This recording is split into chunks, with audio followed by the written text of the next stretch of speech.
G'day, g'day, g'day, one and all. Let's make sure that that doesn't give us annoying sound. No, that all looks good.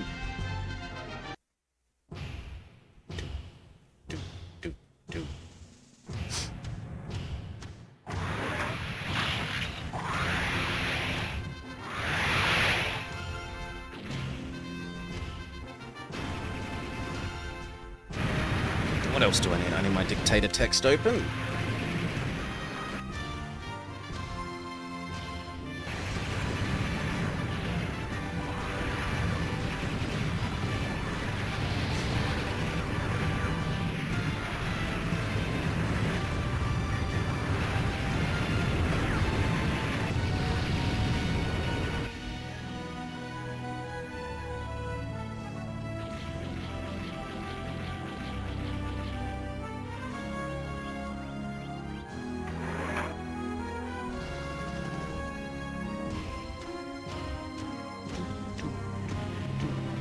I should be like yelling at the void. Dumb.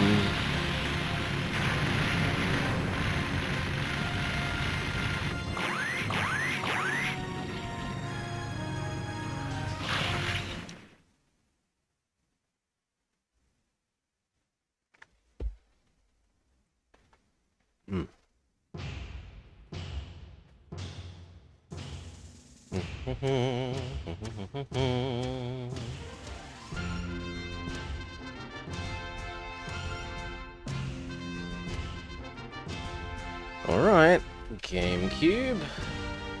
I think we're good.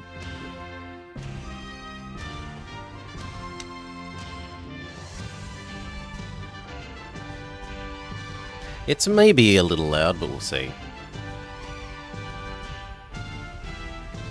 Hello and welcome to the Plays Robotech Battle Cry, as dictated by Shadow Slicer. Their little blurby bit is that they always loved the Robotech series, even though it is objectively a shitty Americanization of Macross, the Interdimensional Fortress, or Superdimensional Fortress? Whatever. And the other two shows they haphazardly shoved together to make a syndicated show. I've owned and beaten this game several times, but have been told it's not a good game by someone else who's done a playthrough. Lucky 1X. And since you are churning through several GameCube's games lately, why not see how this one stacks up? Now, when I first looked into this, I assumed that it would be like Fire Emblem, or sort of Advance Wars, but with little robots. And that is not at all what it looks like it's going to be. I guess we will do the introduction.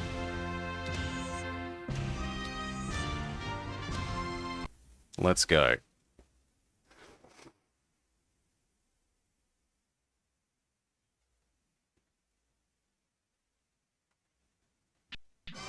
Welcome to Veritech Training, Jack. Good to have you with us. Remember, some of your controls will be temporarily disabled until you're ready to use them. This is Battleoid mode. It's highly maneuverable and excellent at close quarters fighting, among other things.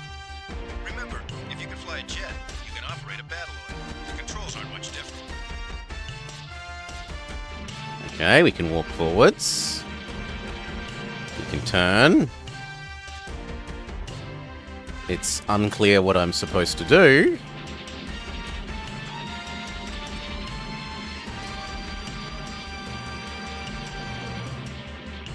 It's surprisingly, doesn't like running.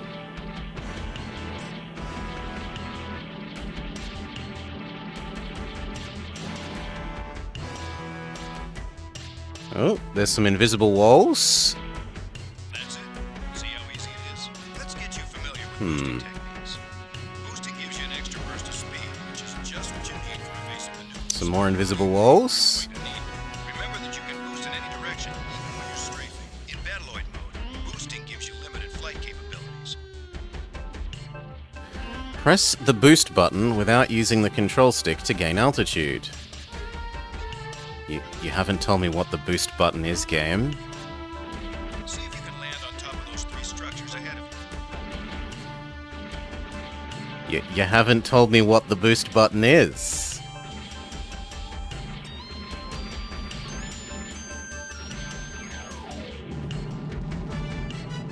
Okay, it's A.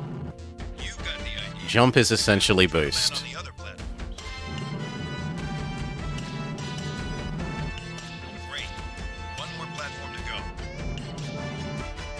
Well done. That wraps up boost training. You're ready to move on to target practice. You can use these Destroid drones to practice switching targets. They'll appear as red blips on your radar. That means there are enemy targets nearby.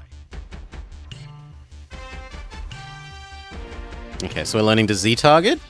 We can hope that it's Z. A red arrow has appeared in the radar area of the heads-up display. It's pointing in the direction of the enemy you just targeted. Press the target button to cycle through enemy targets. If you hold the button, targets continue to cycle. Okay, it's B.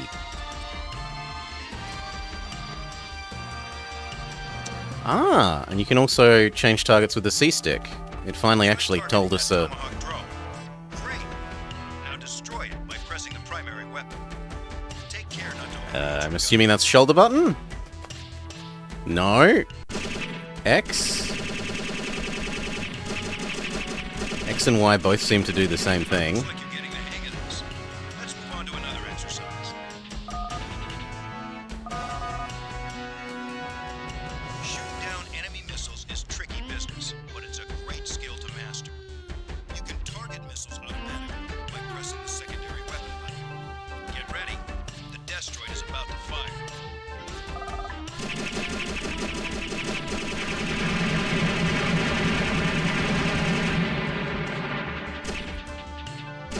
Oh, the ammo is like a bar that runs out.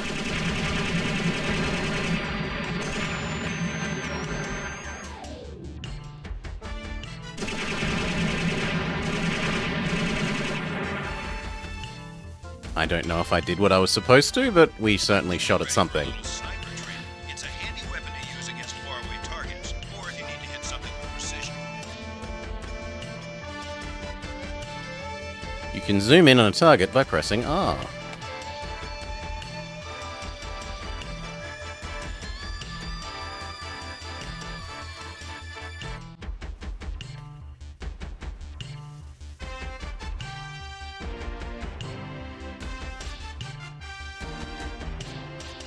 If you hold the fire button before releasing it, you can build up a charge for a more powerful attack.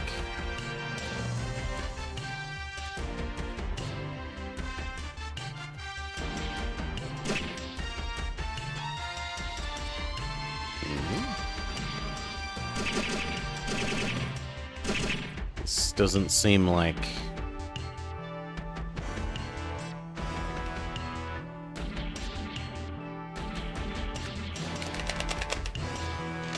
Okay, there we go. Z.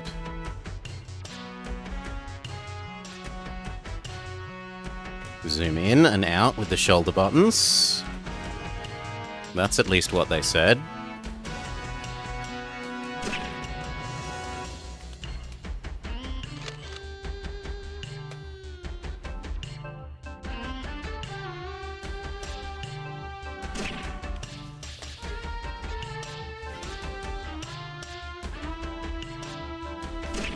And the controller vibrates as you charge up your charge shot.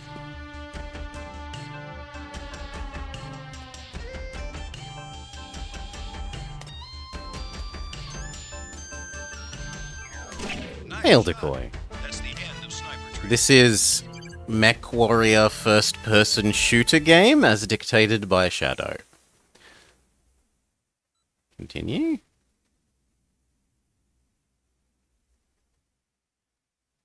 Well, I suppose it's third-person shooter because we're continually over the shoulder. Well, we're in first-person when we're sniping.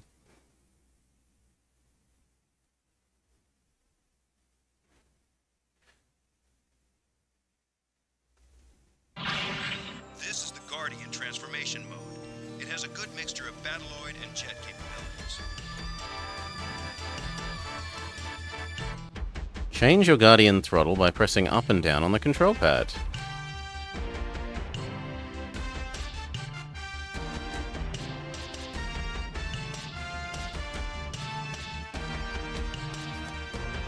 Sure. Ooh!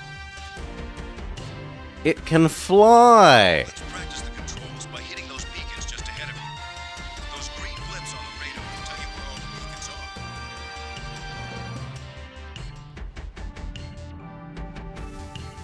So what, you want me to fly through the rings?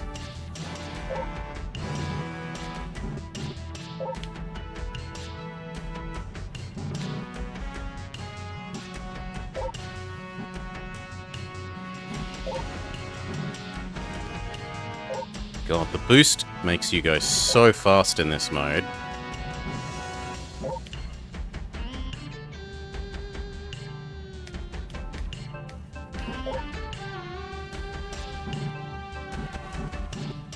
Damn it. I'm impressed. You're a fast learner. I'm not. I'm not impressed. See the blue arrow on your radar? When I it do. moves, the blue arrow points to the direction of your objective. When Oh, you're thank you. using Guardian mode, you can pick up any object's marked with that green icon. Press the special action button when you get close to an object to pick it up. Press the button again to drop it.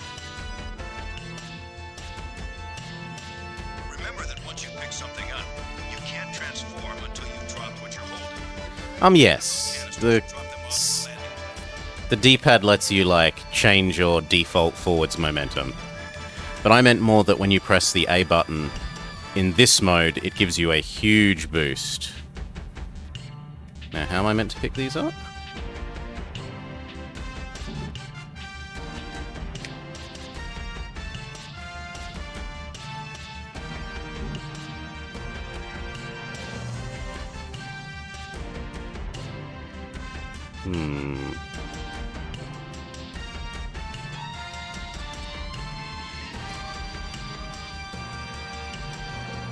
Alt.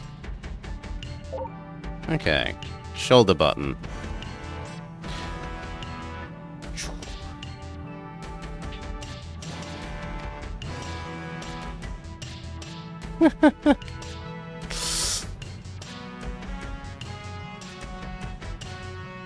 Well, I don't know what date the copyright ended, Ninjin. And maybe it hadn't ended in the appropriate time zone?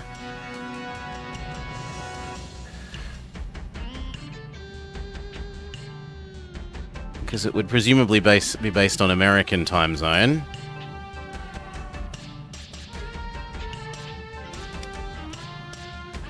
I thought I was supposed to pick up all of these.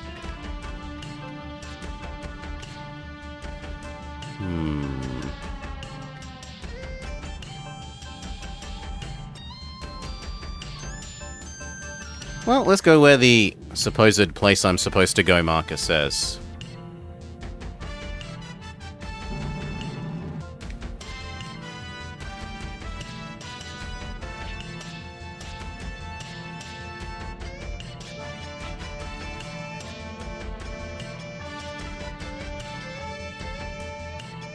Okay, now what game? Pretty easy, huh? Okay, set again to deposit it. To this spot.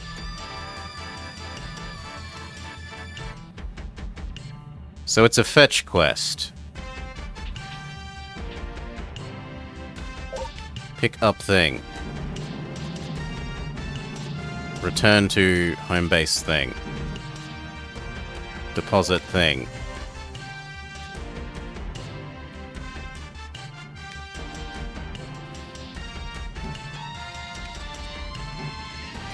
Alright.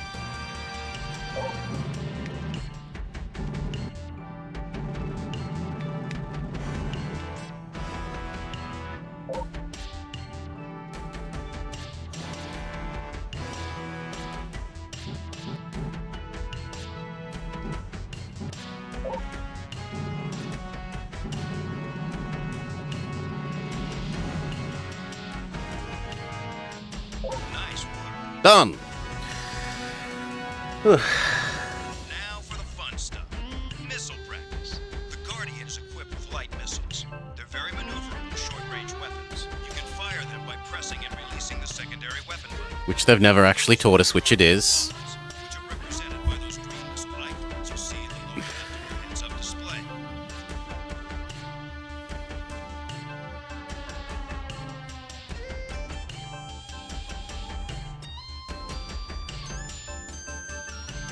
Try practicing on these destroid drones.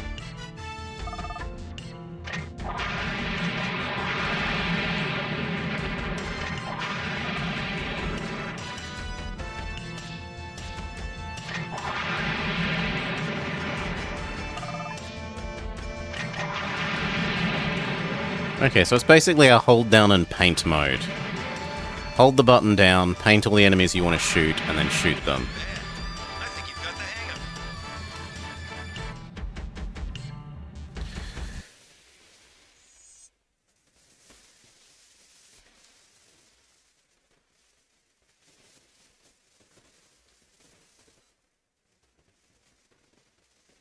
Is there a third mech mode? We've had pure robot mode, semi-plane mode. Do we now do full plane mode? it. This is the fighter mode. What a guess. Fastest of the Veritech's 3 modes.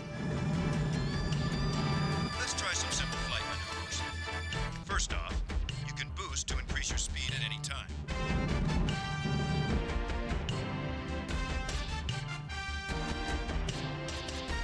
Oh, there's do a barrel roll. Except that it's only increase turn rate.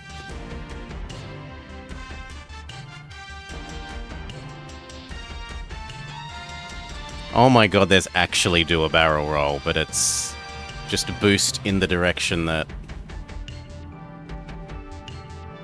No, there's do a barrel roll. Alright, it's time for some combat training.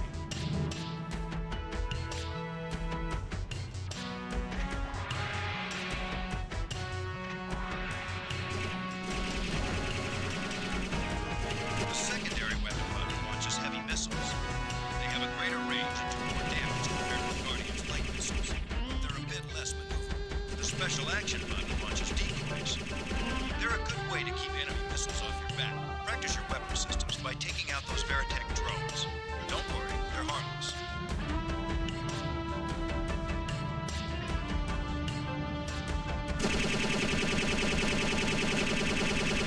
Oh, I need to lead the shot?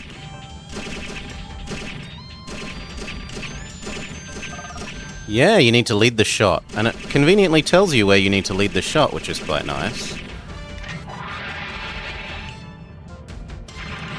work.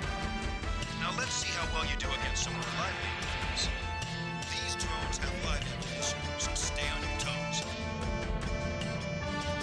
The way that they're representing 3D space is very much making me think of Homeworld.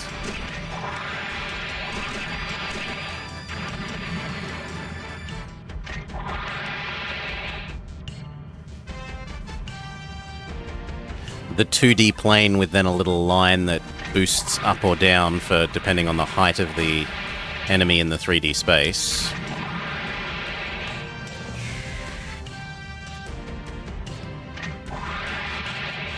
Keep up this performance, and you're likely to graduate at the head of your class.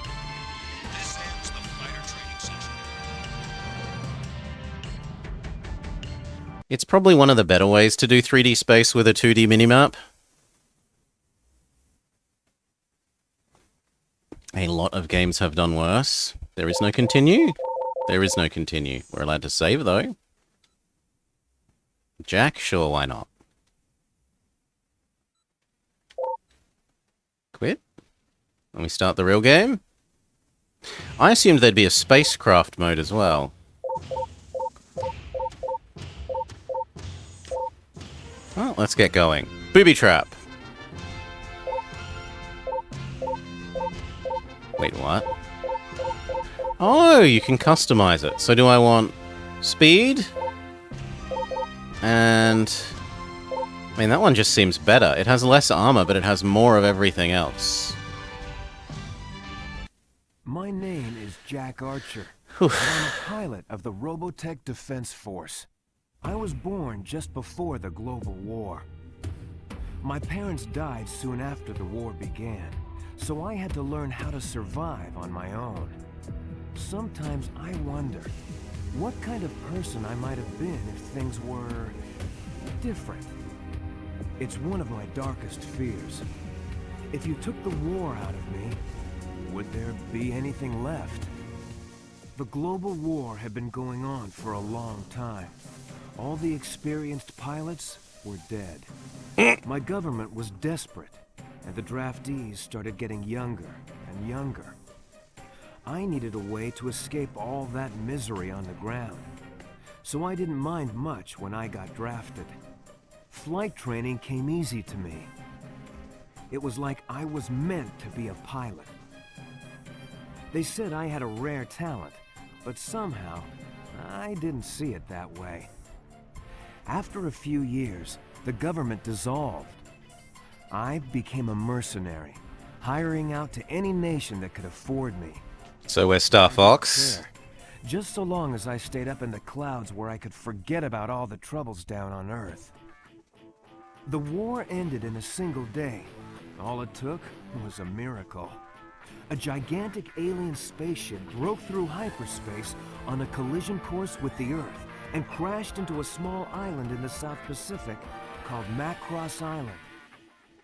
The leaders of the world's nations called a ceasefire. Macross Island. Brilliant minds of Wow. to examine the spaceship and assess the possible threat of alien invasion. The evidence they found pointed to a highly advanced civilization with technology far beyond what we had on Earth. Something the scientists called robotechnology. But there was an even greater discovery. The scientists found a supply of protoculture aboard the ship. A new and nearly inexhaustible energy source used to power the alien machines. The spaceship was some kind of advanced warship. Oh, okay. This isn't... I thought this was meant to be like, you know, knock-off thing. But it's an officially syndicated side thing. Okay. Of robotechnology. Then that's not so bad. After the arrival of the SDF-1, work kind of dried up for a while. With the war over, no one wanted to hire mercenaries. The world was at peace for the first time I can remember. And I was starting to get used No, but like bad as in a intellectual theft kind of thing. Living in Macross City, helping to rebuild the SDF-1. Well, intellectually I original. was just getting used to my new life when Roy Fokker, the legendary Skull leader himself, recognized me as I was getting off work. We had met a few times during the war. Sometimes I was on his side, and sometimes I flew against him. Over the years, we ended up forming a friendship. He told me he needed pilots to join a new military outfit called the Robotech Defense Force. Roy said they had some new kind of high-performance fighter. I try to speak precisely. I'm not quite as mindful as Seikau. Fighter to fighter. Why did the military need a transforming fighter? It was well known that the aliens were warriors, but there was one detail that was kept from the public. In a top-secret debriefing, we were informed that evidence from the crash indicated the aliens were 40-foot-tall giants. The RDF developed the Veritech fighter to fight the aliens on their own terms. It would mean the difference between survival and extinction. Okay, we're kind of ants to them, sure. I was stationed with the carrier Prometheus on Macross Island. On the day the final construction of the SDF-1 was completed, the entire city prepared to celebrate. That was when the Zentradi arrived. The SDF-1 belonged to them, and they were determined to take it back.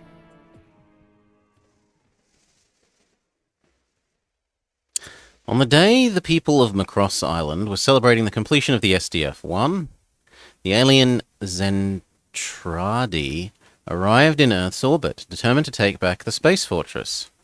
You've been dispatched to meet the threat head-on. Help Starwolf and Skull squadrons turn back the alien threat. Hint, if you pick up an item in Guardian mode, you can't transform until you've dropped it. We are under attack by alien invaders in Sector 412. This is not a drill. I repeat, this is not a drill. All forces proceed in battle formation. Well, boys, you heard her. This is the real thing. Destroy all targets. We've got to cut them off before they reach Macross City. I'm on my way, Roy. Wolf Squadron, move to intercept invaders. I mean, this just feels very Star Fox. Traffic's pretty heavy out here, so break formation. Try to keep each other covered. Okay.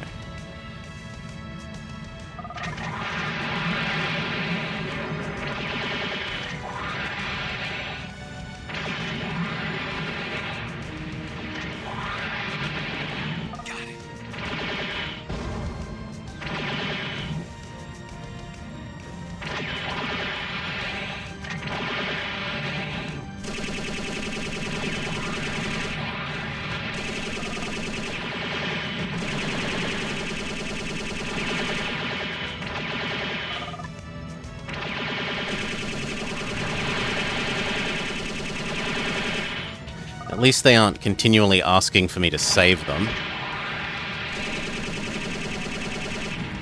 The other pilots, that is.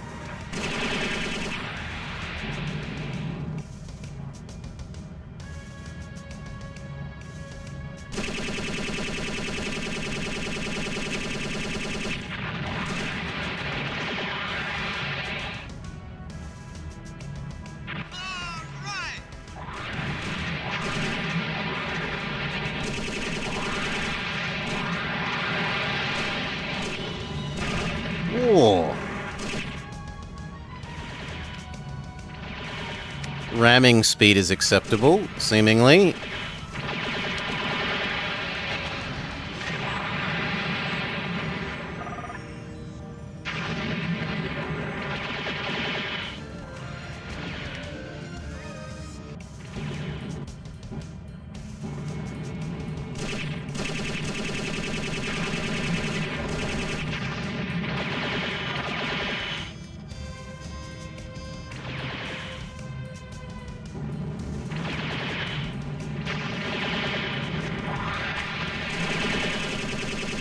Isn't that a bad guy? Why am I not allowed to shoot you?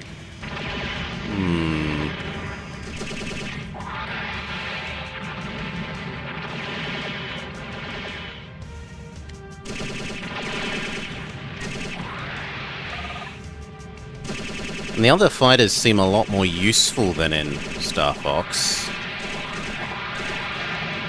where they are basically just sponges.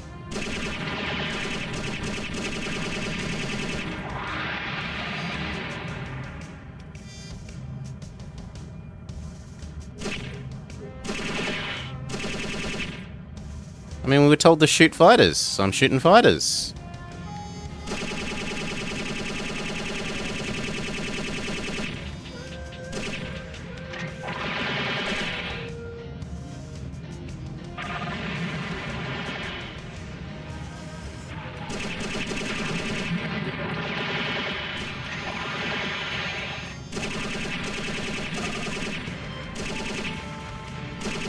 Blue was the, color of you're supposed to go here, at least based on the tutorial.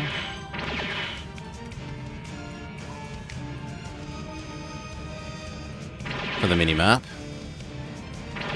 Red was meant to be the nearest enemy.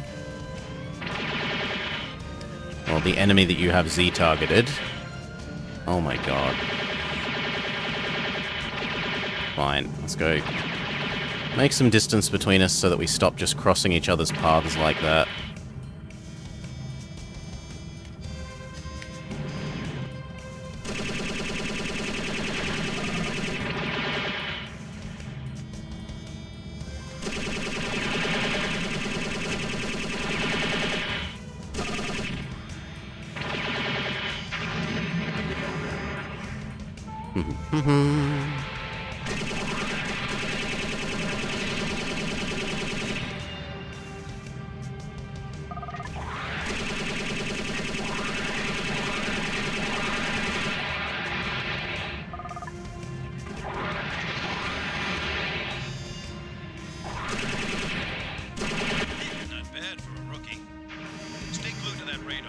Yeah. Rookie, I'm gonna make you eat those words. Skull Leader calling Wolf 10. We've got more enemy readings in your area, and they're heading for those Sea Sergeant helicopters.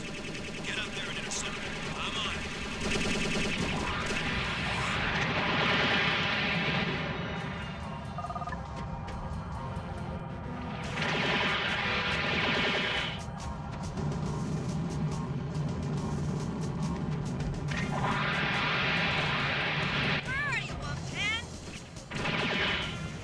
Blowing up enemies. That's where I am.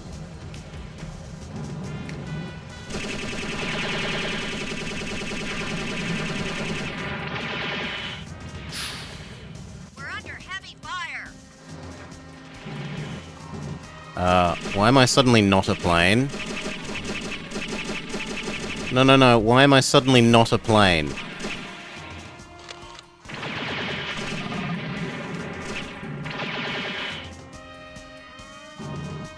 This is unacceptable. I want to be a plane again.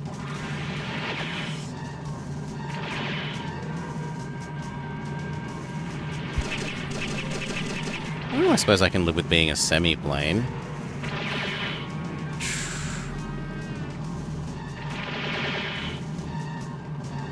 I would complain that they taught us how to use these modes, but not swap between them in the tutorial, which is a bit poor form.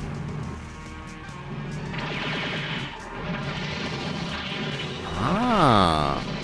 Sideways button on D-pad is Transformo mode. Okay.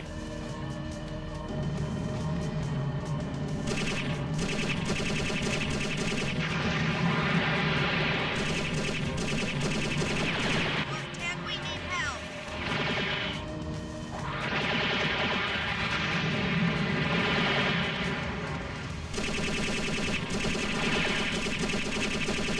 All right.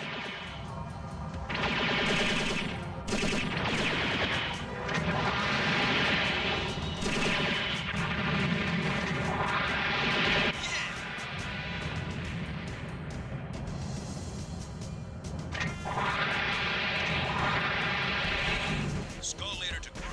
You guys head back to the Prometheus. I've got some business to take care of in town. SDF-1 control to Wolf Squadron. As soon as you are refueled and rearmed, proceed to Macross City to defend assigned sectors. Oh, we're meant to be parachuting down to ground level. Okay. The Zentradi have bombarded the city from orbit, and their ground forces continue to destroy the city from within. After fighting the alien menace from the air, you've been sent to help save the battered city. Drive the alien ground forces out of the city. You can shoot down enemy missiles even when you're not their target. SDF-1 control to Wolf 10, an alien assault force is approaching from the west. Head into Zone 209 and secure the area. Check your heads-up displays and follow the arrow. I'm on my way. Remember, Macross City wasn't made to accommodate anything the size of a Veritech, so you're going to run out of room pretty fast. You new pilots should stick to Battloid mode until you develop your skills.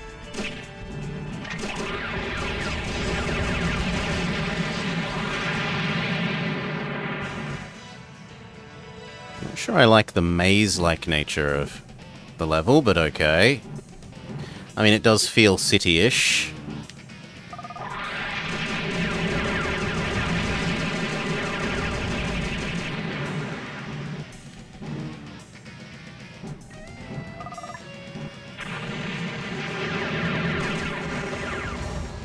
Oh, turning is so slow.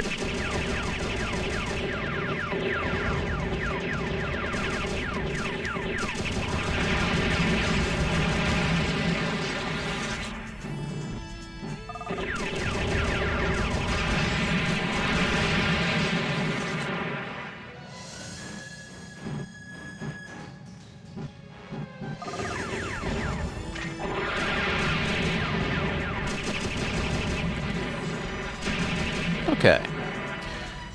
We need a turn 180 degrees button. No, that's a feature from... That is a feature from Dino Crisis. Sounds like a terrible idea. Making a game more like Dino Crisis.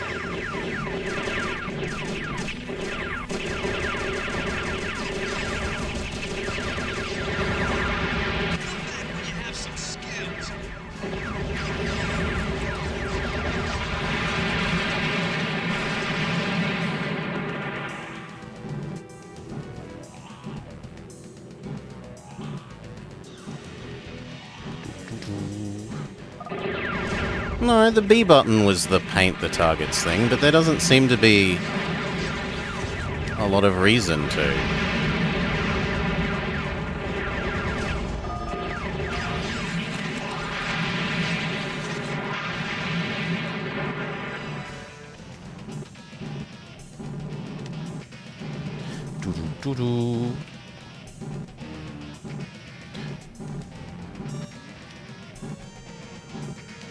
Because the game hasn't introduced a health system, Shadow.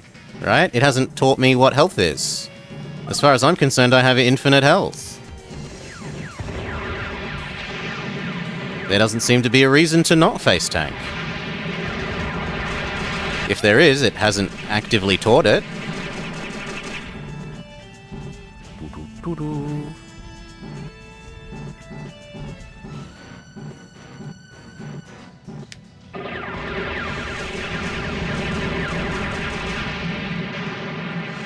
There we go. That is going on your permanent record. Head to this, so there is a health system. Where is health indicated? Doo-doo-doo-doo. Remember, Macross City wasn't made to accommodate anything. Oh yeah. The size of a Veritech, I'm so you're going not out of room pretty fast. I'm not bitching. I'm just saying legitimately it hasn't taught us that there is a health system. So why not face tank? Maybe the red bar is our health? Shoot me. I want to test this.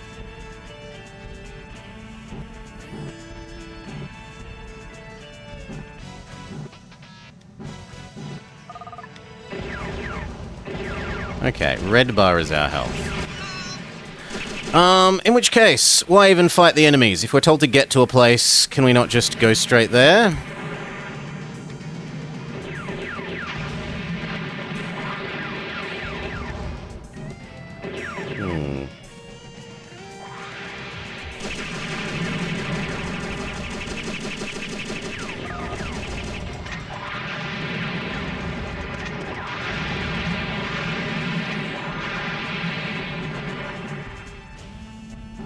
Doesn't feel like there was anything here.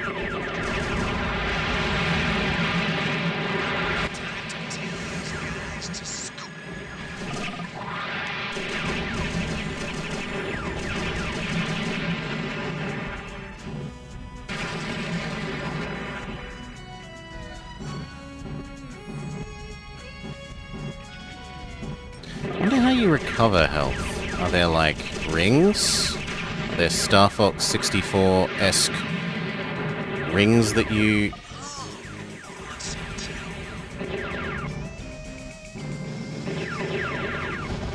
collect?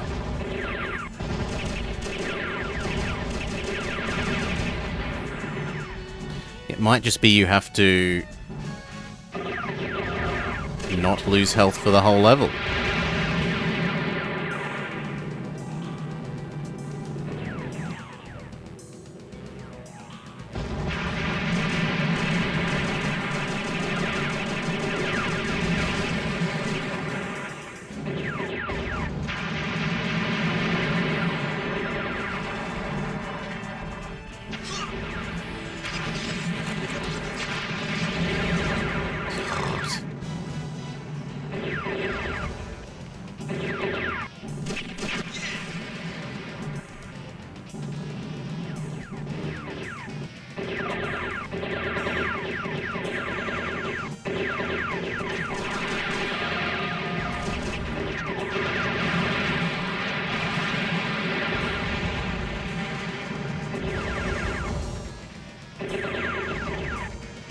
Come on.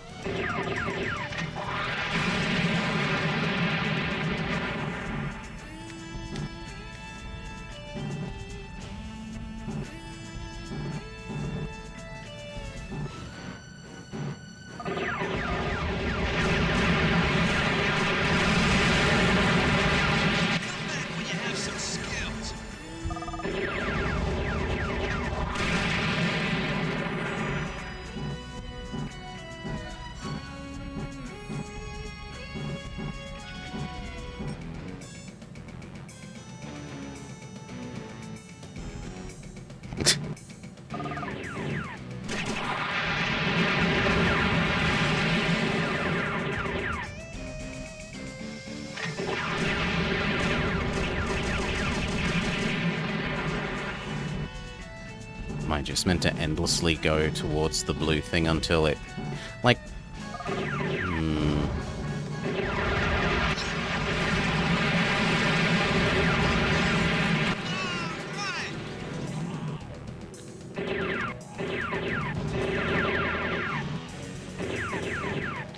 I go to the place where they say to go, based on the minimap marker is blue, and then nothing happens, except that there's another minimap marker.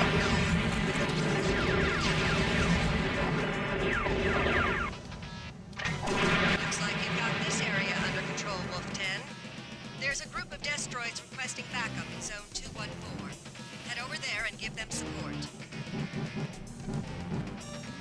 It's also very weird that in flying mode there are roofs. Like, I'm in a flying robot, but I'm not allowed to fly up anymore to go over some of these buildings.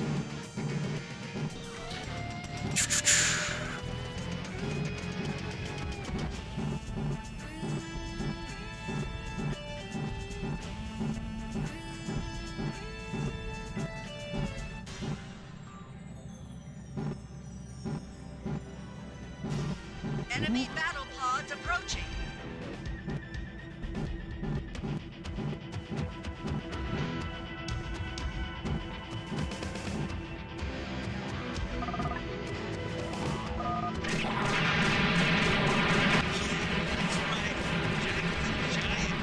Wolf 10, get back to your position. Alright, I'll get back to my position. Where do you want me? Back here?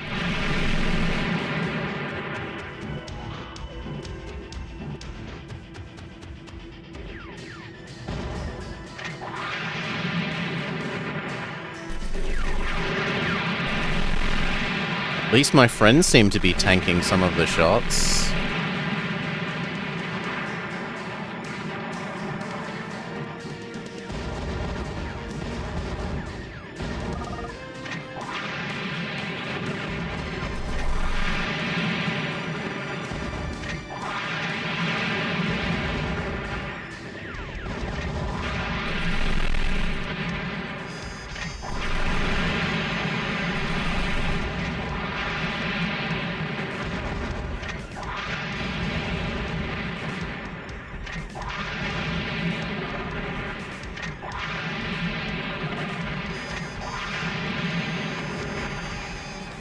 So just sort of slide back and forth, shooting missiles.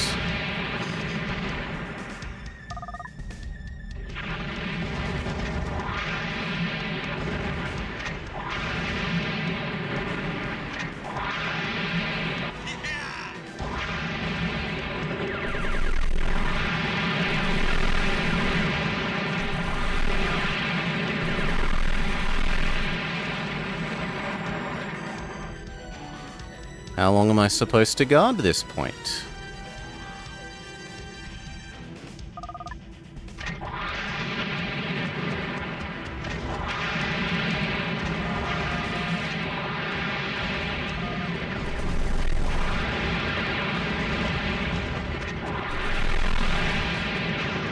Yes!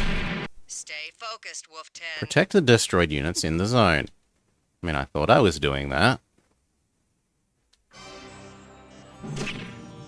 Remember, Oh, Macross again. City wasn't made to accommodate anything the size of a Veritech, so you're going to run out of room pretty fast.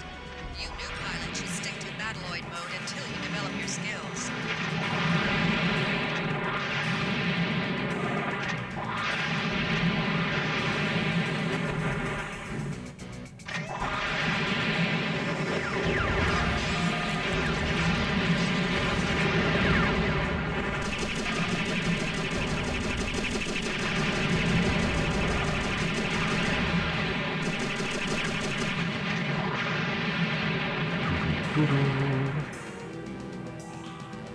So there are other...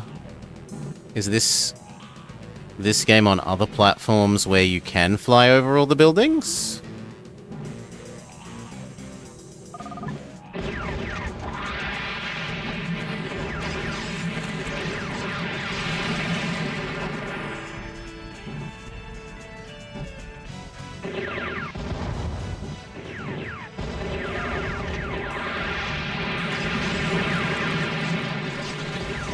I'm stuck on the enemy's body.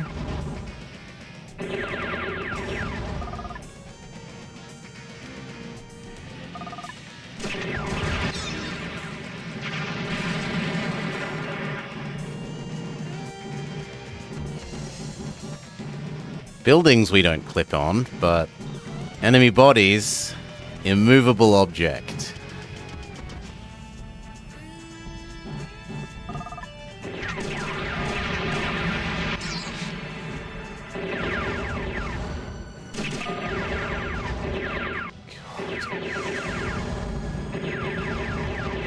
Feels better to just run away from enemies, turn around, and then run at them again.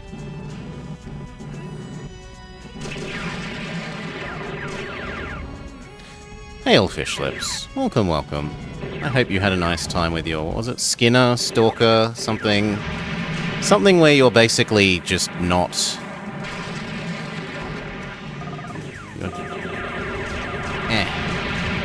searching for pretend people. Android's dream of electric sheep man. You're being legally distinct android's dream of electric sheep.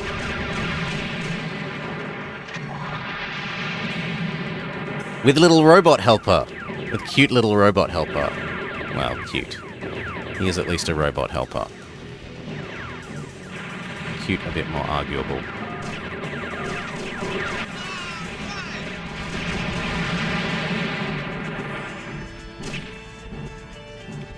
Maybe I'm meant to fly over. No.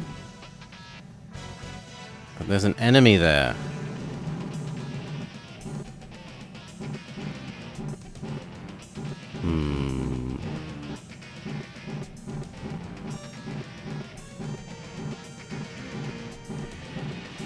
Wolf 10, what's the problem? You're disobeying orders. Get back to your zone and clear the area. Well, you've given me a solid wall, lady. Right? That I'm not allowed to fly over.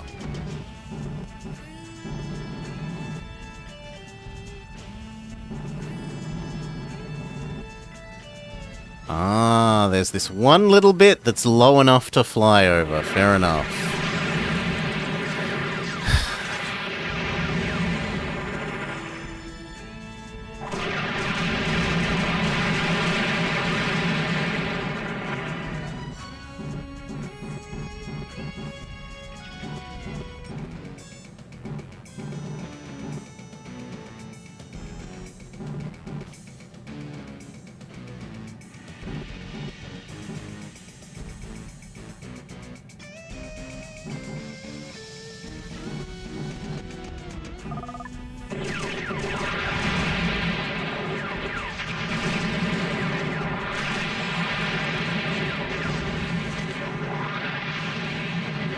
Get away, turn around, charge again.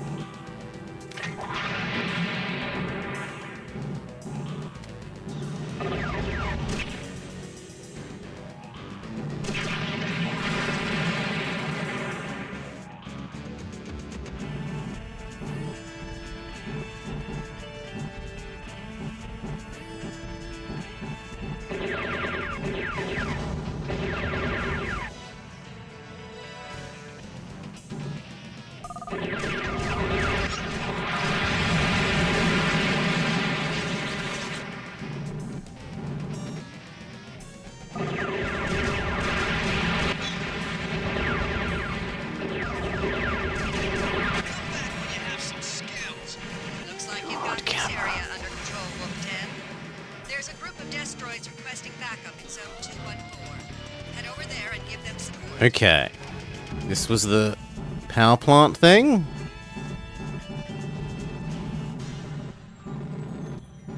Yes, the power plant thing. Enemy battle pods approaching. So it was go sit over here and just shoot missiles endlessly.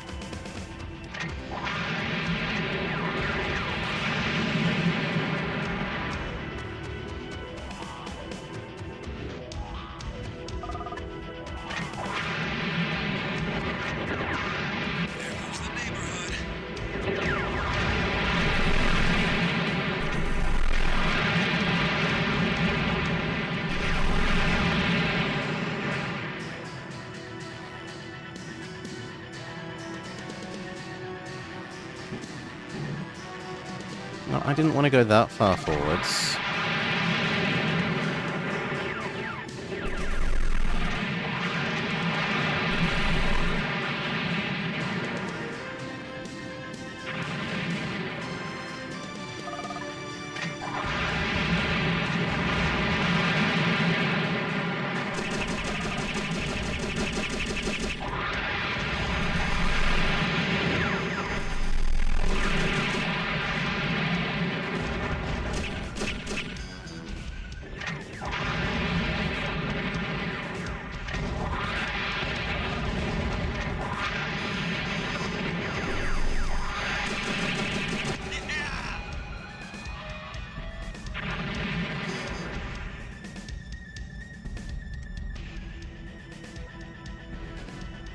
So flying bits were kind of fun, but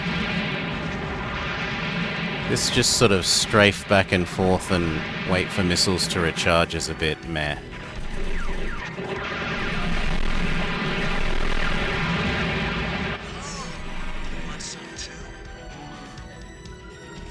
But I'm not a first-person shooter person, so I'm not sort of very much inside the target audience for this.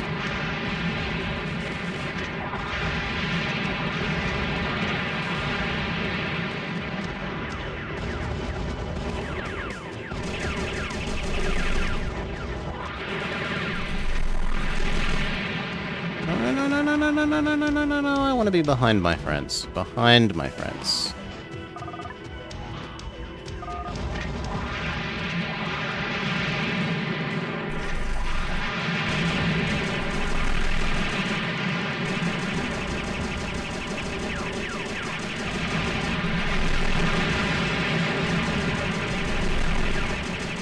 That's coming out of my paycheck. Mission complete. Sure. We have a flying mission again, please? The SDF-1 was able to escape the Zentradi attacks by executing a spacefold maneuver, which took most of the island along with it. I nearly got killed when that happened, and was in the hospital for months before I could fly again. After recovering from my injuries, they stationed me at Alaska base.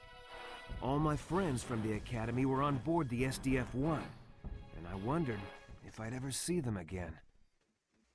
The SDF-1 didn't get a very warm reception when they returned.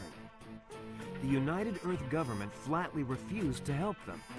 They had survived for a year out in space, under constant attack by the Zentradi, only to be told that they weren't wanted back on Earth. Chiron, who was maybe the worst of the Zentradi warlords, continued to launch attacks on the SDF-1 after it returned home. When I heard that Roy Fokker had been killed, I visited the SDF-1 to attend his funeral. That's when Chiron chose to attack. Captain Gloval decided to test out a new barrier system they had developed, which enclosed the SDF-1 in a protective energy shield. It even worked. For a while, anyway. Okay, we've invented shields. Can I have a shield? The evil Chiron is leading a large assault on the SDF-1. For the first time, the omnidirectional barrier system is used to protect the SDF-1. You're present to help the SDF-1 in its time of need. Help the other Veritechs defend the SDF-1 from attack. Hold down the secondary fire button to acquire multiple targets.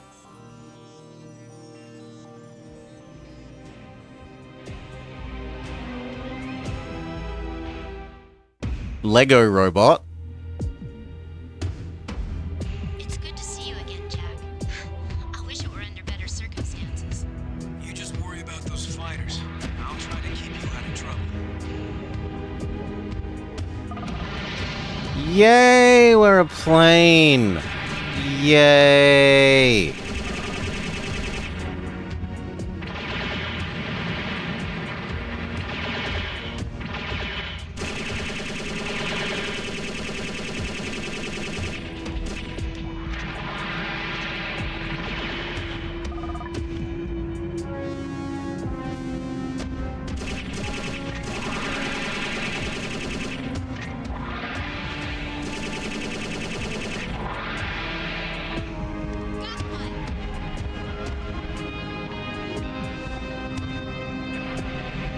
But you can change freely.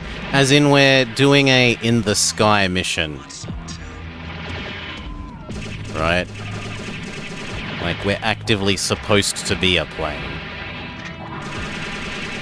Because we are doing dogfighting. We aren't doing...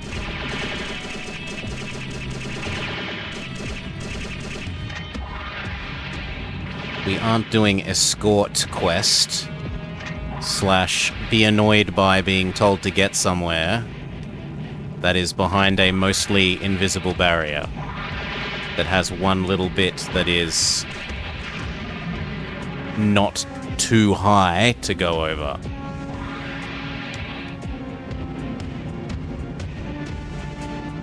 Mission boundary.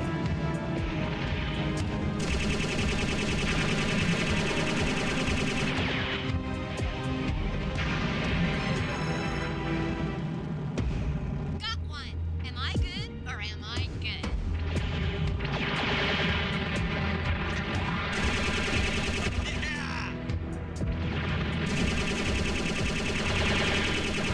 So this is understandable. It's very clear what the goals are for shoot enemy ships.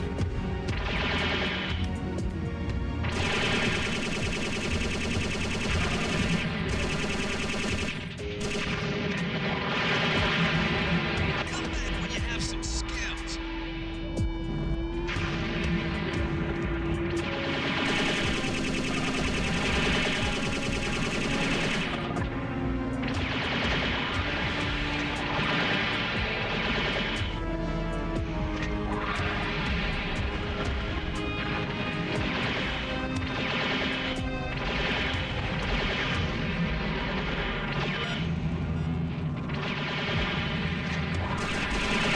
Next time, try aiming. That's gonna leave a mark. That's right, guys. Smart, beautiful, and deadly. Not to mention humble. Please, you give her too little credit.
The omnidirectional barrier system is all below you.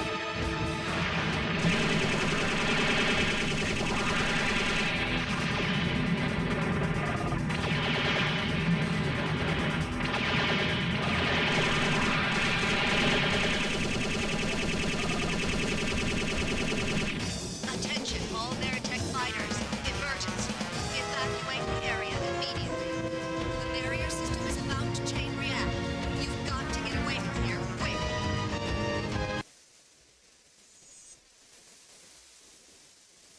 It was unclear whether that was a success or not, but based on the fact that it hasn't said game over, we're going with that was what was supposed to When happen. an armada of Zentradi's ships started folding into orbit around the Earth. When they had all arrived, millions of warships encircled our small planet. When the ships were in position, Dolza, supreme commander of the Zentradi, gave the orders to open fire and bombard the planet Earth. It was total devastation on a scale even humans had never seen before.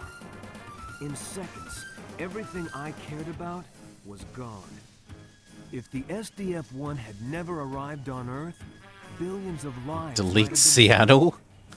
You might say that the battle was lost before it really began. But still, we fought on.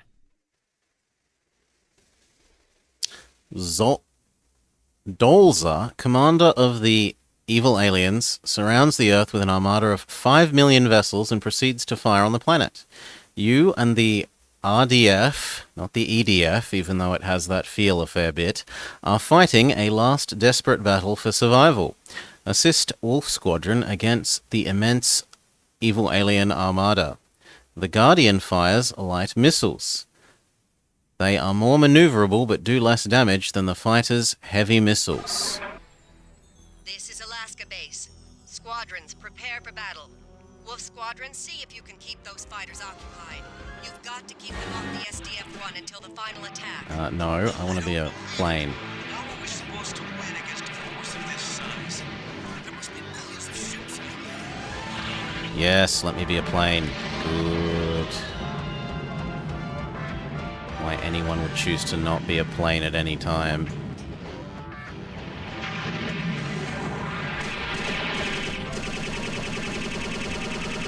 Is that not a bad guy? Thank you.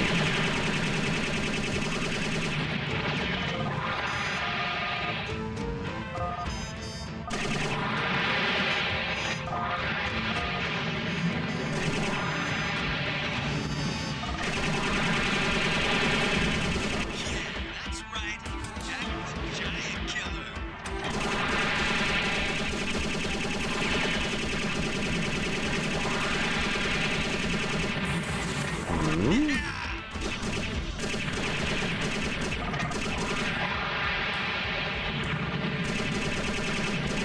Oh, they're turrets on the ship? Maybe.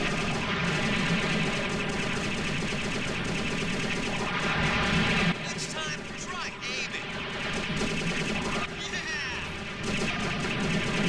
Yeah! Yes, they are turrets on the ship. So that also feels very Star Fox.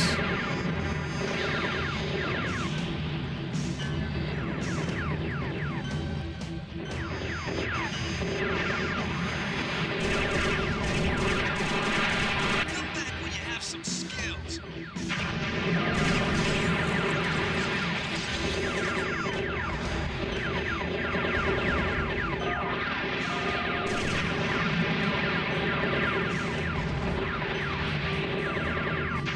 Can I just outspeed them? Yes.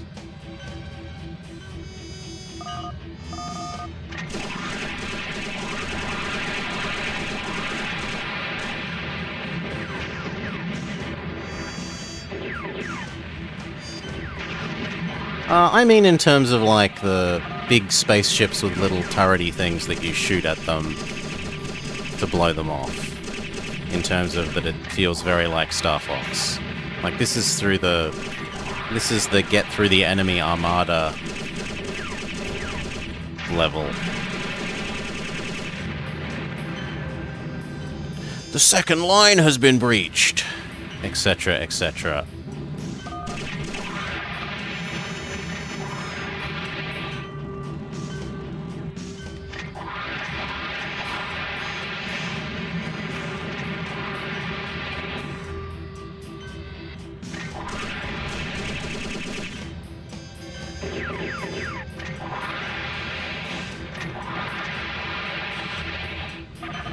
Where there are big polygonal ships that have little turrety things on them that you then shoot off.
Honestly, it's making me think of, thinking of Jump Light. Jump Light Odyssey. Wait, that's Zentradi. Like these enemy ships, these big green enemy ships with red blobby bits.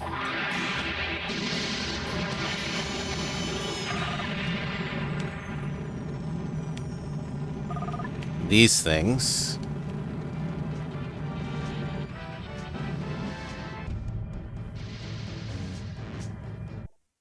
Defeat the enemy ace.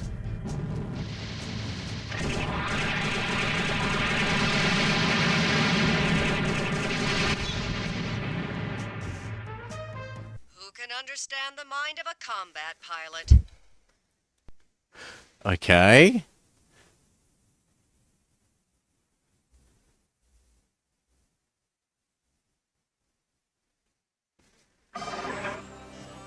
We gotta do the whole lot again? We gotta do the whole lot again. Fair enough.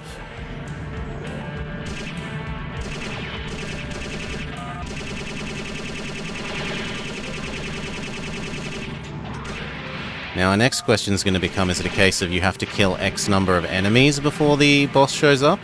Or if it's just time? Because if it's just time, then flying in big circles might be actually kind of acceptable.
The rockets decided they'd rather fly not towards the thing that we were pointing at.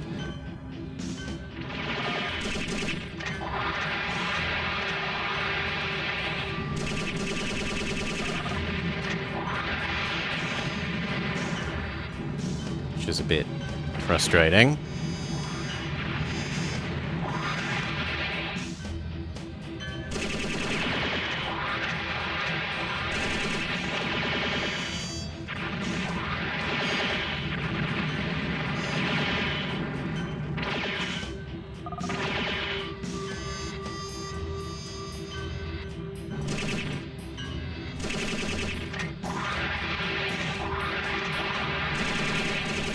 All guard fighters, break off. Attack immediately.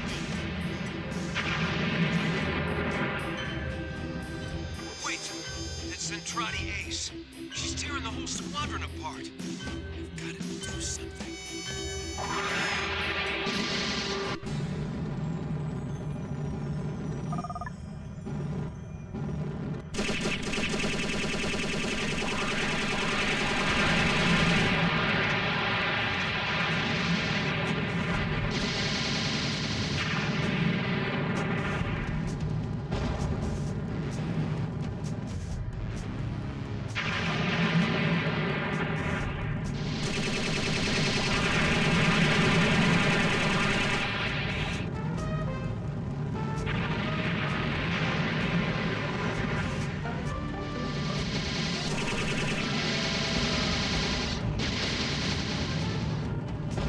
Come on, I want more space between us.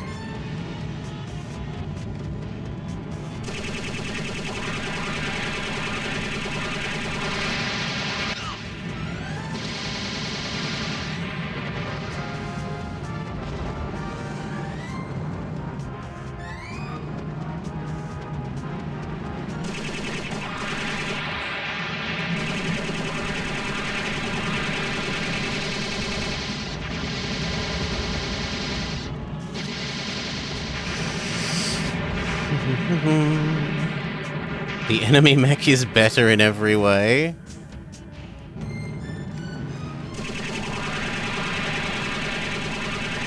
Especially its pilot.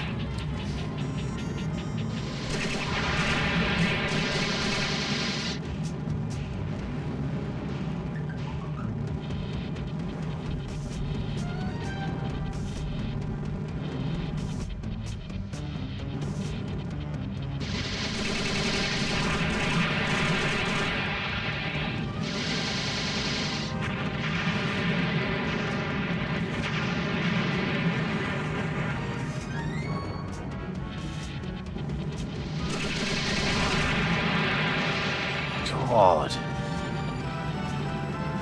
The lag on those missile launches. Like, I'd already flown past her by the time.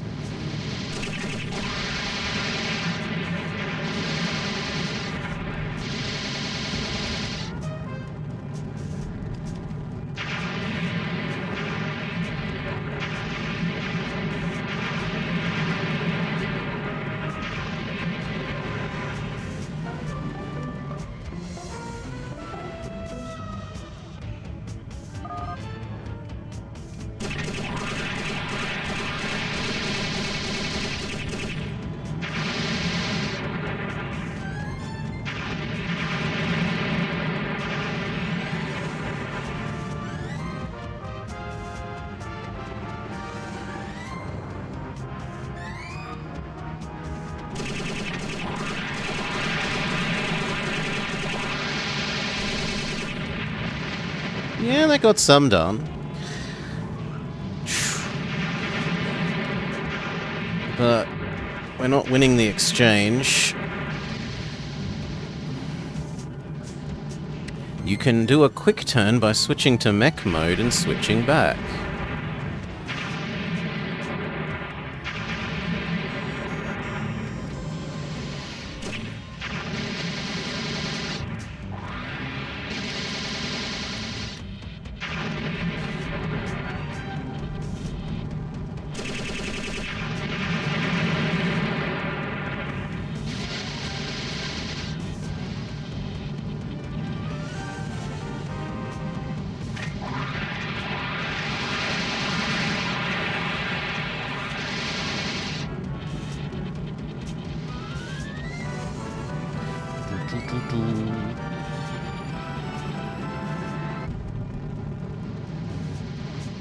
No, spinning seems like it fixes the missiles as well. Even if it looks ridiculous to just continuously spin.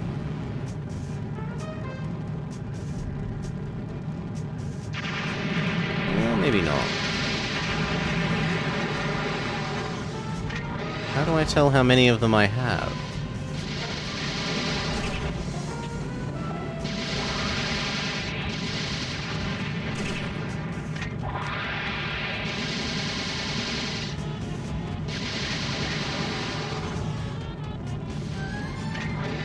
Oh, they're the same as missiles.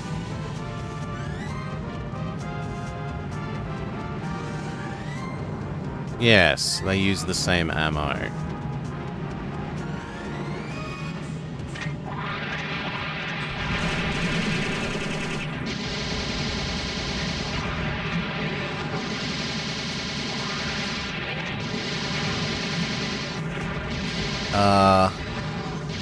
I call shenanigans. I'm in plane mode and boosting, and she's faster than me whilst in mech mode. Shenanigans.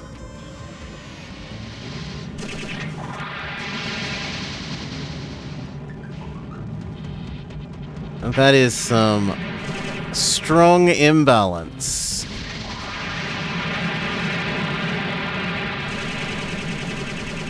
Not bad, my Korean. I see you again when your skills have improved.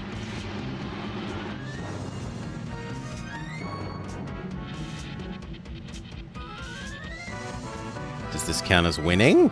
Because we didn't kill her. Okay, you're not meant to kill her. It's meant to be an I'll get you next time gadget next time. The Zentradi were warriors, bred for combat by a race called the Robotech Masters. They were created only for destruction. Human concepts such as music, love, peace, and even recreation were completely unknown to them. As the Zentradi followed the SDF-1 on its long trip to Earth, they were exposed to human culture. In fact, many of them decided to join the Earth forces. Only a handful of survivors remained on the Earth.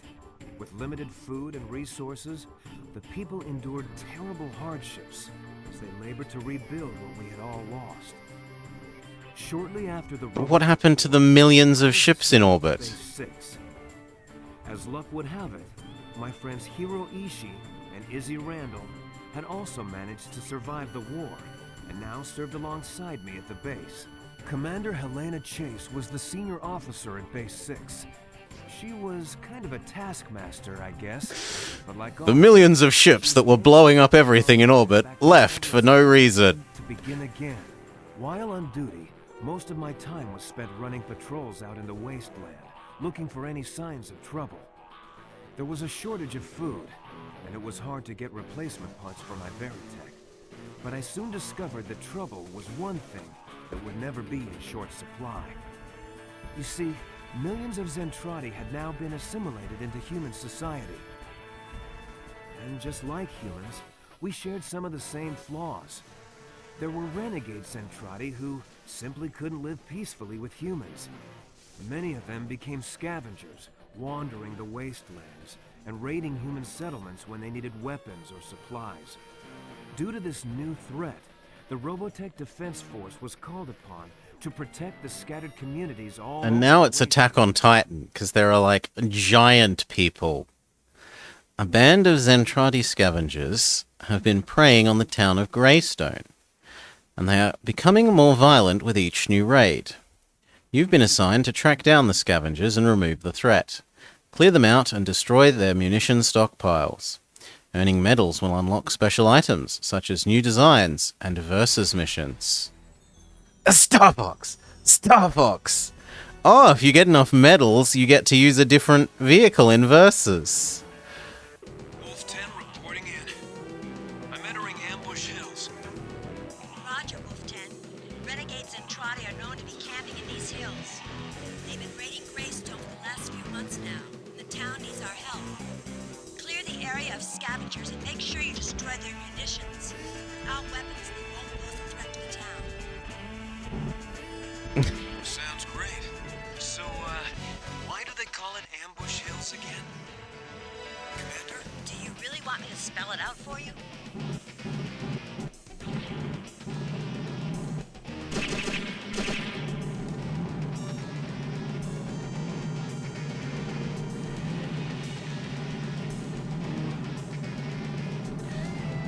Doo-doo.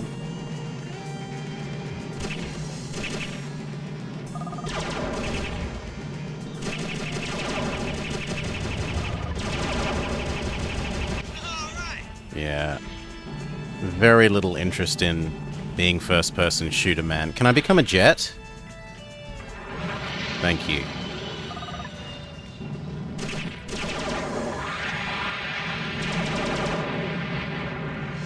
There's one of the munitions crates.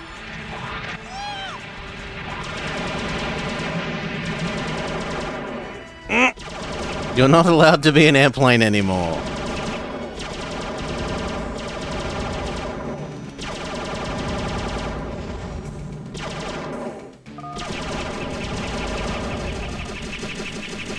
Time to take these guys to school. What was it? Z to pick these things up?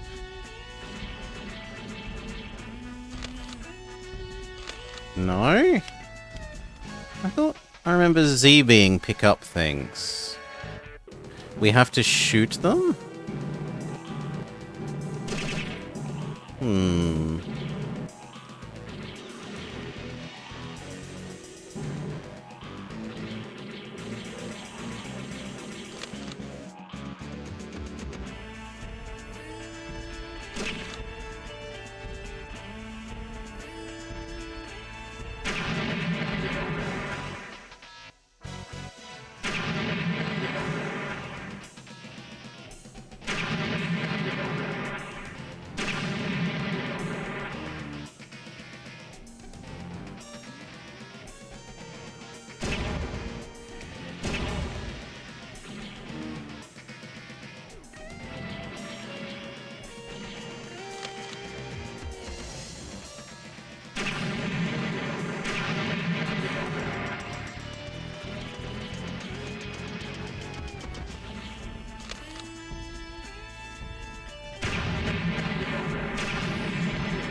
Very much too much first-person shooter for me.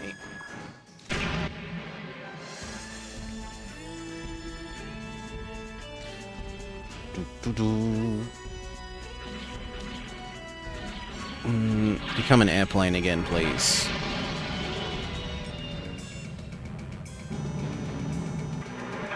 No, I didn't say un-airplane.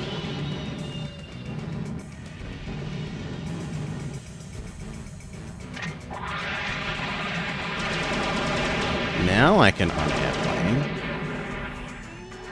No. Yeah.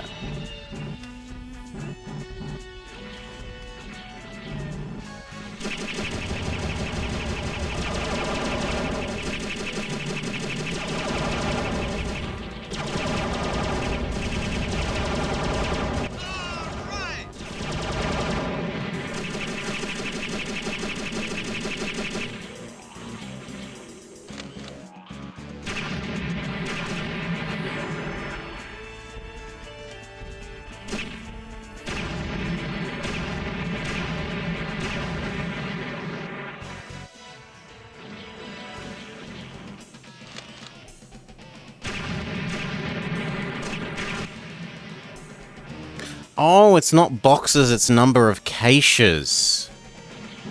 Ugh.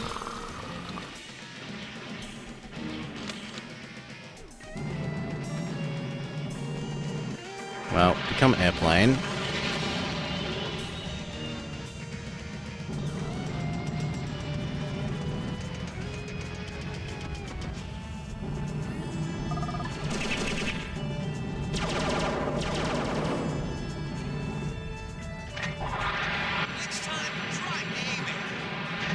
No, I want to become full...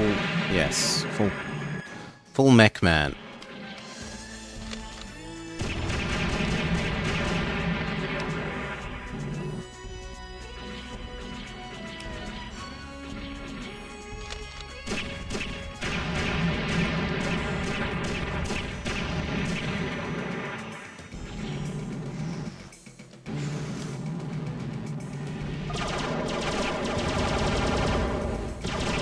Please no. Please no.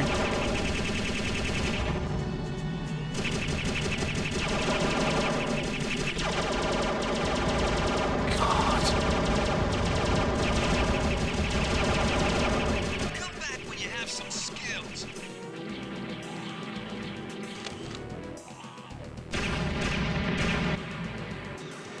One more cache to go.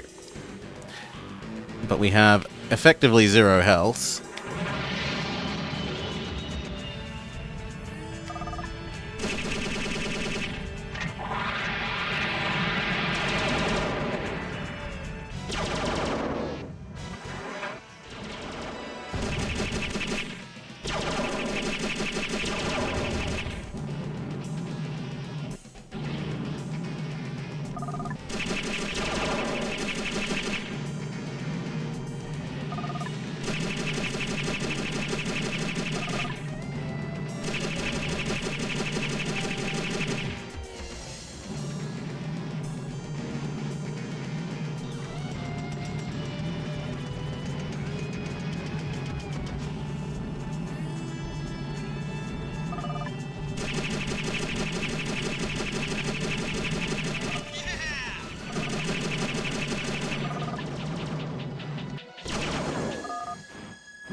Come on, up.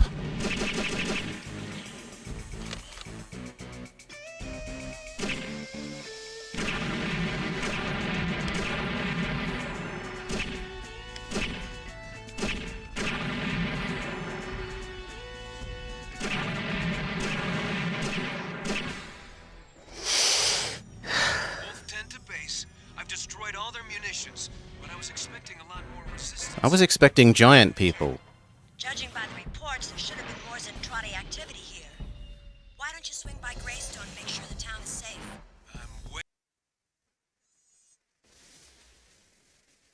Greystone has come under attack by malcontent Zentradi. The townspeople have taken refuge in the civic centre, while the angered Zentradi rampage outside. Fight them off and protect the civic centre. You can shoot down enemy missiles even when you're not their target. The town is under attack. All citizens have been evacuated to the civic center. Get over there and protect them.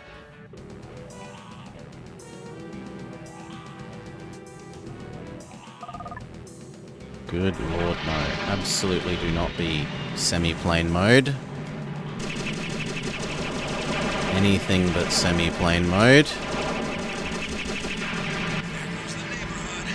Not that I like being first-person shooter mode particularly much, but semi-plane mode's camera and turning is just horrendous.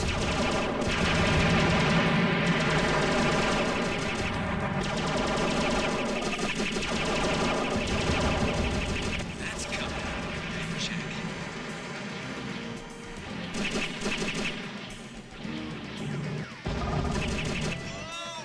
Heads up! Got it.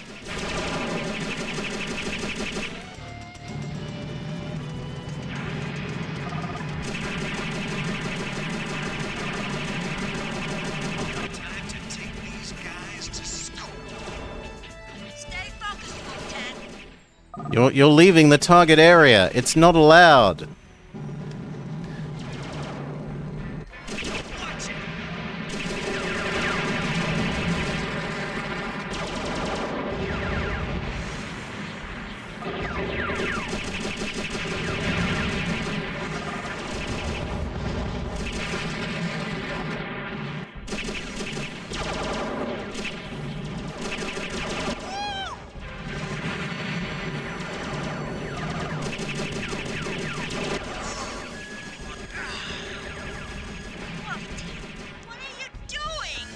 Blowing up everything.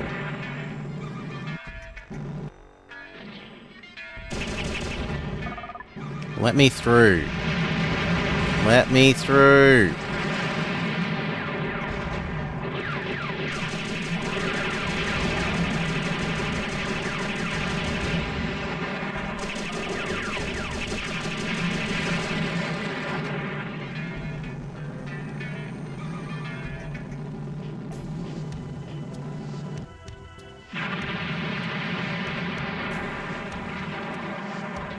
Victory or loss? Concentrate, Wolf Tech. Loss. But there were no enemies near it. There goes the neighborhood. Whoa! Heads up! No, please. Anything but semi-plane mode. All right.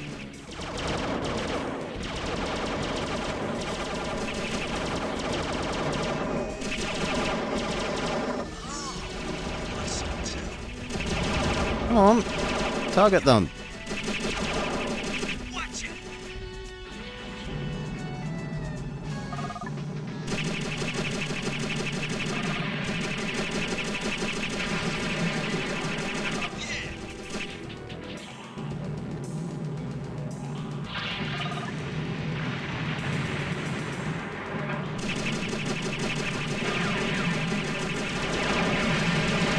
Come back when you have some skills.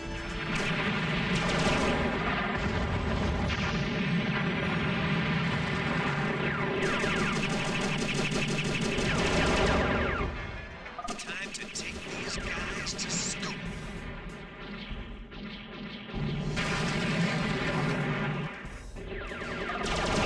Stay focused, Wolf Tech.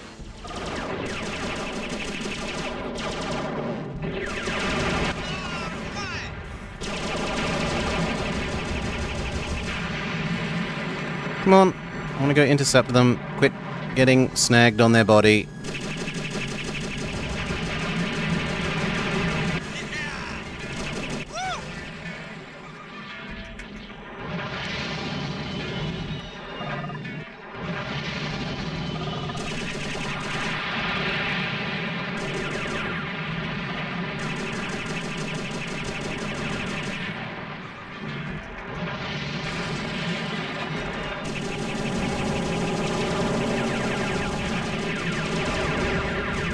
There goes the neighborhood.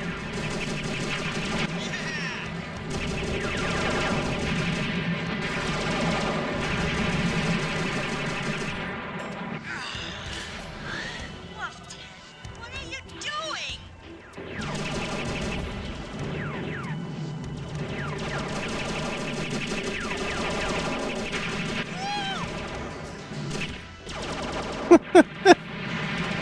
I don't think we're saving this building ever. I genuinely don't think we're saving this building ever. This is probably the next half an hour.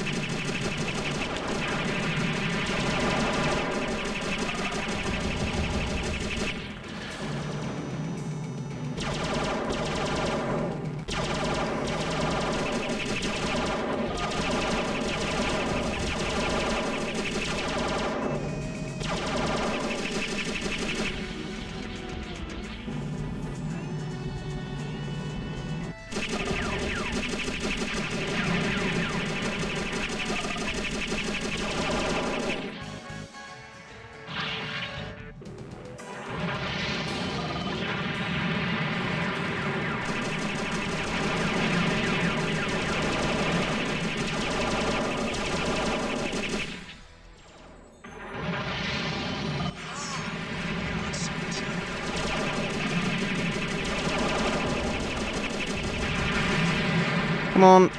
I know it's just an enemy body. Get over it. Literally. Stay focused, Wolf Tech.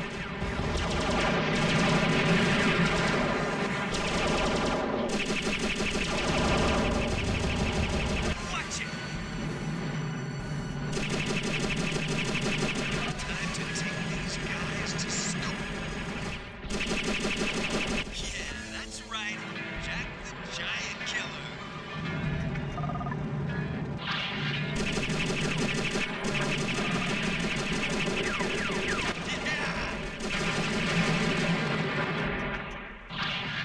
Come on, airplane mode, get to the other side.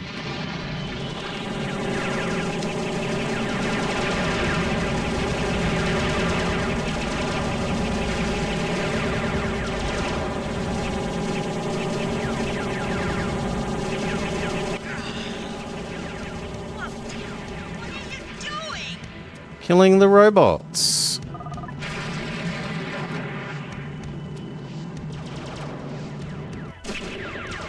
Yeah. What is this, a flying circus? Yeah. You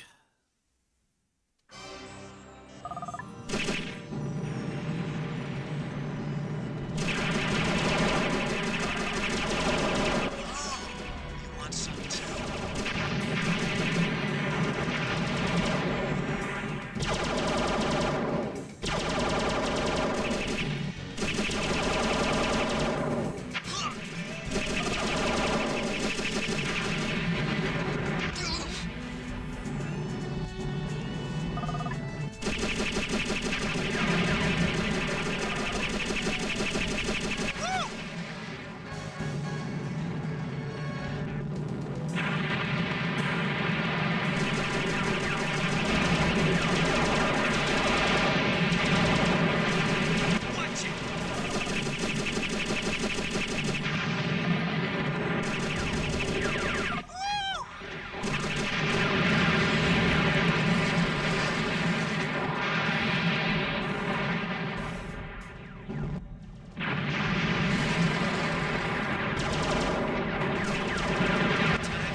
Stay focused, Wolf 10.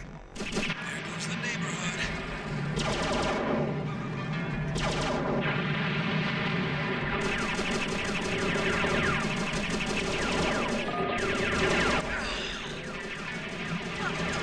What are you doing?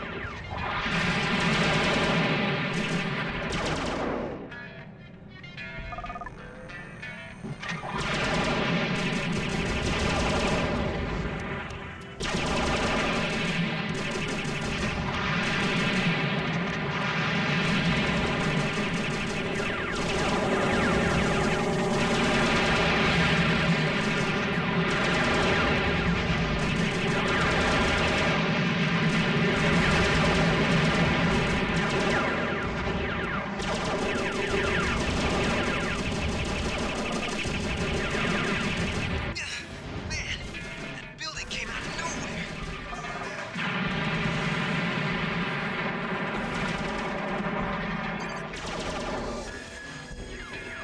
Quit fooling.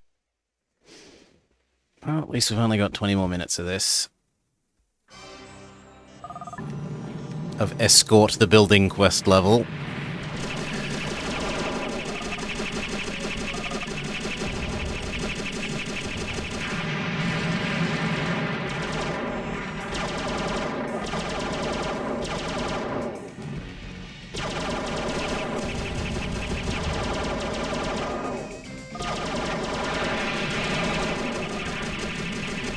There goes the neighborhood.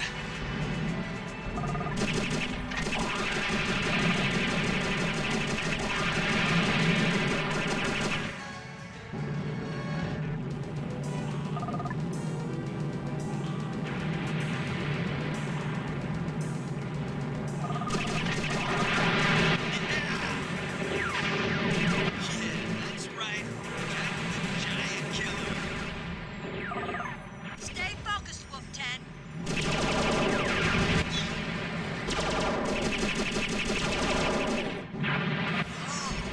Want some too?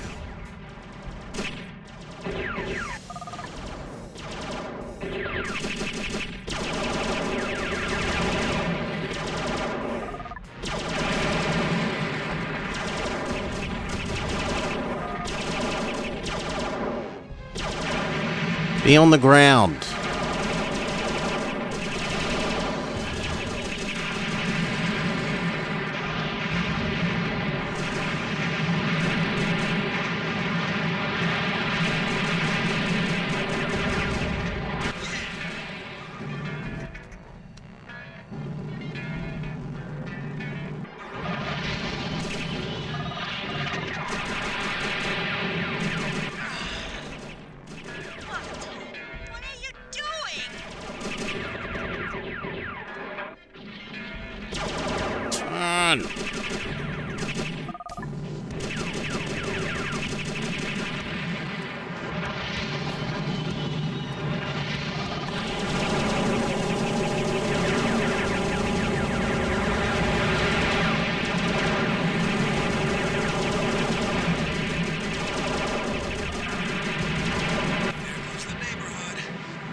they?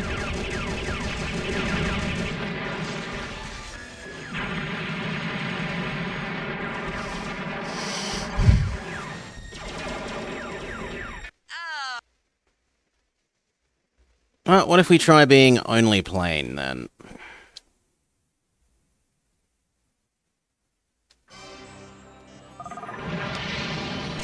There goes the neighborhood. No, I want to be plane. Only plane. Only plane.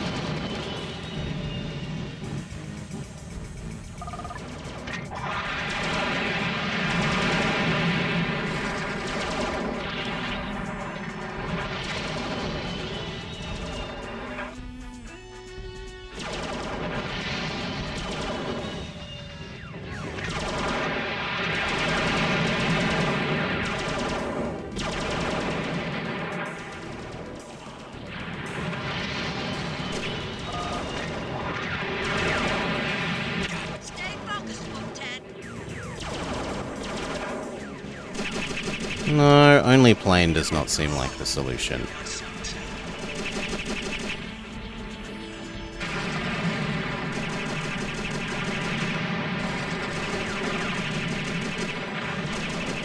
to take these guys to school.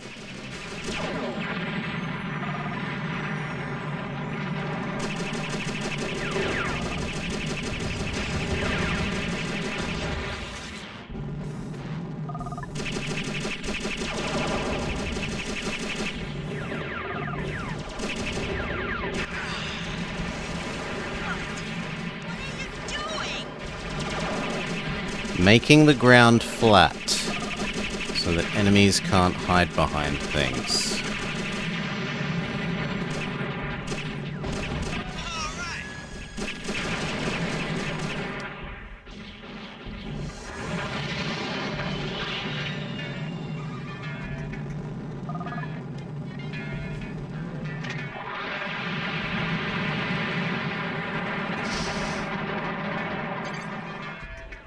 That is.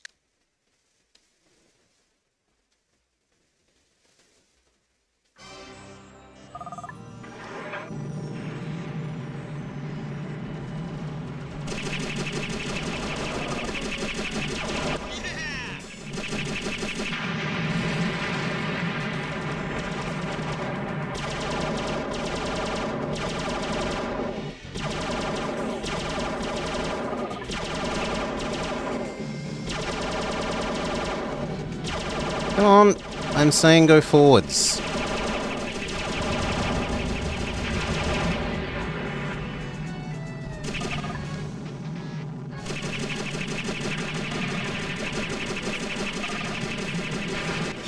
That's right. Jack the Giant Killer. I wonder what happens if you change your name. Does he still keep calling himself Jack?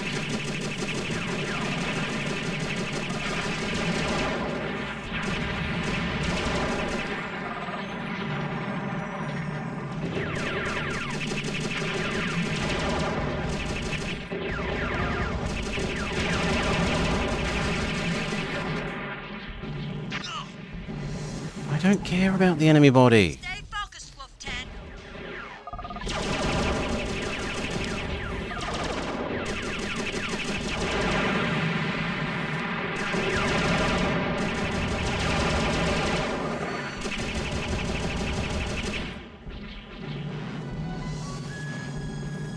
Oh, you want some too?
Hello?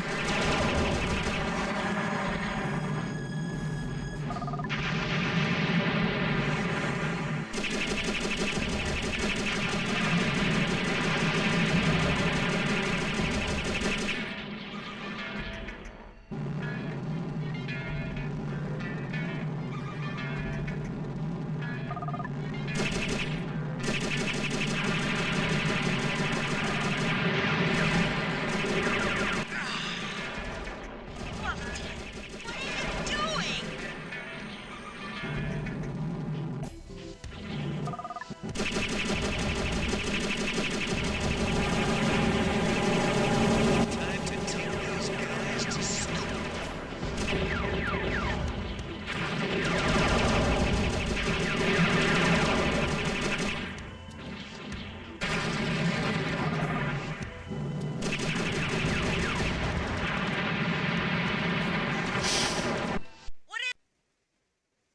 10 more minutes of this.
Target the nearer thing. That's right.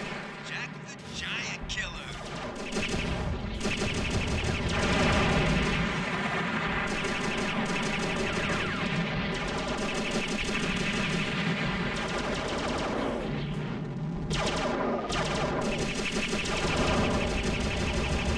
Whoa! Heads up!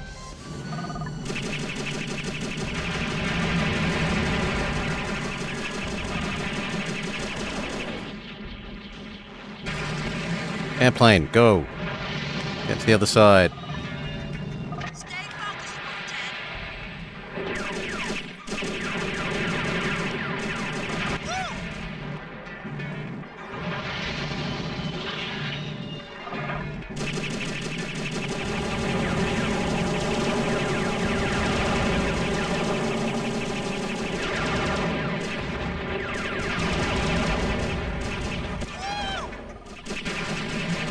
Come back when you have some skills.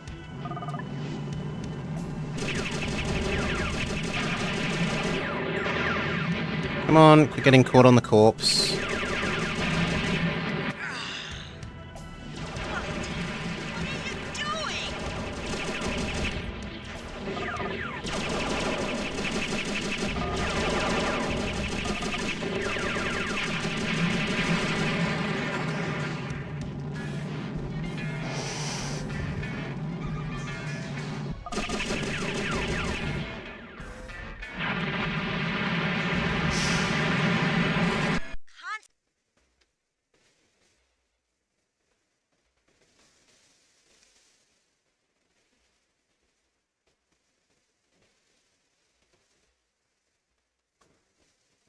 I don't even feel grumpy, because it doesn't feel like I'm specifically doing anything wrong, right?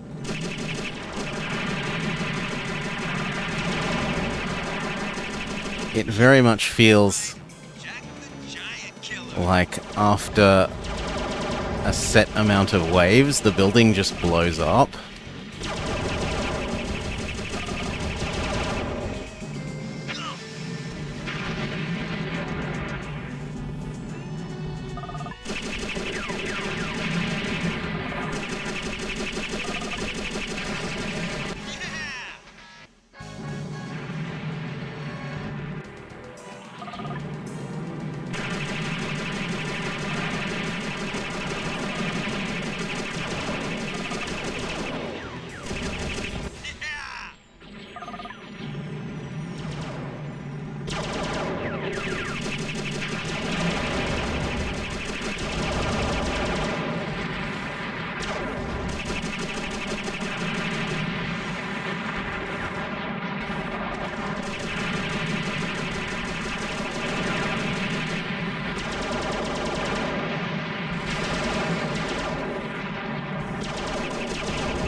Come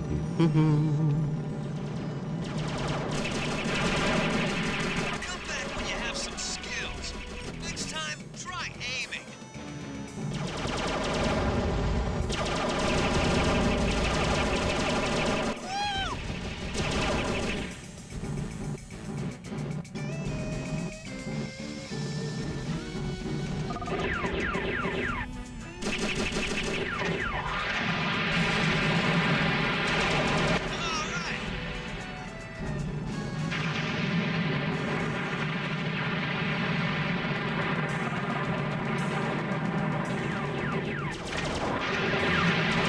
Come on. Actually lock on and target things. Stay focused, Book 10.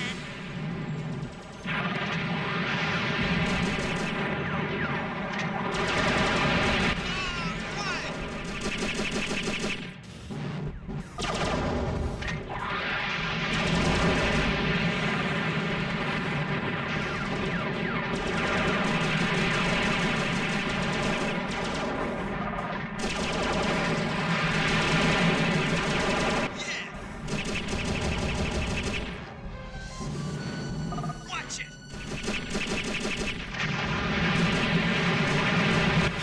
That's right. Jack the Giant Killer.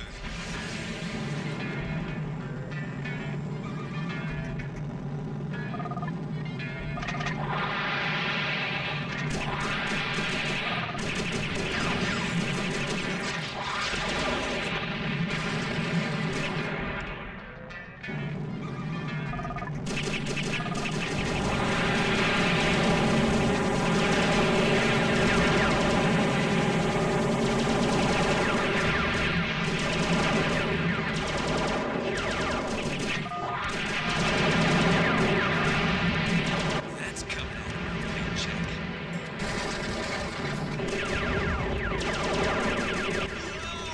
Heads up!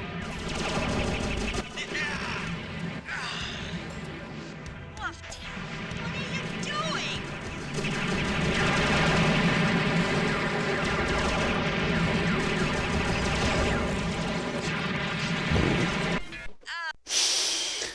Well, we got one more loop of this, and then we are free of escort the building.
Oh, Stay focused, Book 10.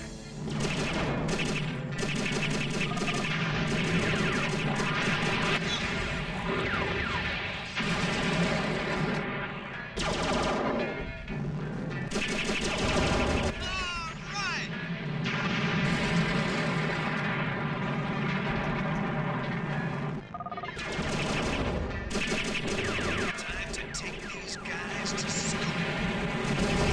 Come back when you have some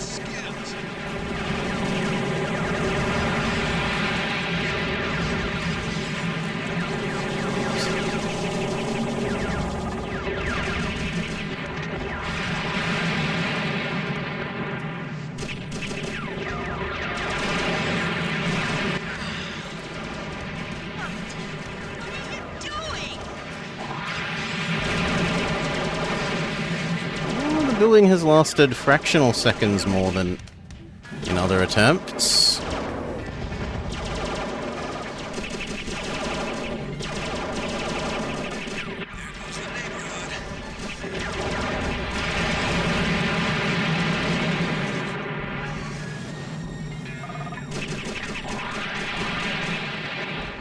But only fractional seconds. Great. And time! Okay. The Star Fox-like fly-around jet plane bits are nice. Anything to do with being the semi-plane or being the first-person shooter, well, third-person shooter, are absolutely not for me. The plane... Both the plane and the third-person shooter modes turn way too slowly, especially the plane one. The be a person, you run out of gun, even though the gun is like infinite. It needs to recharge. It runs out of full ammo meter, and that's really troublesome when you're fighting the bigger things. The music is fine, the graphics look fine, it's troublesome to get caught on enemies' corpses. They should probably be clippable. The tutorial was middling. It did teach you some things. It didn't actually tell you what buttons to press a lot of the time, and it didn't teach us some important things like the health system and that we could change between modes. But if you were more into first-person shooters than me, you could probably enjoy that. If it was only the plane bits, I'd probably have enjoyed the whole thing, but as it is, the first-person-y bits are just nah. Okay. Well, thanks again to Shadow for bringing this to us. I can't... Well, no, Pac-Man World was definitely worse. This is better than Pac-Man World, but I'm not sure I'll give it many of the others that we did that it would be better than. Of the GameCube ones that we've been playing lately.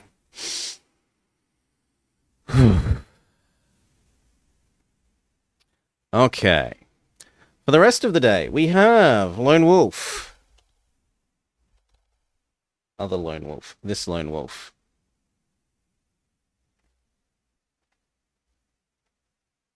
Yes. Give me 3-4 mins. Well, not even that. 2 mins. I want to refill my drink. And then we'll get on with Lone Wolf Wednesday. Lone Wolf Saga. Done. BRB.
Alright. Lone Wolf.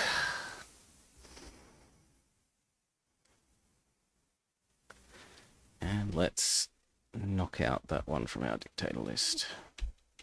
Done.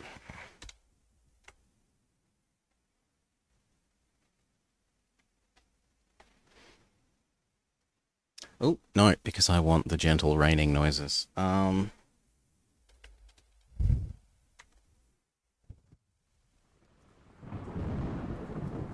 There we go.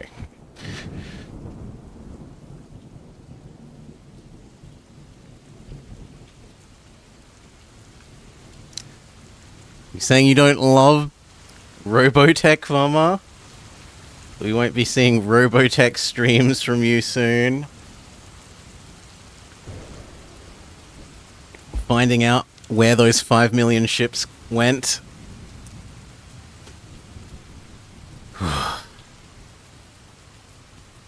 Hello and welcome to the Bobber Plays Lone Wolf Saga as part of Lone Wolf Wednesday. Yeah, I got that, Vama. I was saying you weren't relatively excited for Robotech. But anyway, we are up to Book 16, The Legacy of Vashna. Let's go. You are Grand Master Lone Wolf, last of the Kai Lords of Summerland, sole survivor of the massacre that wiped out the First Order of your elite warrior caste. The year is MS 5077. 27 years have passed since your brave kinsmen perished at the hands of the Dark Lords of Helgadad. These champions of evil were sent forth by Nanga, King of Darkness, to destroy the fertile world of Magnamund. They themselves have since been destroyed. You vowed to avenge the murder of the Kai, and you kept your pledge. It was you who brought about their downfall, when, alone, you infiltrated their foul domain, the Darklands, and caused the destruction of their leader, Arklord Gnag, and the seat of his power, that was the infernal city of Helgadad. In the wake of their destruction, chaos befell the Darkland armies, who, until then, had been poised to conquer all of Magnamund.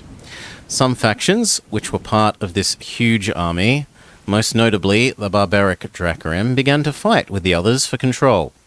This disorder quickly escalated into all-out civil war, which allowed the freeland armies of Magnamund time in which to recover and launch counter-offensive.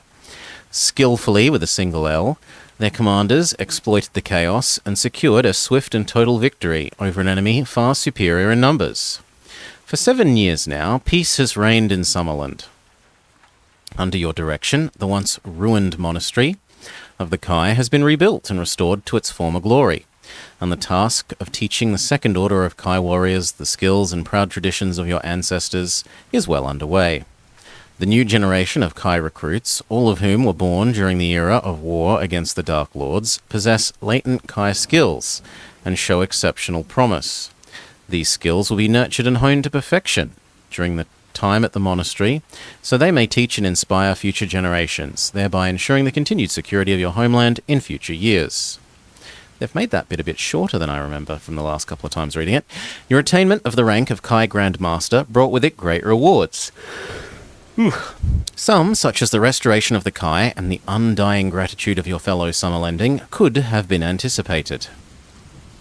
Yet there are also rewards which could not have been foreseen. The discovery that within you lay the potential to develop Kai disciplines beyond those of a Magna Kai, which until now were thought to be the ultimate that a Kai master could aspire to, was truly a revelation. Your discovery has inspired you to set out upon a new and previously unknown path in search of the wisdom and power that no Kai Lord before has ever possessed. In the name of your creator, the god Kai, and for the greater glory of Summerland and the goddess Ashir, you vowed to reach the very pinnacle of perfection, to attain all of the Grand Master disciplines, and become the first Kai Supreme Master. With diligence and determination, you set about... Oh no, here's the paragraph that I thought they'd cut from before. You set about to restore the Kai Monastery and organize the training of the Second Order recruits. Your efforts were rewarded, and within the space of 2 short years... The first raw recruits have graduated to become a cadre of gifted Kai masters, who in turn were able to commence the teaching of their skills to subsequent intakes of novices. Readily, the Masters rose to their newfound responsibilities, leaving you free to devote more of your time to the pursuit and perfection of the Grand Master disciplines. During this period, you also received expert tutelage in the ways of magic from two of your most trusted friends and advisors, Guildmaster Bane, leader of the Brotherhood of the Crystal Star, and Lord Ramoa, speaker for the High Council of the Elder Mages of Durasi. In the deepest subterranean level of the monastery, 100 feet below the Tower of the Sun, you ordered the excavation and construction of a special vault. In this magnificent chamber, wrought of granite and gold, you placed the 7 lore stones of Nixator, the gems of Kai power, which you had discovered during your quest for the Magna Kai. It was here, bathed in the golden light of those radiant gems, that you spent countless hours in pursuit of perfection, sometimes alone, sometimes in the company of your 2 able advisors, Bane and Ramoa. You worked hard to develop your innate Grand Master disciplines and grasped the fundamental secrets of left-handed and Old Kingdom magics. During this time, you noticed many remarkable changes taking place within your body. You became physically and mentally stronger, your primary senses sharpened beyond all that you had experienced before, and perhaps most remarkably, your body began to age at a much slower rate. Now, for every 5 years that elapse, you age but 1. At this time, many changes were occurring beyond the borders of Summerland. In the regions to the northeast of Magador and the Macken Gorge, the Elder Mages of Desi and the Herb Wardens of Butar were working together in an effort to restore the dusty volcanic wasteland to its former fertile state. It was a tentative step towards the reclamation of the Dark Lands. However, the progress was slow, and both parties were resigned to the fact that their efforts to undo the damage caused by the Dark Lords would take centuries to complete.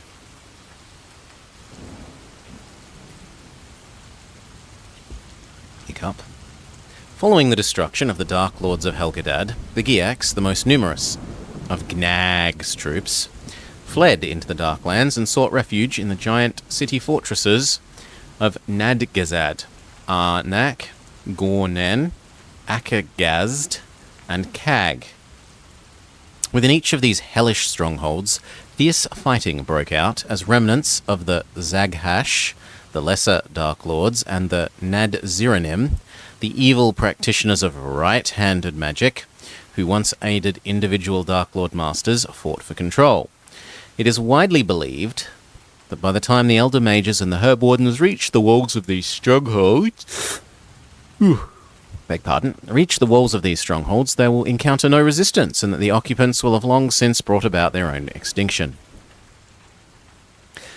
Elsewhere, throughout northern Magnamond, peace reigns victorious, and the peoples of the free kingdoms rejoice in the knowledge that the age of the Dark Lords has finally come to an end. Readily, men have exchanged swords and hoes and their shields for plowshares. And now the only marching they do is along the ruts of their freshly furrowed fields, which is lovely to say. Few are the watchful eyes that scan the distant horizon in fear of what might appear, although there are still those who maintain their vigilance. For the agents of Nar come in many guises, and there are those in Magnamond who wait quietly in the shadows for the chance to do his evil bidding. Already, your newfound skills have been tested against Nar's agents, and you have, on such occasions, acquitted yourself admirably. But your continuing victories against his minions have enraged the Dark God, and rarely has his lust for vengeance been greater than it is at present. Recently, Lord Ramoa has counselled you to be extra vigilant, for he fears that Nar is getting ready to strike at Summerland anew. The Elder Mages have received warnings from President Cadharian of Magador that something strange is taking place in the north of his country. In the mountainous territory which borders the Macken Gorge, freak storms and unseasonal weather have swept the remote region, and the night skies over Lake Vaunderol have, for several weeks, been illuminated by eerie, inexplicable lights. Lord Ramoa fears that Nar is plotting to revive Vashna, the greatest of the Dark Lords, whose spirit is trapped deep within the fathomless reaches of the Macengorge. It has remained there in uneasy entombment since the days of the Dark Lord was defeated... Ever since the day the Dark Lord was defeated in battle by King Ulnar I of Summerland. Vashna's body, along with those of his loathsome troops, was hurled into the abyss, hopefully never to be seen again. Legend has it the Dark Lord's body was destroyed, but his spirit lives on. Whew.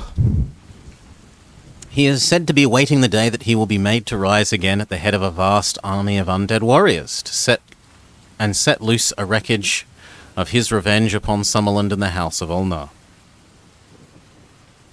If it is Nar's intention to resurrect Vashna and his army from the depths of the Macengorge, says an anxious Ramoa, as you and he discuss the situation in a secure privacy of your vault beneath the monastery, then no free realm upon the face of Magnemund would be safe. It has always been Summerland's misfortune that Ulnar's victory over Vashna was not total. I have feared that the legacy of the Macengorge would one day awaken and confront us, and I fear that unless we act swiftly, the day is about to dawn. For several hours, you and your learned advisors deliberated what could be done to prevent such a catastrophe. You decide that the exact nature of the threat had first to be determined if you were to combat it effectively. You were confident that your Grand Master disciplines would enable you to unravel the mystery quickly.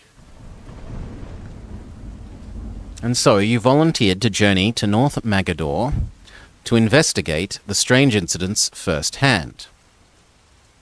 After all, there could be a perfectly innocent explanation for them. Let us hope that this is so, Grand Master, said Lord Ramoa, earnestly. But, nevertheless, do not forget what could confront you there. I'll pray to Kai and Ashir to watch over and guide you on your journey ahead, Lone Wolf, and bring you home, swiftly, safely, and victoriously. Okay, we get a new skill. I kind of want invisibility, or the super hiding. And we get to add another weapon to our Grand Mastery. Hammer sounds good. Although it doesn't feel like it's saving those that we add. Blah, blah, blah. Here's the things that you can bring with you from before. Anything you're not allowed to bring has been stored in the monastery. I probably don't need a whistle, or a bowl of string, or a bottle of wine, or a bowstring, or an empty bottle, or a silver bowl.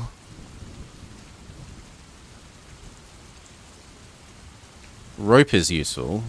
I will accept 2 rope, because sometimes the game steals your items. That would be annoying to be left without a rope. Sword bow. What are these Jadin amulets?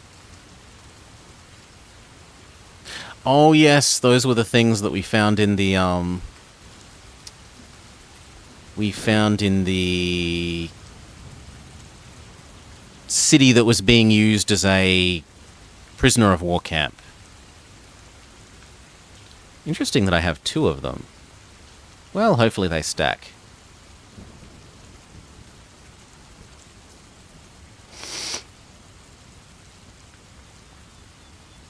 Store some money, because the game's about to roll even more money.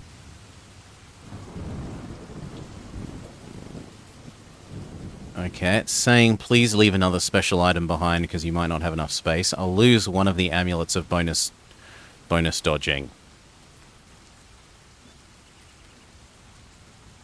I understand. Okay, before you set out, you take with you a map of the Macengorge and the surrounding territories and a pouch of gold. To find out how much, pick a number from the random number table, add 20. This equals how much is inside. If you've completed previous books, you may add this sum to the total of crowns you already possess, but you can only carry 50 at a time. You can take 4 items from the list on the right. Potion of healing, absolutely. 1 meal. I don't need a 3rd quiver. So I guess more rope and a meal. We've certainly got a lot of rope. Blah, blah, blah. No matter how poorly you roll for combat skill and endurance, you should be able to win if you are wise. The hours leading up to your departure from the monastery are spent in the company of your able advisor, Lord Ramoa. Having discussed the mission at great length, you busy yourself now with the practical preparations of your long journey to Magador. Actually, let's have a look at the map.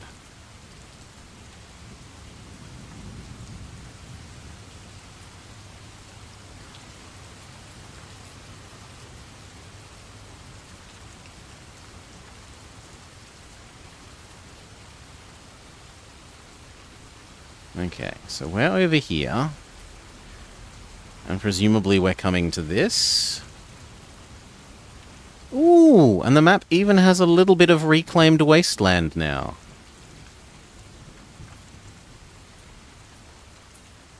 Nice. He gives you a scroll which contains a written invitation from President Kadharian to attend his Senate to discuss trade between Summerland and Magador. It provides cover for you should the need arise to justify your journey. This is a special item, doesn't take up space in your action chart. Also, in the interests of secrecy, you decide it best to discard your formal Kai robes in favour of less conspicuous garments, and you choose instead to wear the simple clothes of a guildsman, woolen breeches, leather tunic and a cloak. Dressed in this way, and aided by your innate sense skills of invisibility, you feel confident you'll be able to travel the road to Helgor, the Magadorian capital, without drawing undue attention to yourself or your purpose. By her horse, the journey to Helgor could be expected to take 5 weeks. Your initial thought had been to send word to your guildmaster friend, Bane, requesting that he allow you to use his magical skyship, the Skyrider. However, on this occasion, you will have to forego the speedy comfort of his wondrous craft, for Bane is using it on his own quest to the distant land of Bahana in southern Magnamund, and he is not expected to return before the year's end. Your second choice was also to prove unsuitable. Having resigned yourself to a long journey on horseback, you sent an order to the monastery stables for your horse Storm to be saddled and made ready. This was a fine Slavarian stallion that had been the gift to you from Elector Manatine of Palmrian, in gratitude for the crucial part you played in the victory over the evil Senna Druids of Ruel. His strength, intelligence, and indomitable spirit have reminded you so much of your old Kai tutor, Stormhawk, that you chose to name the horse Storm in his memory.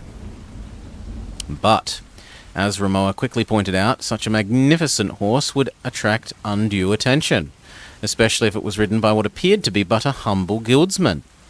And so, reluctantly, you had the stables prepare you another horse, strong but less exceptional mount called Bracer.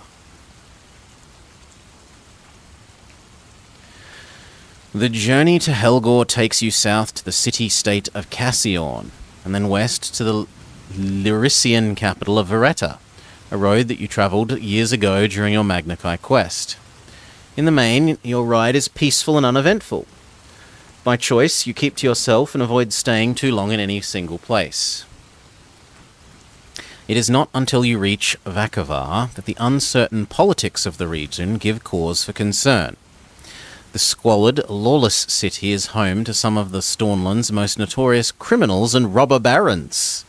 It's common knowledge that travellers who value their wealth and health wisely avoid Vakovar wherever possible. Forewarned by the rumours, you choose not to dwell here and ride safely through the city and press on to Helgor. Yet while within the walls of Vakovar, no less than a dozen separate attempts are made to relieve you of your money pouch and horse.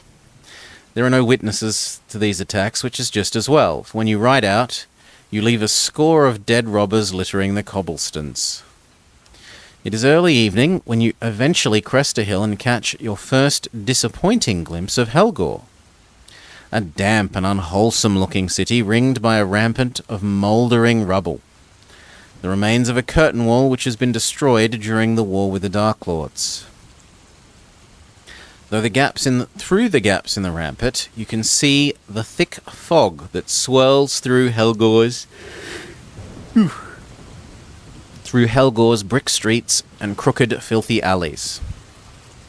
At first sight, it seems that the Magadorian capital is little more than a beggar city. A vast hodgepodge of slums and hovels. But as you ride nearer, you notice several grand towers pierce the rolling grey mist. The main approach to Helgor is patrolled by presidential guards, heavily armed with crossbows and spears, who are checking everyone attempting to enter by road. Dressed in flamboyant green tunics, scarlet, and black calf hide, which seems far too lavish for the garrison of such a squalid city. When asked your business, you show them the scroll given you by Romoa. They are impressed by the invitation and insist that an armed escort be provided to help take you directly to the presidential palace. After your experience in Vakovar, you welcome their offer. Despite the overwhelming squalor of Helgor's dingy tenements and streets, you were expecting the president's palace to be an exception. To your disappointment, however, it turns out to be little more than a fortified chateau situated in the centre of the city, atop a hill known as the Vanagrom Knoll. You're welcomed into the palace's Senate Hall by an official called Stepona. Not Epona, Epona. A dour man who looks older than his 30 years. He sees to it that your horse is stabled and that you are given refreshments while you wait your audience with the president. An hour passes before the doors to the Senate Hall swing open, and without a formal announcement, in strides President Kadharian of Magador. If you had visited here before, turn to this. Or if you've never been here, go to this. 30? Yes. A dour old man who looks older than his 30 years. So he's only 30 years old, but he looks far older. Though we accept that 30 is, of course, ancient beyond belief.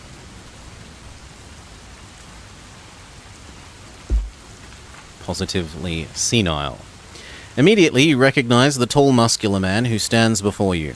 He was once known as the Slave Master of Arnak, an agent of the Elder Mages based in the Darklands who 7 years earlier helped you to enter the dread city of Helgadad and bring about the downfall of the Dark Lords.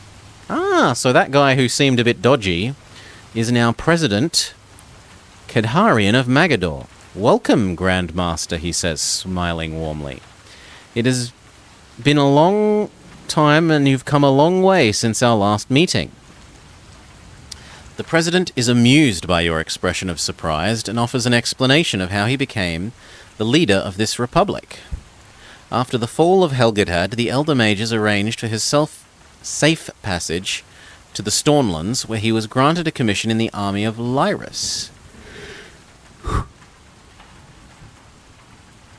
He distinguished himself in battle, and later, once the remains of the Darkland armies had been vanquished, he returned to his native Magador and led an uprising against King Vanagrom VI, who had long been a puppet of the Dark Lords. The revolt ended with the king dead and the abolition of the monarchy. Magador became a republic, and the Slave Master, whose given name was Kadharian, became its first elected leader. And now to the reasons why I've requested your help, Grand Master, he says, as he pushes open the door to a smaller room, which adjoins the Senate halls. Turn to page 100. You follow the President into the chamber, your footsteps echoing as you walk along the mosaic marble floor. At the far end of the room, a wiry wolfhound lies snoozing in front of a log fire, crackling in an iron grate. The flames illuminate the chamber with a warm glow, casting flickering shadows across countless shelves stacked with thick rolls of parchment and papyrus. All we need is a press-studded leather-backed chair, and this is pretty ideal. At the center, there stands a large table heaped with sand. The sand has been shaped to depict the topography of Magador. Its towns, cities, mountains, hills, and rivers. The attention to detail is very impressive.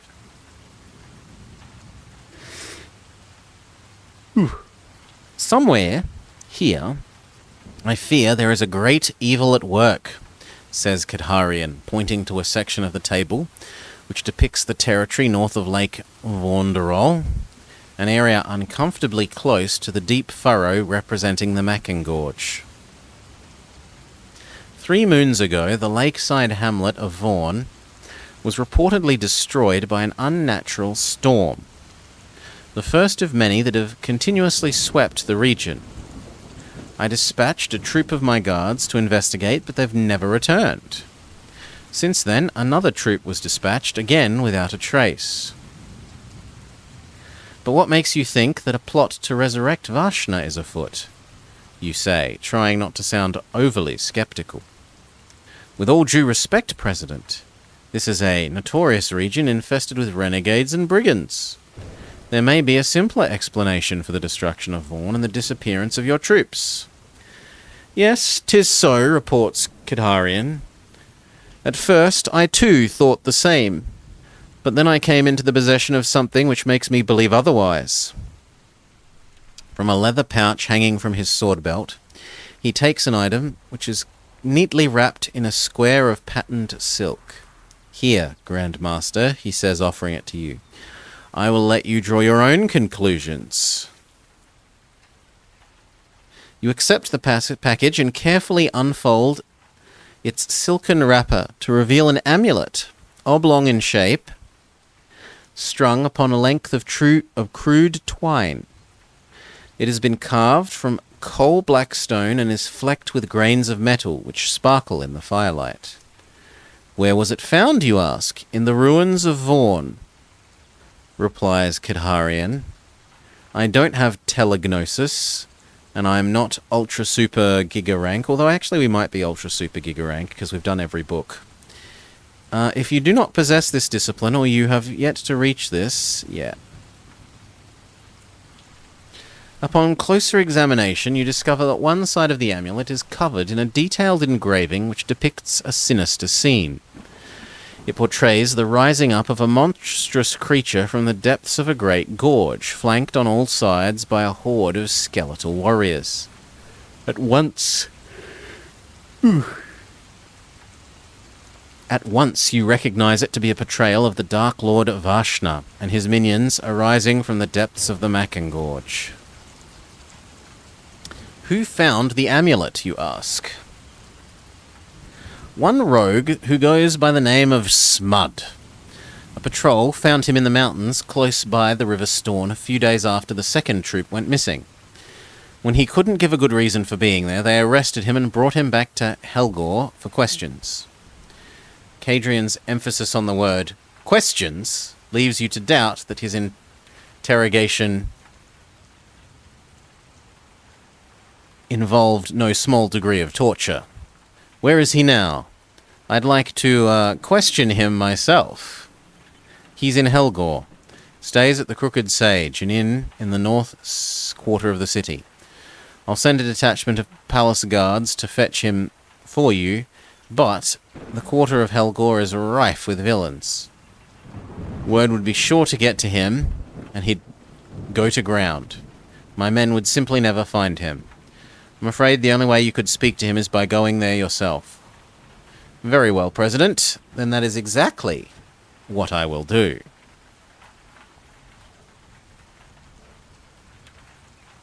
Do you mind if I keep this, you ask, motioning to the amulet? I have no objection. I hope it helps you discover what is truly going on.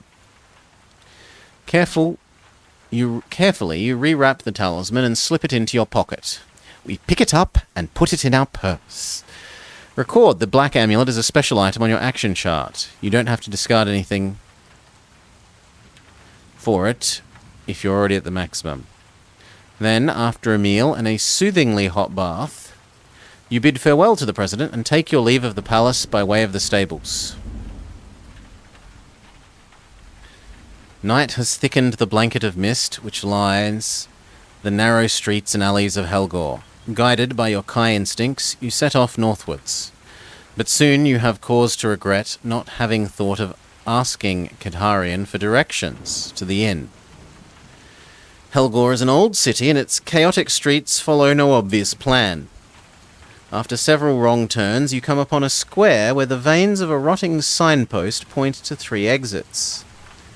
Slumped at its base, there sits a dishevelled fat man in a yellowed, streaked beard, who is gulping mouthfuls of cheap ale from a filthy stone pitcher. You attempt to use your pathmanship skill to read the signpost, but come up unsuccessfully. If you wish to leave the square to the north, turn here. If you wish to leave the square to the east, turn here. If you wish to leave the square to the west, turn here. Or if you want to talk to the fat man, talk to the fat man. The drunkard gives you a lopsided grin and wipes his greasy mouth with the back of his hand before replying, for sure I know where the Crooked Sage is. Fine ale to be had if only I had the money to afford it. I could tell you where it is for a small payment. Sure, money is essentially valueless. Let's just take it. The fat drunkard can hardly believe his luck when you reach into your pouch and count out the 10 crowns and place them in his grubby hand. May the gods bless your boots, sir, he cackles, as he stuffs the gleaming crowns into his pocket.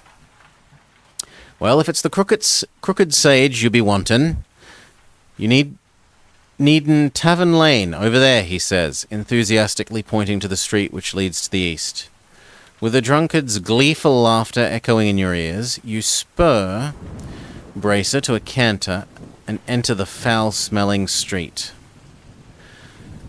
Clamped against the walls of the surrounding buildings are oil-soaked torches which serve to illuminate the signs of the wine shops and taverns.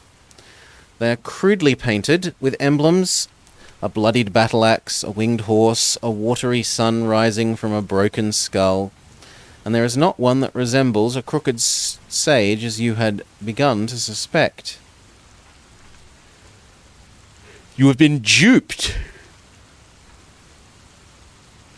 When, suddenly, you hear the sound of drunken revelry coming from a 2-story building at the end of the street. Its oaken doors hang open, and a vivid orange glare of its roaring hearth spills invitingly into the dank night gloom. Though it has no painted emblem, you sense at once that this must be the Crooked Sage Inn. As you approach, a sallow-faced stable boy limps from a wooden hut which is leaning precariously against the side of the tavern. For a gold crown, he takes charge of your horse and shows you to the tap room. You enter the open doorway, and the hubbub of laughter and conversation dies momentarily as all eyes turn to stare in your direction. They consider you for a few moments, and then the chatter and noise begins anew, and the eyes return to their other matters. After descending a flight of steps to the sunken floor of the taproom, you make your way through the noisy crowd to the beer-soaked counter. A husky serving wench thuds a pewter tankard upon the bar and fills it with frothing ale. First one's on the house, the rest you pays for, you understand? You nod your reply, and as you sip the watery brew, you take stock of the inn's villainous clientele. They are not a pretty crowd. The Crooked Sage is a tavern with an ill reputation, even in the brawling turmoil of Helgador's normal quarter. The city guard never patrol here. A weekly donation to the guard captain guarantees that they are always somewhere else. Order, and what passes for the law, is kept by Chegger, the owner of the inn, and his 2 brutish sons, Zola and Gorgan. You finish your ale, and the serving wench returns to refill your taggart. That'll be a gold crown, she says, thrusting out a calloused palm. You place the crown on the bar, and as she goes to pick it up, you take hold of her in wrist to prevent her from moving away. Why are you here?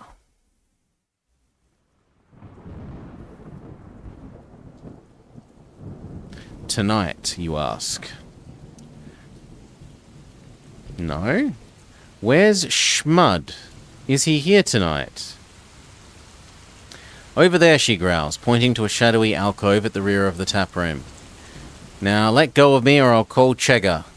You release her, take your ale, and slowly walk towards the place where Smud, is supposedly seated. He is in the company of a giggling bar girl and doesn't notice your approach, as you stand beside him until you thump your tankard down on his table. The sound startles him and immediately he dances to the floor.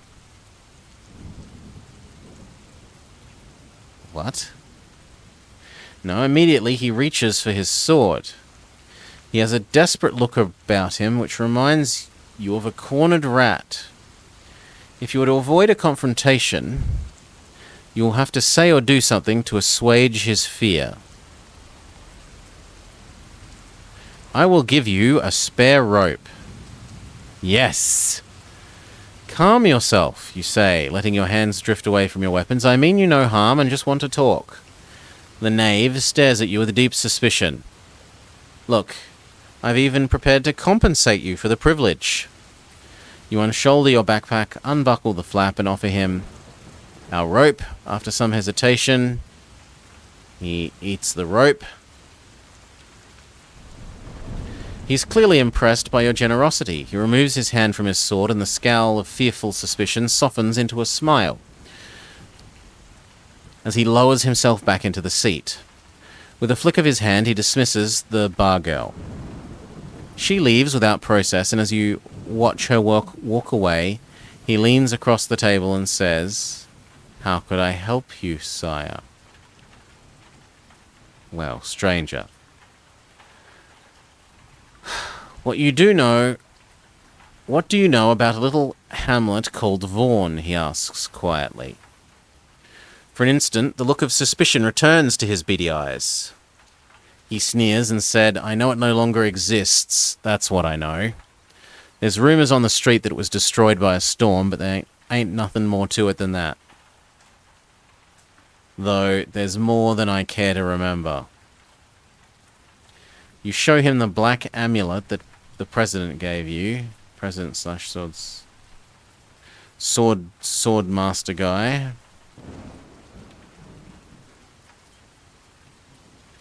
And once more you repeat your question. He refuses to answer further, fearing that one of the Kedharian agents is out to arrest him. So we're stuck with a non-helper helper? He's halfway out of his seat when suddenly his chest is transfixed by the crystal window. With eyes wide-eyed, with pain and shocked surprise, he crashes to the ground in a mix of reality and difficulty.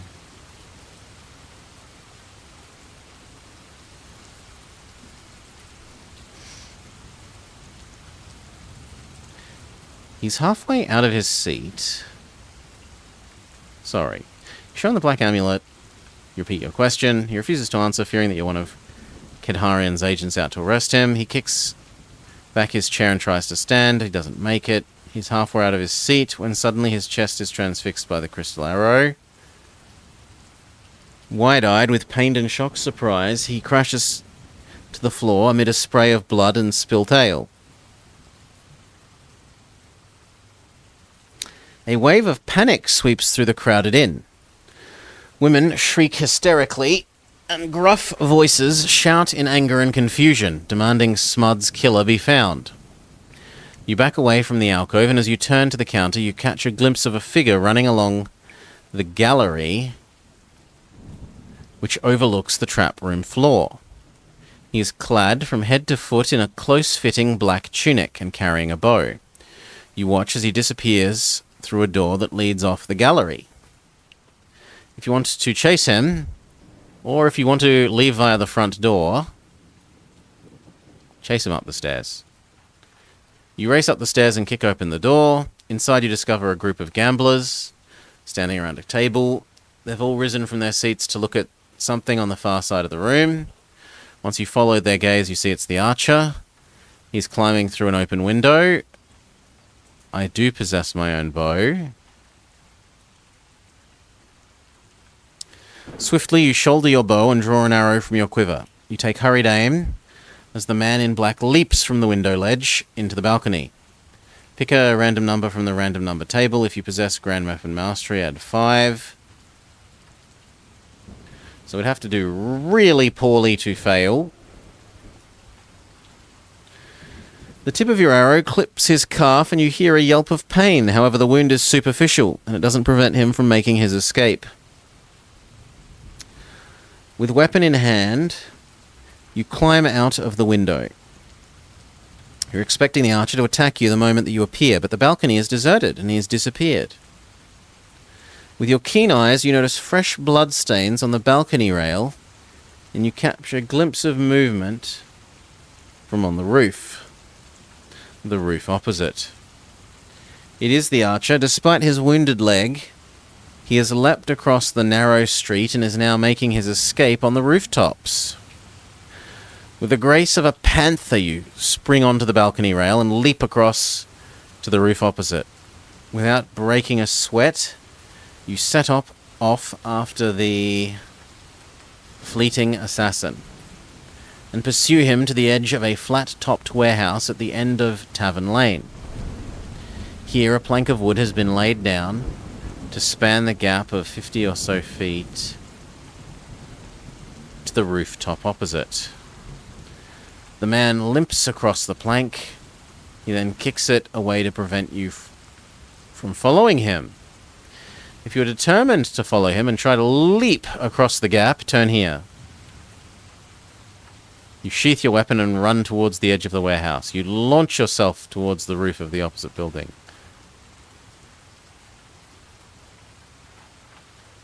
Finally, you make the jump look effortless as you glide through the air and make a perfect...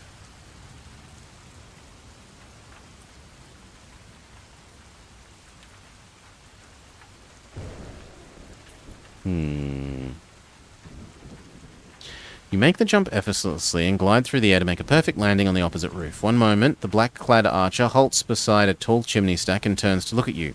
He is clearly worried by how efficiently you are pursuing him. 3 other shadowy figures emerge from behind the stack and stand shoulder to shoulder. They stare at you for a few moments before one of their number raises his hand and hurls a glassy sphere in your direction. The sphere shatters at your feet, and in an instant your legs are engulfed by a writhing mass of magical vines. By the time you free yourself and discover that the assassin and his confederates are nowhere to be seen, you are left with nothing to do but approach the chimney stack where you found them, and where you find, lying at its base, another one. And where you find at its base a plum-sized coin of black metal engraving.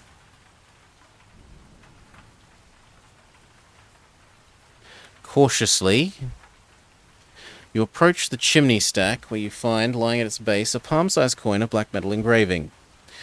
You pick up the disc and slip it into your pocket. Record the runic disc on your special items list.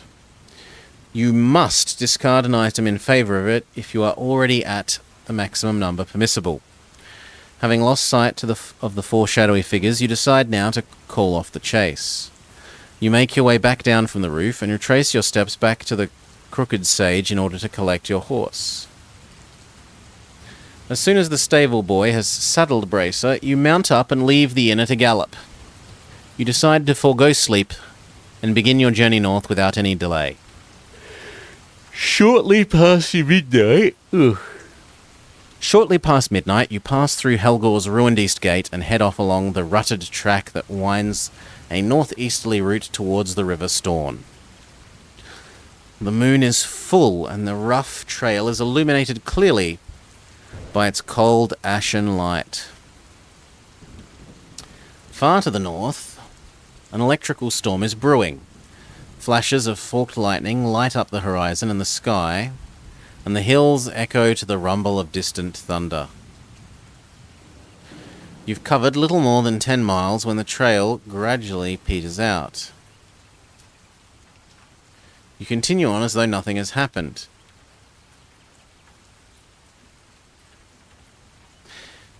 And you continue to cross the heathland for a few miles until you find another trail, muddier than the first, which has fresh tracks imprinted on its surface, lending you off towards the northeast. Curious as to their origin, you dismount and take a closer look. Pick a number from the random number table. If you have Hunt Mastery, add 1. If you have reached the right rank, you may add other skills. We still do well.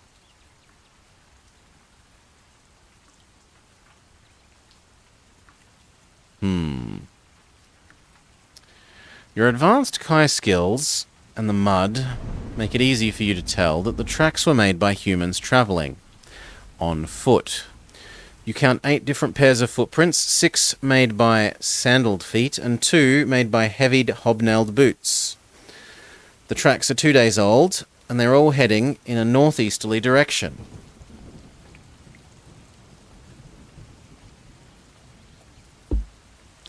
The muddy track climbs to the peak of a ridge and then makes a twisting descent to a copse of sickly-looking trees, clustered at the base of a gully.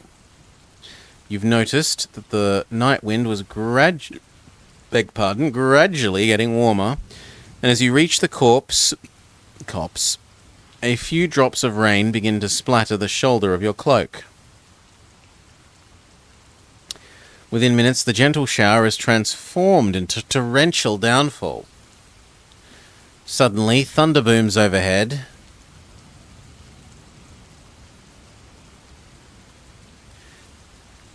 and forks of lightning streak down to explode among the surrounding trees, setting them on fire. Fearful of the danger, you peer through the wall of rain and search for safer shelter. Aided by your senses, you detect 2 possible refuges from the storm, an overhanging rock and the entrance to a mine shaft. Mine shaft, mine shaft. You urge Bracer up a treacherously slick path that leads to the entrance. Without faltering on the difficult ascent, he carries you to the top, where 2 rusty rails disappear into the mine shaft's shadowy maw.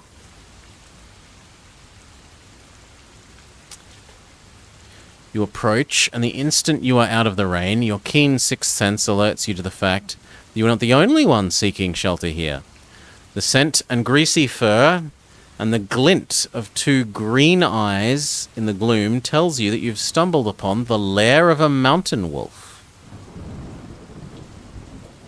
The wolf growls menacingly, and Bracer backs away in fright. Quickly you prepare to use your Magna Chi skill of animal control to calm the beast. We do not have Ultra Super Giga Mega Animal Control, so sucks to be us. Your basic instincts are sufficient to calm the wolf, but it is clearly agitated by the scent and presence of the horse. Confused and frustrated,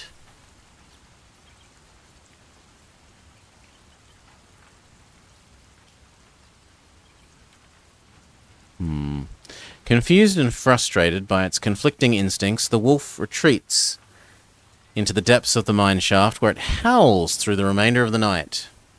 Unable to sleep because of the wolf's incessant cries, you spend the next 5 hours in quiet discomfort, waiting for the storm to subside. Lose 2 health.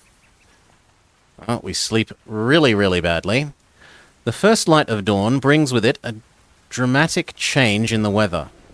The storm has ended and the sky is now bright and clear, but on the distant horizon you can still see flashes of lightning and hear thunder rumbling in the mountains. You leave the mine and urge Bracer down the muddy slope towards the track, most of which you discover has been washed away by last night's storm. The damp earth is steaming in the unusual heat of the morning sun, and the air crackles with the eerie residue of static electricity. You continue your ride through the hills without stopping until shortly after midday, you come to a derelict hovel that stands at the edge of a marshy peat bog. Your senses inform you that there is someone inside, and spurred on by curiosity, you resolve to find out who they might be. You dismount and leave your horse to feed on the marsh grass while you step forward to investigate the hovel. You're 20 feet away when suddenly it creaks open and you see an old man standing in the doorway, smiling at you. If you ever travelled to Veretta, the city of Tahoe, or a hut on the Royan Pike, turn here. Immediately you recognize him. This man is Gawain, the Sage of Veretta.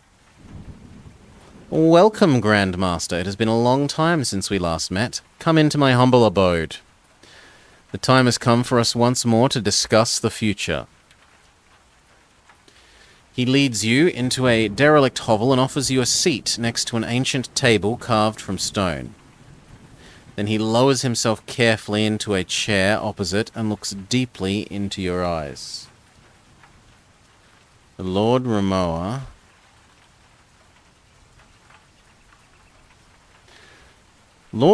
sent word to me in Veretta that you were on your way here, he says, taking a parchment envelope from the folds of his robe. I and my sages, being that we are observing the skies in this region, wish... The skies in this region for many months, and are sure that an event of great and terrible importance is close at hand. The stars and the storms portend that an evil power will soon arise on Magnamund.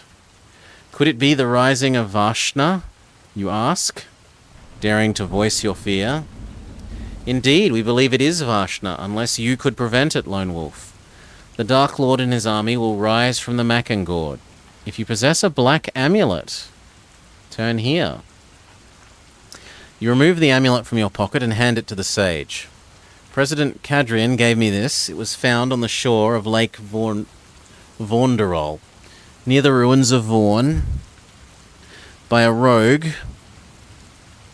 who went by the name of Smud.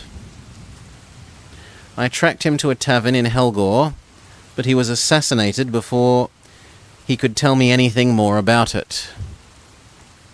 Can you? Gwinion holds the amulet close to his myopic eyes and examines the engravings in great detail. After a short while he says it is a seal, the amulet of fealty worn by the acolytes of Vashna. It would seem to confirm our fears. I have seen such amulets before, but none crafted from this metal. It is a metal not of this world. He hands you back the amulet and you return it to your pocket. He opens his envelope and removes a time-yellowed parchment that he spreads upon the smooth stone table. It is a map of northern Magador. He points to Lake Vornadol and tells you that the eye of the strange storms that have swept this region have been calculated as to be within a few miles of the lake's eastern shore, close to the Makangorge. The hamlet of Vaughan, or what is left of it, is located on the southern shore, near the tributary river. He counsels you to be on your guard at all times, and to help you succeed, he gives you an amulet of his own. Wear this, Grandmaster, he says as he places the corded amulet about your neck. It will keep you safe from some of the perils that may await you. Record the platinum amulet, which you wear on a cord around your neck, as a special item on your action chart. You need not discard items in order to carry it.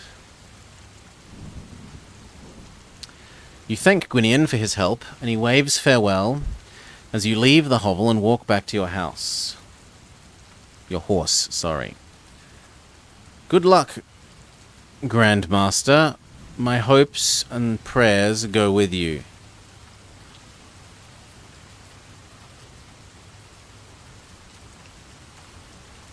By nightfall, you've covered 20 miles of rough terrain and have been assaulted by the extremes of weather. From a desert-like heat at mid-afternoon, the temperature plummeted, causing a sub-zero squall which left you and Bracer blanketed with frost. But now, as darkness draws its cloak over the world, the temperature quickly rises. This heralds the return of the rain and the thunder and the violent lightning strikes. Helped by your tracking skills, you discover a shallow cave where you can take shelter from the storm. You are tired and hungry, and unless you possess hunt mastery or eat a meal, lose more health. I have hunting.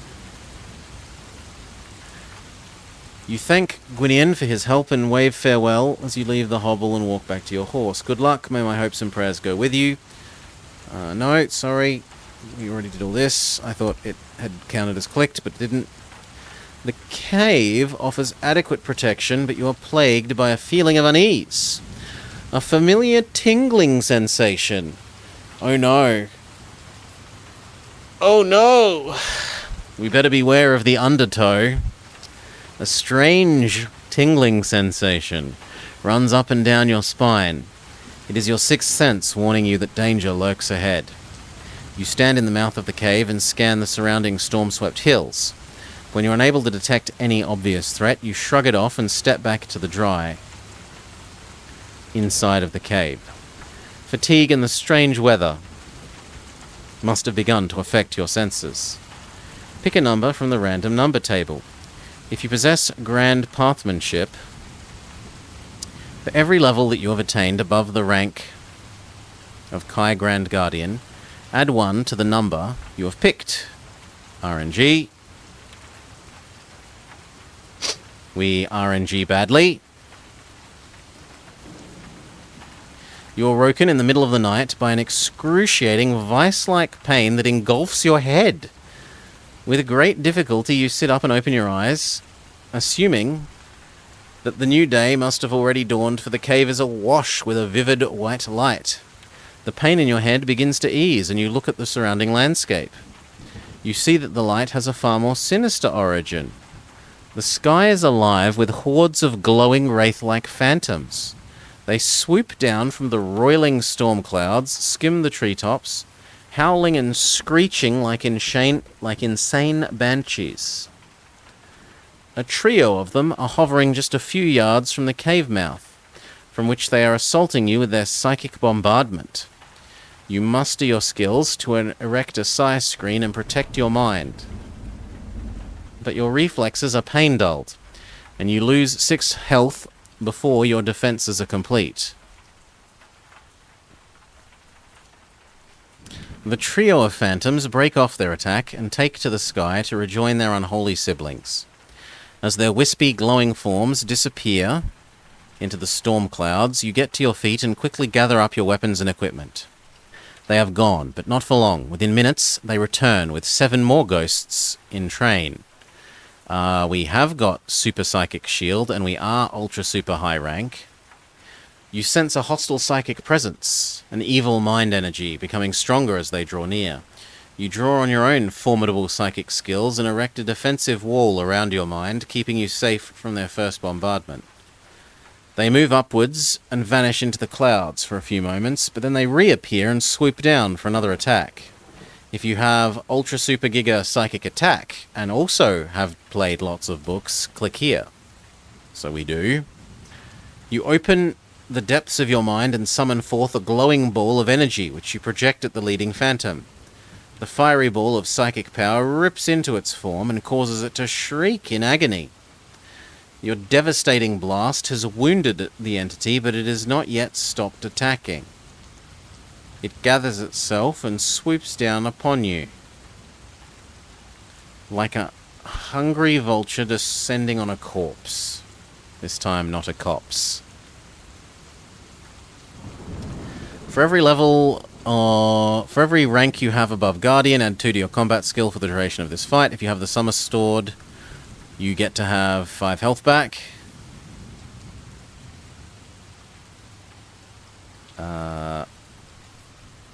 Ultra Super Giga Psychic? Ah. Okay, so that's now a separate attack thing. Sure. You open the depths of your mind and summon... No, we just did that. We did that, we win combat. You have destroyed all of the ghost creatures that were attacking you, but are mindful that there are still hundreds of the malevolent spirits circling the area. You stand with your horse at the rear of the cave, ready your weapon, and pray to Kai and Ashia to help you both stay safely hidden. The Vortexi ride the raging storm for more than an hour until eventually it dies and they slowly disappear. An uneasy calm descends upon the land. You sense that danger has passed and you try to get some rest, but the memory of your ghastly confrontation is still in your mind and makes it troublesome to sleep. Lose 3 health. You must also eat.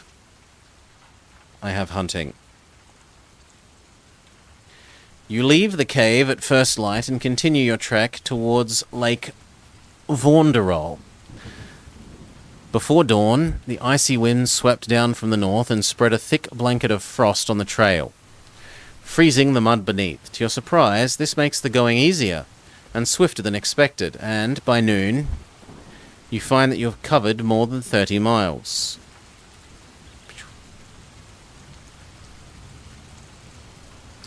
During your ride, you've watched the land slowly changing.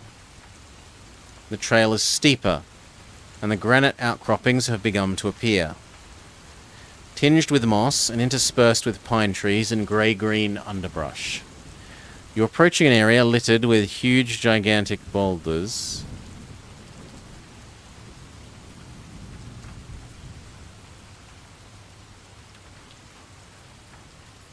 The trail is steeper, and the granite outcroppings have begun to appear, tinged with moss and interspersed with pine trees and grey-green underbrush. You approach an area littered with huge pine granite.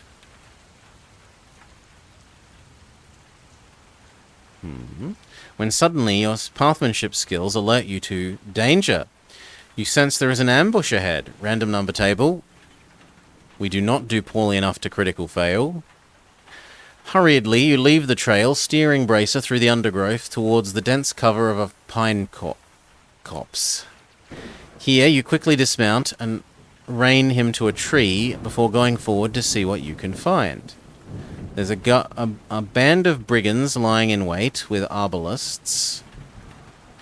You discover a gang of brigands are lying in ambush, hidden among the boulders that line the side of the trail. Your hunting skill enables you to circle round and get behind them without being seen. And from your vantage point, you observe their leader and 3 henchmen. Shoot them, magic them, or wait. Shoot them. You draw an arrow. You draw an arrow and draw it back until the feathers are touching your lips. You let slip the straining bowstring. The shaft whistles through the trees towards the brigand leader's back and hits him squarely between the shoulder blades with a loud thonk. He screams and throws his arms wide as he crashes face first to the ground. The henchmen spin around and see you. They bellow commands to their underlings, and at once the angry villains are close. Sorry. The henchman spins around and see you. They bellow commands to their underlings, and at once the angry brigands begin to close on your position from all sides. You retreat to the trees and head back the way you came, anxious to retrieve your horse before the brigands find it.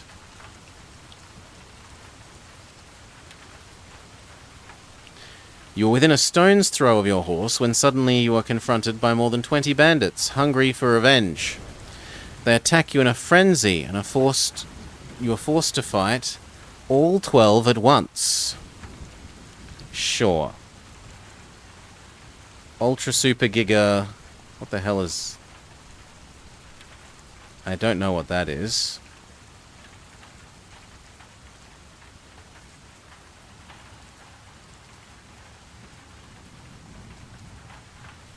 Okay, they did some minor damage to us. Hell, more of the damage was basically from our own psychic attacking. You slay the last of the Vakavarians. As the last of the Vakavarians fall dead at your feet, you step away from their heaped bodies and wipe the sweat of battle from your bloodied brow. You've slain the enemy, but you can hear more coming through the undergrowth, eager to reach you and avenge the deaths of their brothers in arms. Several of the dead have satchels and backpacks slung around their shoulders. Some have been torn open during combat, and their contents lie spilled on the ground. A cursory glance reveals the following weapons and following items. You may keep them. Let us take the pipe. Fill up our our quiver full of arrows. A spyglass sounds useful. So does a blanket. Alrighty. Remember to mark any that you keep on your action chart. Swiftly, you make your escape into the dense pines. The area is alive with bandits, and you're forced to flee northwards, away from the place where you left Bracer tethered to the tree. You are anxious for his safety and mindful that there are still many miles to cover before you reach Lake Vaunderol. But you dare not turn back for him. You hear something that makes you halt in your tracks, the sound of a horse whinnying. Your Kai senses detect the warm scent of horse flesh on the air, mingling with the sharp tang of the surrounding pine trees. Hopeful that Bracer escaped from the brigands and has come to find you, you push through the densely packed trees until you stumble upon a clearing. Here you discover that it is not Bracer, but rather that you have found the brigands' horses. They are unguarded, and you cannot sense anyone else nearby. But even so, you take care not to startle them. You untether one of the stallions and lead him away from the rest, along a trail which is covered with fresh tracks, and soon you come to a wider trail which winds away to the north. Here you mount the horse and set off along the rocky trail, though you've gone little more than half a mile when you can smell something that makes you rein the horse to a halt. From a wooded gully away to your right, you detect the scent. You detect the scent of death being carried on the afternoon breeze. If you wish to investigate the gully, sure. The horse refuses to approach the trees, so you dismount and tether him to a boulder before investigating on foot. Beyond the perimeter trees, you discover a clearing where a score of shallow graves are clustered in a circle. You scrape away some of the stones and earth from the nearest grave and uncover the corpse of a man clad in mouldering red robes. A black hood trimmed with skeletal insignia identifies him to have been an acolyte of Vashna. He and his brothers were attacked, robbed, and murdered by the brigands. This clearing is one where the brigands clear things up. I don't want to further examine the dead bodies of the followers of Vashna. Through the afternoon, the rocky trail descends through an unlovely landscape of shale hills and crags, topped with thorny brambles. It is a difficult terrain, but your ride passes without incident. Shortly before dusk, you come to the top of a ridge and catch your first glimpse of the River Storn. and the snow-capped peaks of the mountain of the southern Derncrags beyond. The elation of having come so far is sobered when you see that the distant sky is changing rapidly, and only a slender streak of light fringes the horizon. A storm is coming. As you make the long, gradual descent towards the river, the air becomes humid.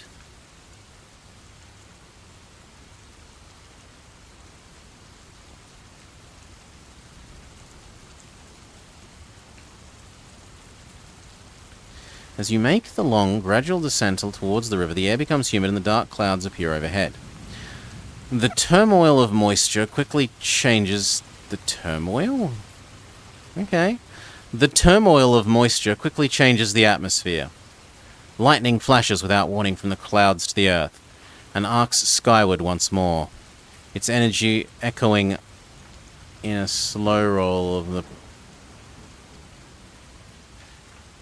its energy roiling in a slow roll of thunder.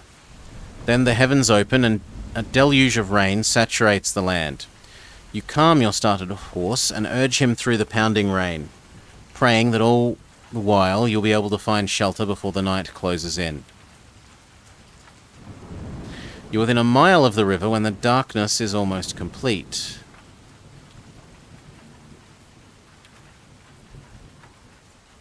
Yet, aided by your keen vision, you are able to make out two places that might offer some degree of protection from the storm. The first is a cone-shaped stone hut perched near the river's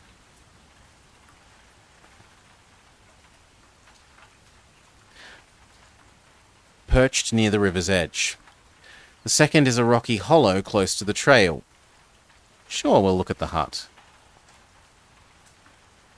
The hut has long since been deserted, but it still offers you and your horse good protection against the elements. Watertight, and there is sufficient straw on the floor to feed your mount. You should not feed wet straw like that to a horse. You'll give the horse critical tummy ache that will kill the horse. Before you settle down to rest, unless you possess Hunt Grand Mastery, eat a meal or lose 3 endurance points. Sheltered from the foul storm, you're able to get a good night's rest. You awake feeling invigorated. Restore 3 health points. I have hunting, so I don't need to eat. But I get to have my 3 hit points back, which is nice. In the cold light of dawn, you see that the River Storn is too deep and fast-flowing to be fordable at this point. The trail follows the river downstream, and you follow it in the hopes of finding somewhere to cross. 2 miles later, you come across such a place. At a point where the river slows and widens, you find a crude rope ferry has been erected. It comprises 2 rafts attached to 2 long lengths of rope suspended above the river. Crossing can be achieved by boarding a raft, pulling on its guide rope to haul it across to the opposite bank. You wait and observe the area. When you feel sure that it is safe, you place your horse aboard the raft and begin the laborious task, of pulling yourself across to the other side.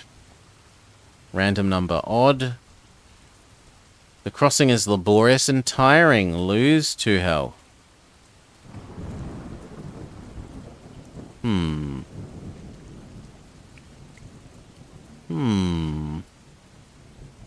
But at length you reach the far side of the river and disembark safely. A stony trail runs along the bank, heading north, and you follow it, with high hopes of reaching Lake Vaughan-Derol before sunset. All day the sun blazes supreme in its cloudless sky. The waves of heat creating a shimmering, distorted view of the trail ahead. The distant horizon is streaked with myriad colors, and the dry air crackles with energy.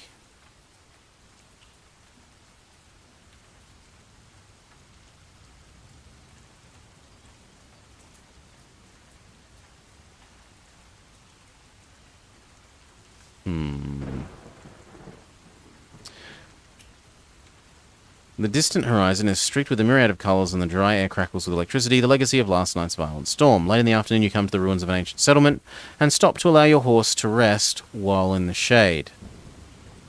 We don't have ultra super giga pathmanship. You leave the ancient settlement and continue to ride along the sun-baked river trail.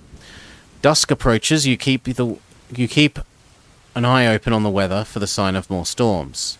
Clouds are rapidly forming over the mountains to the east, and the metallic smell of ozone is strong in the evening breeze.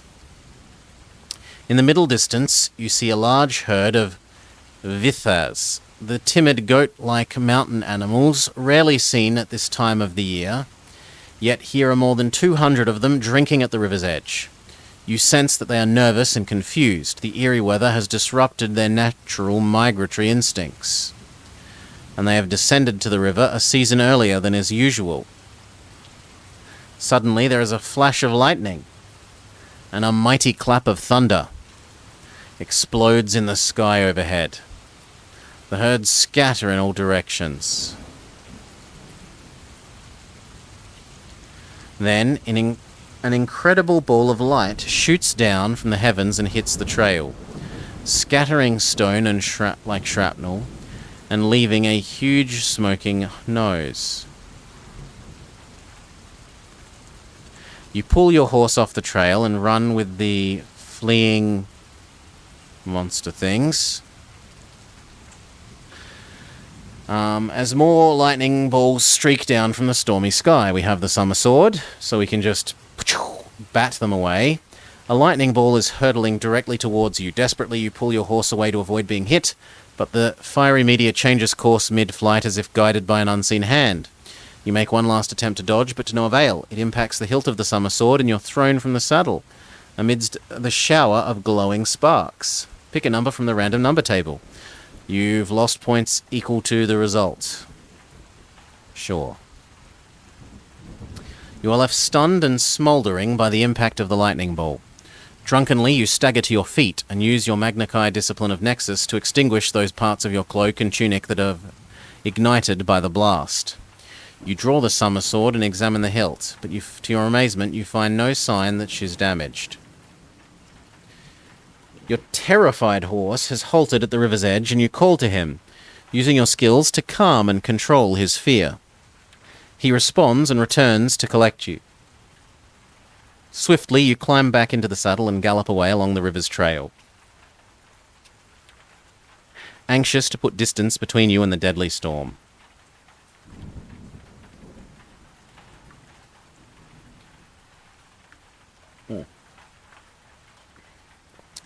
The rumble and crack of repeated lightning bolt strikes echoes in your wake as you make your hurried escape along the river trail. It is not long until you traverse a high path, where the river Storn flows through the mountain foothills, such that the sound eventually disappears. Your senses tingle with the conviction that the storm was no accident. You feel a malevolent force is at work. Shortly before dusk, you emerge from the pass and see Lake Vornderol for the first time. You call on your skill of hunt mastery to intensify your vision, and as you view the lake, you make out the ruins of Vorn on the southern shore. The hamlet is blackened and desolate, but not without signs of life. There are several pinpoints of light, campfires, you would expect, judging by their colour, and you can see a square-rigged mainsail. There is a boat moored at the quay. If you wish to attempt to reach it before nightfall, no. We will approach in the morning. You find shelter in the wooded grove, close to the trail. Darkness descends, but the surrounding trees are kept illuminated by the spectacular host of twinkling lights. It is a wondrous display, but you are not deceived into thinking all is well. There is a great and evil magic at work. You can sense it. The storm stays away during the night, and you get some sleep. You rise to the dawn and breakfast on roots and berries that are plentiful in supply around here. You break camp and continue your ride. So there's so many of them that we can We can get extra meals. Well, stuff the pipe. We'll take the meal.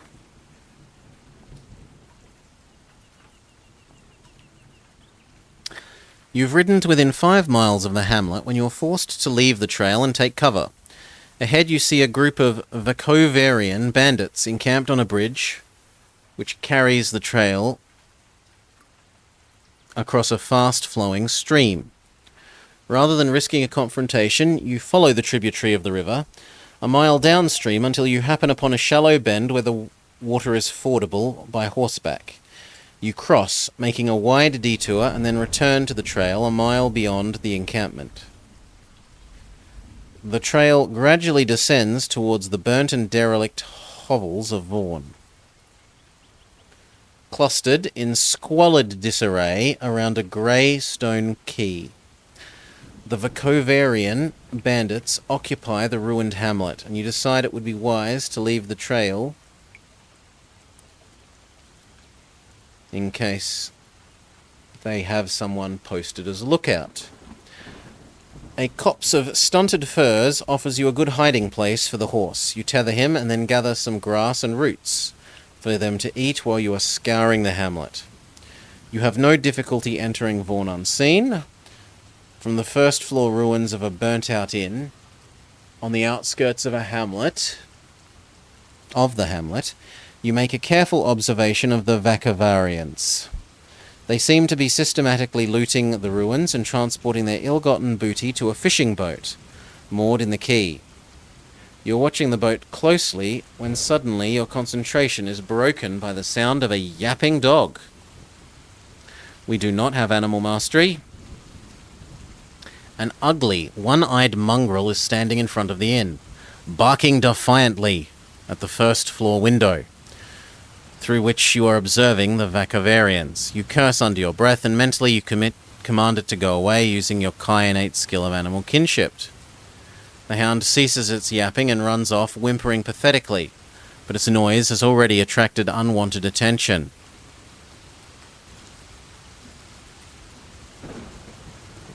Pick a number from the random number table. If you have Ultra Super Giga Invisibility, add 3. Well, we do. Yet we still do not roll well enough. The Vakovarians search the inn. They fail to find you on the first sweep, but when they return to search again, one of you finds them on the second. You react quickly and with fatal effect. A blow to the throat silences the brigand for good and prevents him from ever warning his confederates that you were here. They don't notice that he is missing, and they leave the inn to go elsewhere. By the time they realize that they are a man short, you've searched and hidden his body and made good your escape. Amongst the dead, you can find these. What does a small sack do? No. And I don't need another rope, I don't need a bow or quiver, so we'll take the money.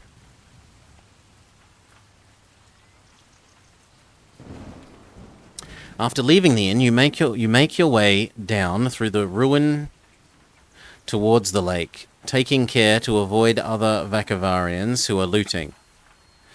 The burnt-out shell of a meeting hall offers you an unobstructed view of the quay and its flag-stoned square. You hide here. No, because that's for the guy that betrayed me.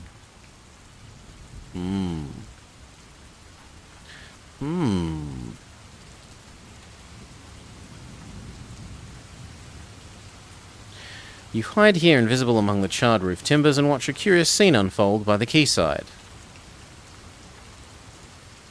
Tied to a stone obelisk in the center of the quay are 3 acolytes of Vashta. They are guarded by 2 Vakovarian brigands who keep themselves amused by bullying and tormenting them. For the past hour, the sky overhead has become increasingly grey and thundery, yet with occasional tufts of light. as storm flashes illuminate the northern shore. The storm is crossing the lake and the lightning is beginning to strike dangerously close to the quay. The brigands seemingly ignore the danger and are preoccupied with their petty cruelties. Then something appears on the surface of the lake that commands their attention.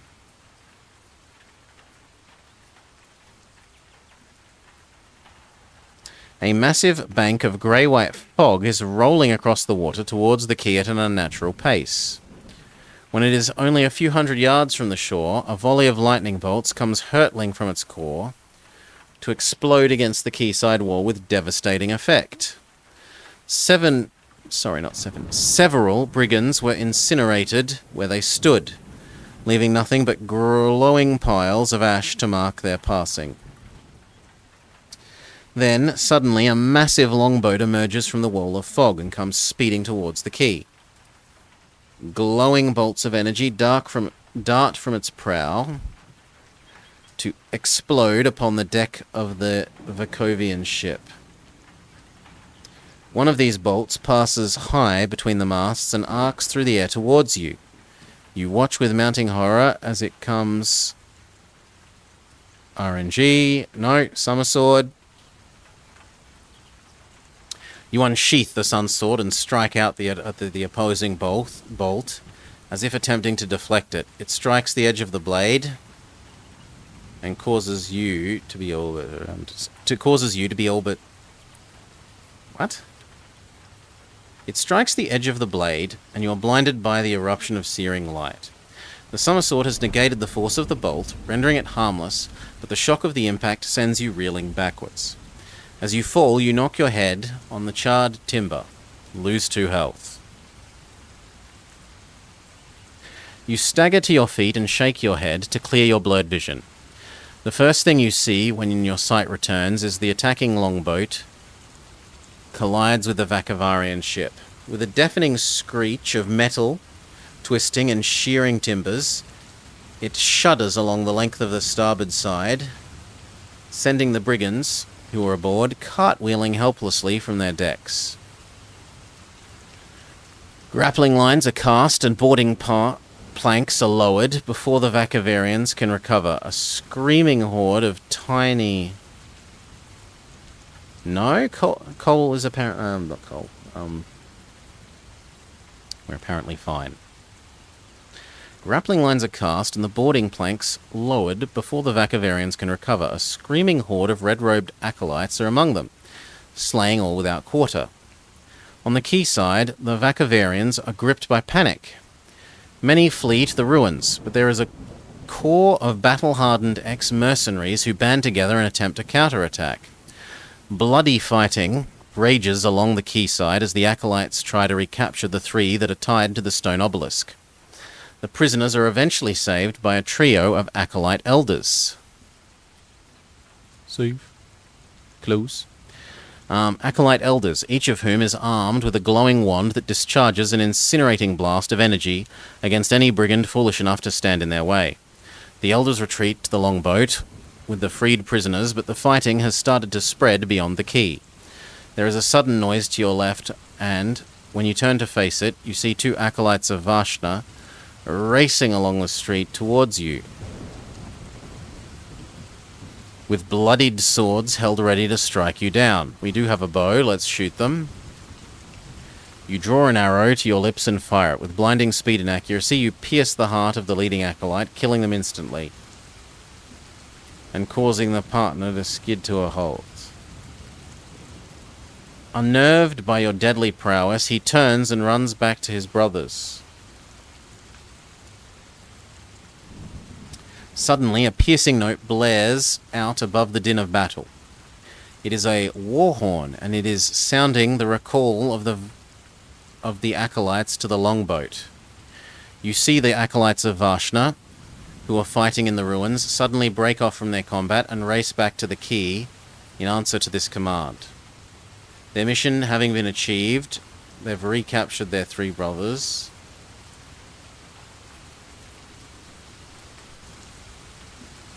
Sorry. As you watch the streaming along the blood-strewn quay, A bold plan springs to mind. It would enable you to quickly discover the truth about what is happening in the Macken Gorge. If you were to don a red robe, you could infiltrate the ranks. Sure, why not? It is too dangerous a plan. No, or have a go. We'll have a go. You don the red robe, taken from one of the dead acolytes, and raise its black hood to keep your face hidden. The folds of this voluminous garment cover your weapon as well as your clothing, and a haversack taken from another is large enough to conceal your backpack. Confident you have enough to pass off.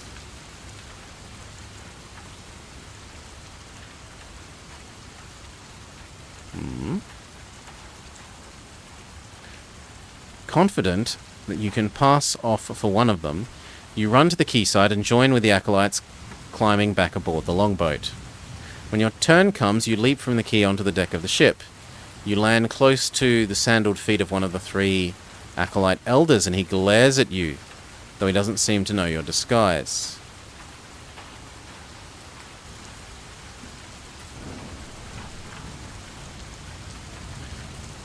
When your turn comes, you leap from the quay onto the deck below. You land very close to the sandaled feet of one of the elders. You take your place on a bench alongside the others and use your Kai camouflage skills to avoid attention. You notice that a bank of oars stands upright in the gunwales of the boat, and it strikes you odd that no order has been given to man them. When the last of the acolytes are safely aboard, you discover why. With the return acolytes aboard, an elder gives the order, and the grappling lines and planks holding the longboat secure to the Vakavarian ship are cut, tossed into the lake. The moment that it's done, the 3 elders raise their glowing wands of power and touch them together to form a sort of triangle. There is a flash of greenish light, and a swirling cone of vapor coils into the sky, pouring from the tip of the triangle. It creates a howling wind which fills the sails and catapults the longboat away from the quayside at tremendous speed. It takes just a few minutes for the ruins of Vaughn to disappear over the horizon.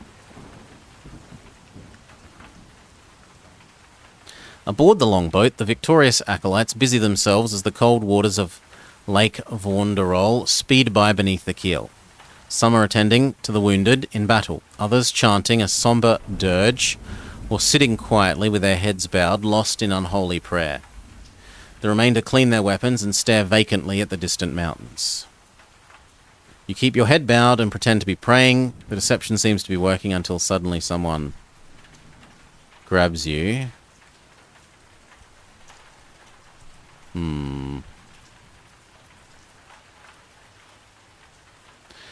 The deception seems to be working until a hand suddenly grabs your shoulder, and you hear a gruff voice command you in a language you don't readily understand. I don't have pathmanship. You turn your head slightly and see a pair of sandaled feet standing on the deck beside you. They belong to the elder with whom you collided when you jumped aboard. Huh. He repeats his command, and this time you recognize some of the words. You even think he's saying something like, "Move or you'll get wounded." Sure, we'll obey his command, why not? You shuffle along the bench hoping that this will appease him, but he merely serves to anger him. He shouts at you, and thinking that you are being directly insubordinate, he grabs your robe and pulls you roughly to your feet. We do have the runic disc.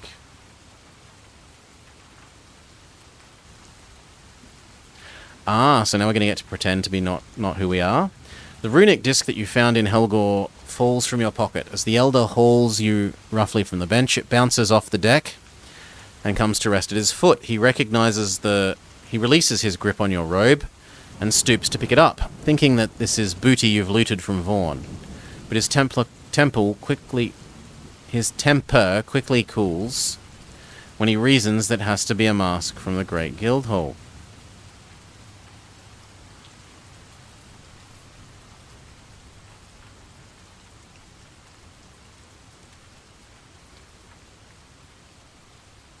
He releases his grip on your robe and stoops to pick it up, thinking that his booty looted from Vaughn. His temper is quickly cools when he recognizes the mark to be of the Guild of Rem, the most feared brotherhood of assassins in all of Northern Magnamond. He is aware that the Guild assassins have been employed as agents to carry out missions for the Acolytes, and he assumes that this is what has happened with respect to you. Nervously, he returns the disc, then, without further word, backs away and bows his head, leaving you to attend to other matters. Other matters at the prow of the boat. Those seated around you have now become uncomfortably curious. To avoid their attentions, you get up and move to the stern, where a score of acolytes are kneeling in prayer. You kneel between the two praying acolytes and begin to mumble along with their sonorous prayer dirge. A shiver runs along your spine and you begin to feel queasy. A strong aura of evil surrounds the group and your psychic senses are struggling to shield your mind from its insidious influence. You recognize that some of the acolytes are shaking uncontrollably, and sweat drips from their faces despite the icy wind that howls at the deck.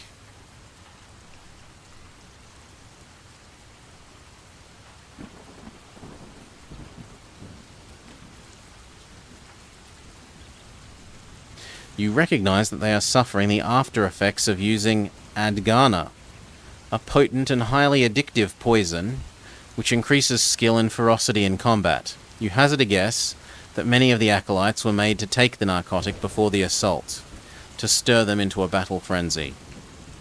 You've been kneeling a while among the praying acolytes, when suddenly the war horn blares a long, discordant tone. All eyes turn to the east, where the shoreline can be seen on the horizon. The longboat is speeding towards the wooden jetty, where a large group of red-robed figures is waiting. Sure. The longboat glides to a halt beside the jetty, and attendant acolytes make it secure with ropes and horsters. Horsters? Horses? A thick rope or cable for mooring a ship. Fair enough. Never heard that before. An elder oversees the disembarkation, allowing the wounded off first, followed by the rest in descending order of rank and superiority. You join in the queue with the lowly initiates and follow the line as it files out. It is a grand building, a hall made of stone that shows signs of having only recently been used. The interior of the hall is a dark and forbidding place, decorated with the ritualistic trappings of the acolytes of Vashna. Spluttering candles dimly illuminate a central altar, and a sickly-smelling incense saturates the air. The acolytes encircle the altar, several ranks deep, and listen intently as two of the elders conduct a litany in praise of Dark Lord Vashna and the victory he has seen fit to grant them. They conclude their sinister ceremony by crying out the words, "We celebrate this eve of the great welcoming. May Lord Vashna, our master, vanquish his enemies and rule unchallenged evermore."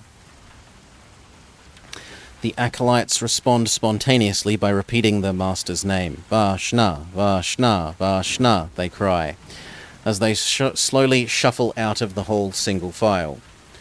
At the door, each acolyte is handed a burning torch and made to parade past the elders, who give them an unholy blessing. You take care to keep your face concealed within the raised hood of your robe as your turn comes to pass before them. Pick a number from the random number table. If you have magic, spirit walking, add 2 to the number. Oh no, magic, psychic defense, or spirit walking. Well, we do. If you possess the runic disc, add 1. If you possess the summer sword, deduct 3. Ooh! Ooh, this is rare. The summer sword is acting negatively. It's anti-helping us. For every rank you've attained above Kai Grand Guardian, add 1. We still do really well, despite having the summer sword. You pass before the elders without incident and follow the procession as it winds its way through the settlement. As it nears the perimeter, you pass beside some smaller huts where a few of the doors open. Most of the huts are empty, but you notice one where the table near the door is stacked with captured weapons. I don't care about the weapons hut. Beyond the perimeter of the settlement, the path steadily gets steeper as it ascends into the hills. The torch-bearing line of acolytes illuminates the rocky landscape with flickering shadows. As slowly they zigzag their way eastwards, another storm is brewing. The eastern sky is alive with electrical activity, and thunder booms beyond the horizon. Your ears pop as the air pressure fluctuates wildly, and the howl of the wind seems to be growing ever louder. Then you notice something strange. Your torch doesn't seem to be affected by the storm and is burning as smoothly as if you were in an enclosed room. You glance over your shoulder and see that it is true of all the torches. It is as if the procession is being protected from the outside elements by an invisible tunnel. 2 miles from the settlement, you pass a group of acolyte youths, all in their early teens, calling encouragement, chanting and waving the line onwards. Then the path bends and you see a wayside altar and a large marble trough filled with stagnant green water. As they file past, every acolyte dips his right hand into the trough and touches it to his heart. I do not have a black token. Soon it is your turn to dip your hand in the trough. As you come to within a few yards of the foul water, you sense that it is cursed. The evil surrounding it is strong. The nausea rises up from the pit of your stomach as you dip your fingers into the cursed brine. Pick a number from the random number table. The number you have picked is equal to the number of health that you lose from touching the cursed water. We still have good health. You quickly recover from the unexpected shock and manage to keep pace with the line as it moves its way up the hill, away from the poison trough without displaying any noticeable discomfort. For 3 miles, you trek stolidly through the hills towards a deep magenta glow that is bathing the horizon. As you round a knoll of rock-shaped like an accusing skeletal finger, you are confronted by a spectacle which leaves you staring open-mouthed with awe and horror. An expanse of dead land, littered with cracked and scattered rocks, slopes down to the edge of an immense chasm that stretches more than a mile from rim to rim. It is the Gorge. Hordes of screeching vortexi ride the violent electrical storm that rages in the clouds above the vast abyss. The earth shudders in echoing response to the booming thunder. Near the rim of the chasm there stands a towering arc, hewn of stone that shimmers with such a supernatural brilliance you cannot focus fully upon it. Peering closer, you see before the arch an elaborate multi-tiered dais, constructed entirely of crystal.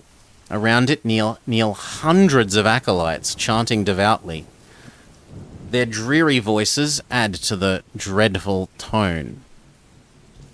You follow the procession as it winds its way up towards the dais as soon as you see that there is a solitary figure standing on the utmost tier.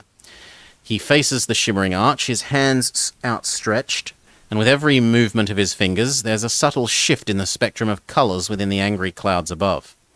It is as if he is manipulating the storm as a conductor would an orchestra. With a grand sweep of his arms, he calms the turbulent sky, and then he turns to face the congregation. I have been to both Cag and Mulgaruith. You intensify your vision and focus upon the figure who commands the crystal dais. Shock freezes your spine when you recognize the face and flowing platinum hair of the archdruid Kadak, ruler of Mulgaruith, usurper lord of Cag. He has grown strong since your last fateful encounter, and now it seems that he is poised to fulfill the dark god Nar's lust for vengeance by releasing Vashna and his hordes from the depths of the Gorge. You take your place among the throng, kneeling before the dais, and hear Kardak's voice ring out above the howling storm. I summon forth from the vortex of the plains the deliverer of Vashna, mighty lord of darkness, prince of the legions of the relentless dead. Come to us now and fulfill our destiny. We are worthy. We prove our faith in the undying power of Vashna.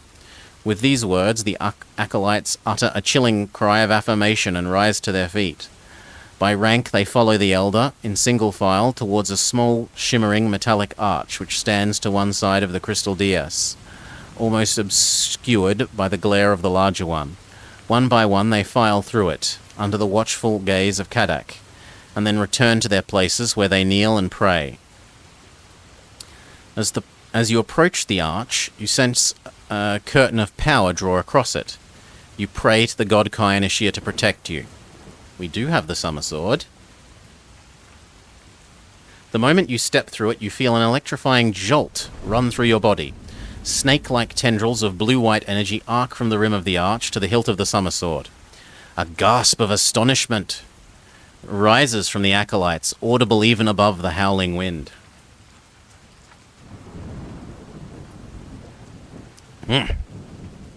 We have an intruder in our midst, screams Kadak, leveling his staff at you accusingly.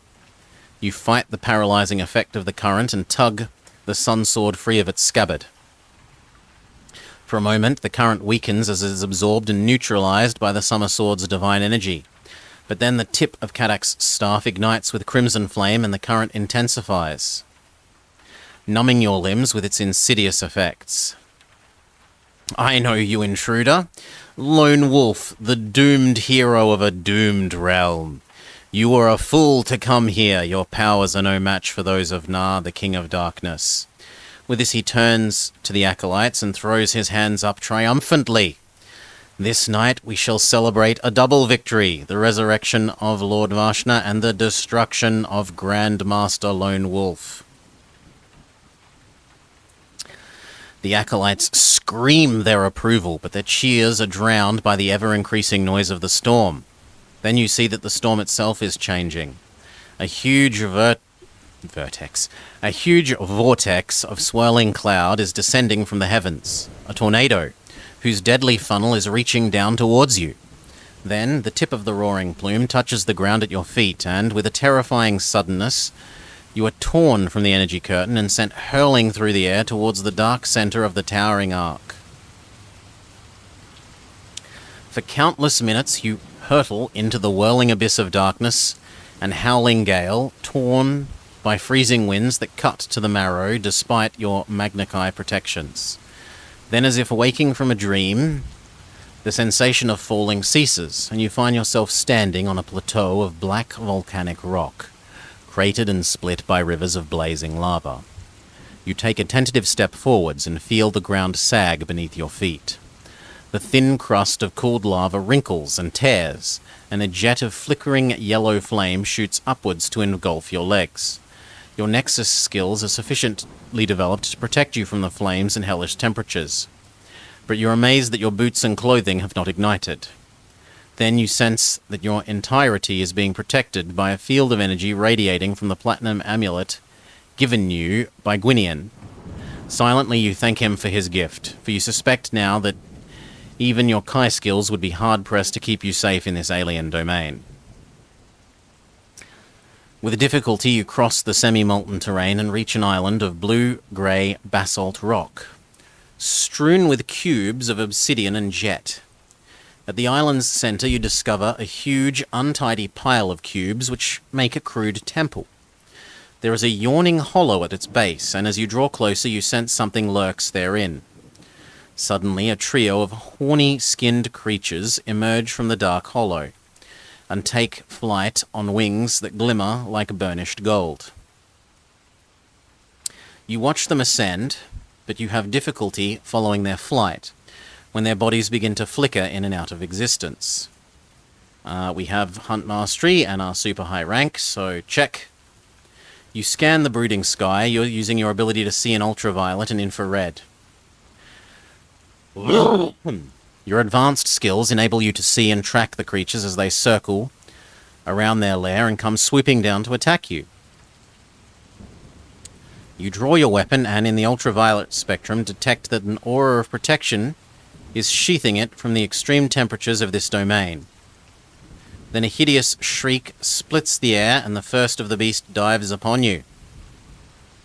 It is not unskilled in combat. We will use extra psychic-y stuff.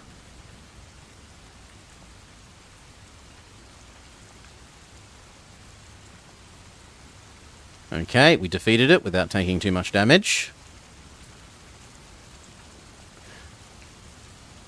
Oh, cool. I didn't know that clicking that would do this.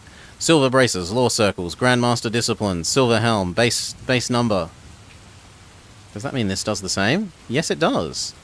28 plus silver braces plus law circles plus Grandmaster disciplines. And if we go in here, we can see the path we took. We did not actually go through this way, which is the way I thought we'd go. We went down, around, up, and this way. So first to the Lawstone of Veretta, then across to Vakovar, Elgor, and now up, past the lake.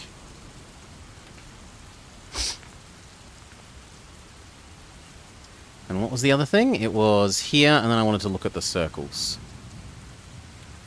Because we might want to choose our next discipline based on... No, we already have all the circles.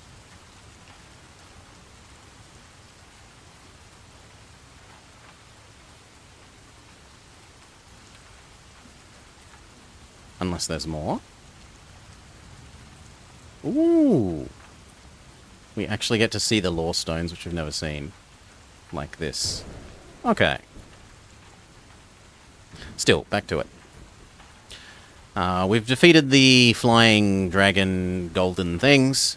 The moment you slay the first two, their bodies dissolve into a swirling cloud of steamy vapor. Upon the death of the third, the vapor unites and expands with a breathtaking speed until the basalt island and the fiery plain below are engulfed by a thick grey fog. You walk through this sea of mist for what seems like an eternity until your senses detect that something is circling above you. At first you suspect more of the Goldwing creatures have come hunting, but then you detect that it is something different. There is only a single creature, and you sense that it is using a highly developed psychic probe. I do have Ultra Super Giga resist elements. You stand perfectly still and concentrate on attaining the trance state needed in order to effect your transition from consciousness to suspended animation. You feel as if you are drifting to sleep, although you've entered a state in which you appear, to any outside observer, to be dead. High above you, the unseen creature probes the fog for evidence of life force, and unable to detect any, it trails away to another part of the hellish plain, in search of prey with which to feed its young. You hear the winged beast departing, and you bring yourself out of the death trance, awakening with a start. Soon the temperature begins to drop, and the great grey wall of fog condenses and falls as rain. The rain freezes, and you quickly find yourself surrounded by a wall of glittering ice, which stretches like a range of jagged glass mountains from horizon to horizon. In the distance, you see a dim light flickering and twinkling in the heart of the ice mountains. You strike out towards it, across the frost-encrusted ground, and find yourself covering the distance quicker than you would ever have thought possible.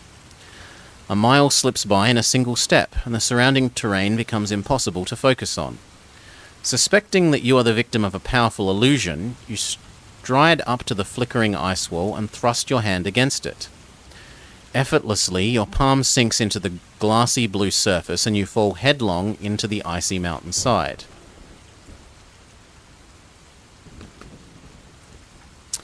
You are standing inside a mountain of ice. A dim blue vista stretches away in every direction, and here the light appears bent and fractured by the myriad frozen facets of the water.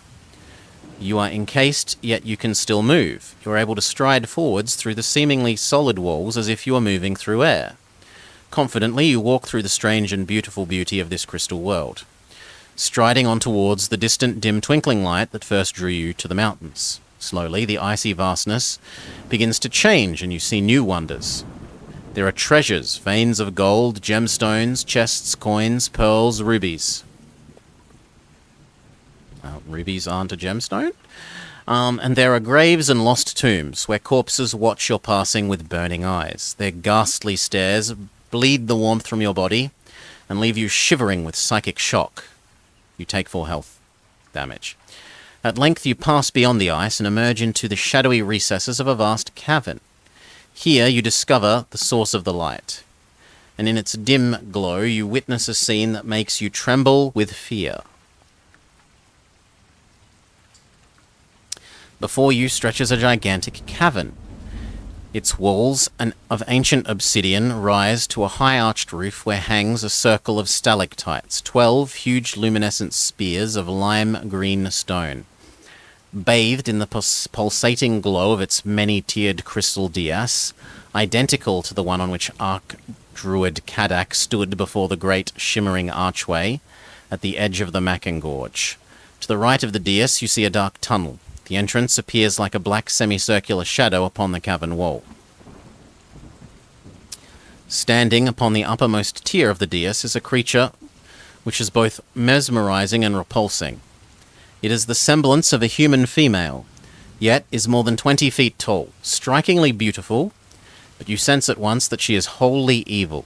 Her skin has a deathly corpse-like pallor, and she is clad in a flowing black costume, which trails thin wisps of smoke. Cloaked figures scurry around the lower tiers of the dais, carrying out their mistress's commands and attending to her every whim. If they fail or displease her, she crushes them like insects in her elegant, deadly hands. You watch with fascination as the demonic creature makes preparations as if for a long journey. Then, in a flash of suddenly realization, you know her purpose. She is getting ready to enter the tunnel, a tunnel which will transport her to the archway at the edge of the Macken Gorge. She is the deliverer of Vashna, of whom Kadak spoke, the one who will raise the spirit of Lord Vashna from the Chasm of Doom. Suddenly you are aware that someone is standing behind you. Instantly you unsheath your weapon and spin around to face them, half expecting to see the grotesque face of a demonic minion. Instead, you find yourself looking into the impish face of a young teenage girl. She smiles and begins to laugh. "You can't harm me," she says. "You may as well sheath the weapon for now, though you'll be needing it later." "Who are you? What do you want?" you hiss. "Are you some cursed illusion, some mind trick of Nar's sent to entrap me? Well, demon, maybe this will wipe the smile from your face." You strike her a savage blow to the head, to no effect. She laughs and says in a mocking tone, "Do you believe me now?"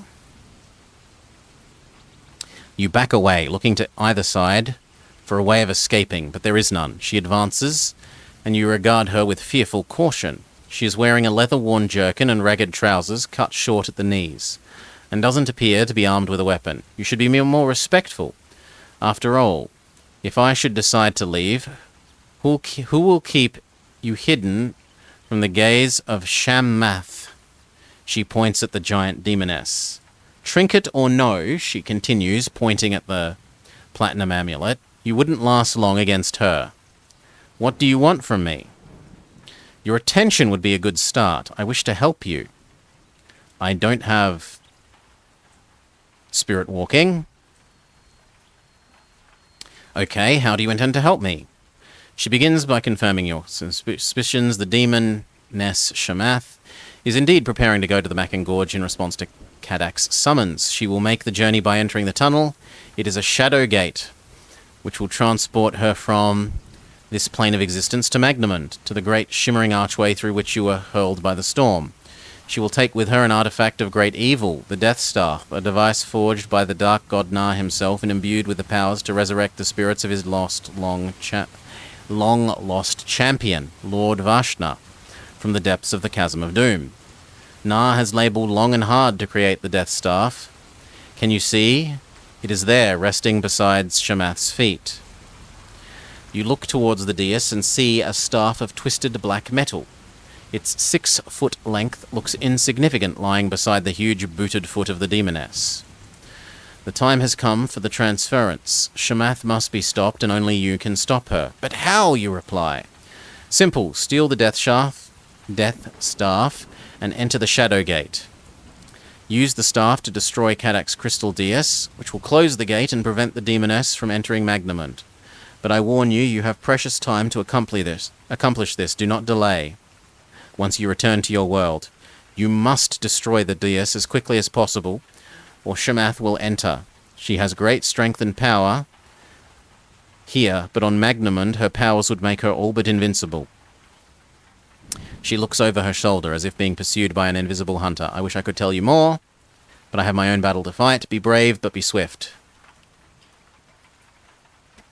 And with these words, she begins to fade before your eyes. The moment she vanishes completely, the caverns echo to a deafening roar. It is the angry cry of Shamath. She has seen you. The dreadful gaze of Shamath falls upon you, and your blood runs cold. She points a black-gloved finger at your hiding place and speaks a thunderous phrase in the dark tongue that rings with metallic thunder, like metallic thunder throughout the vaulted cavern. Slowly, she raises her other hand and levels it beside the fist. A cracking mass of electrical energy explodes into being, arcing between her outstretched palms. She flicks her massive wrist, and the sparking coils of pure power come writhing towards you. Before you can dodge, they swirl around you and encircle your body, imprisoning you in a living cage of energy. She throws back her head, and the floor shudders rhythmically beneath the weight of her laughter. You peer through the gaps in the swirling force field and see that her attendants are rushing towards you. We do have the dagger of Vashna. You unsheath the twisted spike of black steel and thrust it into the swirling coils of energy that are holding you prisoner. There is a terrific crack as the tip penetrates the energy wall, and with breathtaking suddenness it disappears. You look down at the dagger in your hand, but to your astonishment, it has disappeared. Erase the dagger. No! We've had that since, like, book 3 or whatever. At Shamath's command, her attendants draw wicked-looking, maybe book 4, slivers of steel from scabbards inside their robes, and with a cry of vengeance, they come rushing forwards to hack you down. Boo!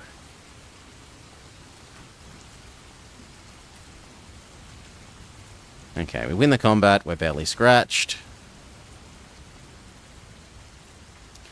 Aching with fatigue and splattered with foul ichor that passes for blood in the bodies of Shamath's attendants, you step back from those that you have slain and defiantly stare at the towering demoness. Slowly the cavern begins to darken, and the towering body of the demoness shivers and changes into a new and totally repugnant form.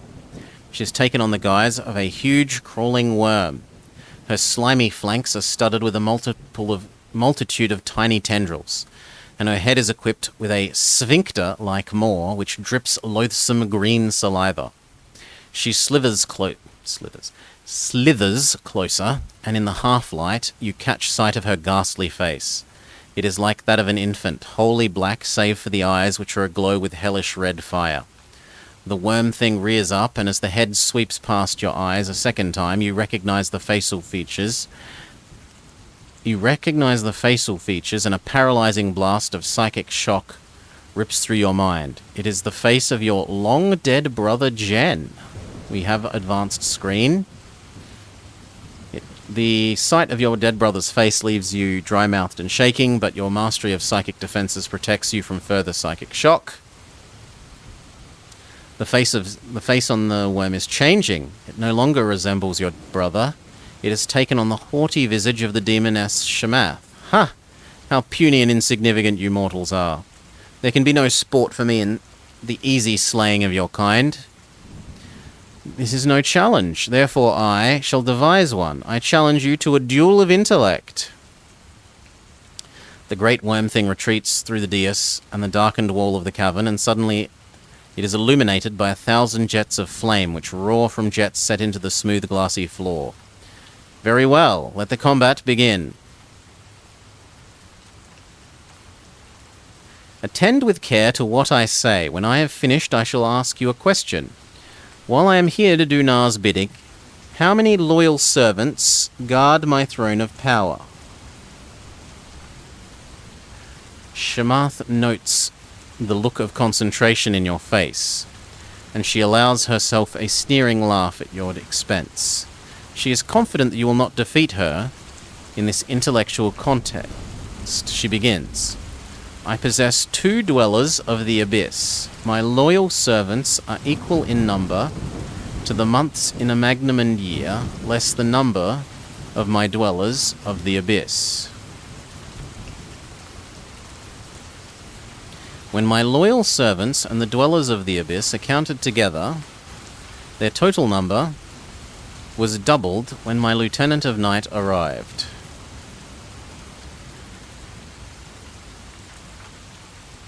Lieutenants of night, plural. Okay. But when my lieutenants of night arrived, the dwellers of the abyss had to leave. Exactly half of the remaining number also departed, for they were beholden to the dwellers. From the remainder, I picked a loyal servant to guard my throne of power. I chose them all except for one who was known to me as a traitor. I executed the traitor before I set my loyal servants to guard my throne. Answer my question. How many loyal servants guard my throne? Well, this all relies on something that I don't actually know. How many months are in a magnum year? We're going to, for the moment, assume that that is 12. Which is perhaps a poor assumption, but okay. 2 dwellers. Comma. Loyal servants equals, we're assuming, 12 months of a year. But less the number of dwellers, so 12 minus 2, which is 10. When the loyal servants, when 10, and the dwellers, so 10 plus 2, which was 12 again, their total number was doubled when the lieutenants of night arrived. Night lieutenants also equals 12.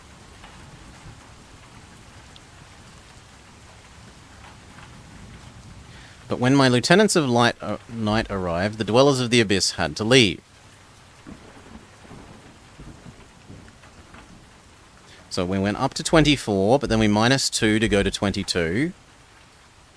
Exactly half of the remaining number departed. So that goes to 11. The remainder I picked a loyal servant to guard my throne of power. I chose everyone, except for one who was known as a traitor. So that goes down to 10. 10. I think you have 10, but again, I don't know how many months we have. Okay, we do have 12 months. Upon hearing you utter the correct solution to her riddle, she recoils in horror. You have beaten her challenge, and the humiliation she feels cuts her sharply as any sword. She begins to whimper. Then, quite suddenly, a geyser of flame shoots from the floor and engulfs her worm-like body. You watch with disbelief as the tendrilled flesh blackens and flakes away, leaving nothing but a coiled heap of glowing cinders. The blazing cavern walls grow dim, and shimmering waves of crimson light begin to sweep across the floor towards the crystal dais. Suddenly, she reappears in her female form at the base of the dais. In front of her booted legs, there stand a dozen powerful warriors. But there should only be 10 of them. We just established that there are only 10. Boo! Inconsistency. Armored and helmeted as if for war. But their stern faces have no eyes, and their mouths have no lips. Behind her, a score of new attendants emerge from the shadows, carrying large pieces of shiny black armor. She begins to strap this armor to her limbs, and by the sluggishness of her movements, you can tell that she was weakened by your earlier conflict. With a single word, she commands the warriors to attack you. They raise their short swords and come marching slowly forward. Their movements stiff and machine-like. Beyond the advancing line, you catch sight of the Death Staff lying near the base of the dais, and a bold plan springs to mind. If you could evade the oncoming automatons, you could reach the dais. Then you would be able to take it and enter the Shadow Gate.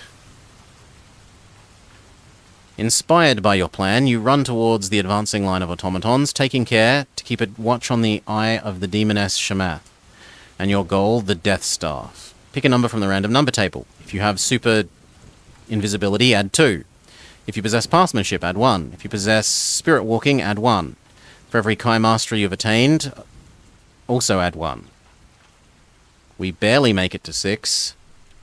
Swiftly, you sidestep the oncoming wave of automatons and leave them hacking uselessly at the air with their swords. The demoness is putting on an armored breastplate of varnished black steel and is kneeling to allow her attendants to fasten the straps. They are clumsy and she is distracted and does not yet see you approaching dangerously close to the dais and the Death Staff until it is too late. You grab at the staff's cold metallic haft, and instantly you feel the terrible power that is locked within its core. I do have this sword, but we leave this sword at home because I don't want to be tempted to use this sword, because it permanently reduces your health whenever you use it. You wrench the Death Staff from the dais and sag beneath its unnatural weight. The moment you raise it into the air, the demoness spins around to stare at you, sending her attendants flying in all directions. She screams with unholy anger, and the noise of her wrath lifts your body and sends you skidding across the floor. You fight to maintain your grip on the staff as the furious Shamath gets to her feet. She strides towards you, bolts of energy darting from her fingertips to rip open the ground, and as you stumble away towards the yawning black tunnel. The deafening shriek of her voice rings in your ears as you clutch the staff to your chest and leap headfirst into the oblivion of the Shadow Gate. The screaming winds of the abyss rip and tear at you unmercifully. That sounds weird. Unmercifully. As you are sucked through the heart of the whirling black vortex. All the while you cling to the Death Star, although its chill touch is far colder than even the frigid gales of the void, and it drains you of your warmth like some evil vampire. Lose 5 health. Time passes and you sense flashing motes of light streaking past your closed eyes. And faint, far-away sounds come dimly to your ears through the howling wind. Then, as suddenly as it begins, the sensation of falling ceases, and you feel yourself lurching forwards into wet, rocky soil. Rain splatters your face, and when you open your eyes, you see that you've returned to Magnamond and to terrible danger. Kill him! It is the voice of Archdruid Kadak. You have emerged from the Shadow Gate and lie on the ground between the great shimmering arch and Kadak's crystal dais. You've only just found your feet when the growing horde of vengeful acolytes close in on you, eager to fulfill their leader's wishes. Kill the horde.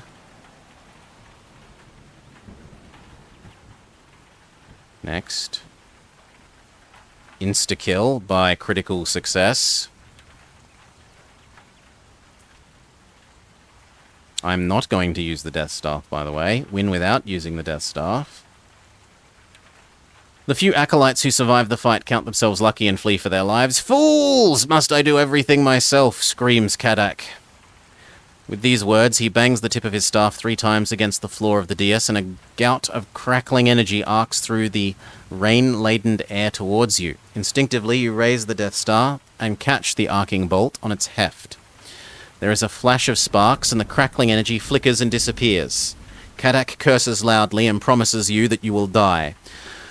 But for all his bravado, you sense that he is scared. He recognizes the Death Star for what it is and fears that in your hands it could lay waste to his meticulous plans. The aged druid looks to the stormy clouds and screams a command to the circling vertexi to help him finish you. The howling phantoms swarm down from the storm. They circle the great shimmering arch as a long, unbroken chain, and one by one peel away to dive at the place where you stand. Your instincts inform you that the Death Staff possesses the power to repel these psionic phantoms, if you have the courage to use it. You also sense that there will inevitably be a price to pay if you use a weapon forged by the King of all Darkness. Never! We will a second time resist temptation. You would rather trust in your own goodly powers than use a weapon forged of evil. Lashed by wind and rain, you steel yourself. If you have Assimilance, if you have Kai Screen, and if you have neither, sure. You draw on your Kai Mastery to conjure up a dense fog to surround you in the hopes that it will hamper the horde. However, they are psychic creatures, and so don't care. Your discipline disrupts the homing process somewhat, but there are still many of them who sense accurately where you are. When they attack, you're forced to defend yourself vigorously. Psychic, go.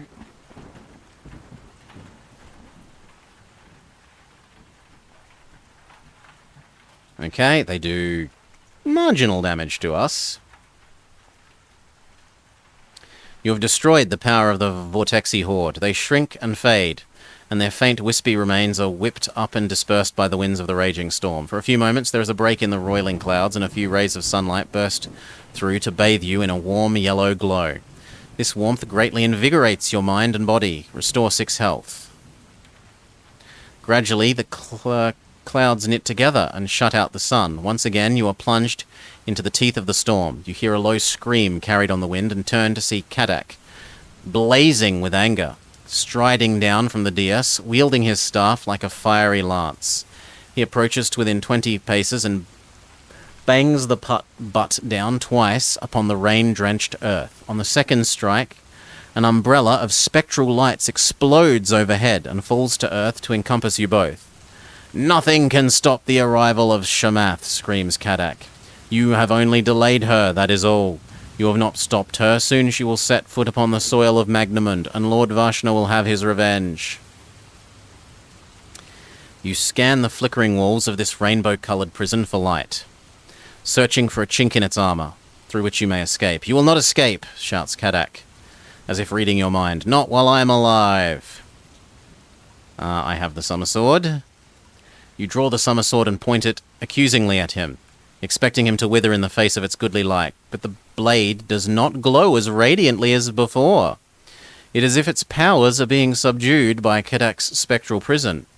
With loathing in your heart, you advance upon your enemy. He weaves his hands before his face, and the image fades.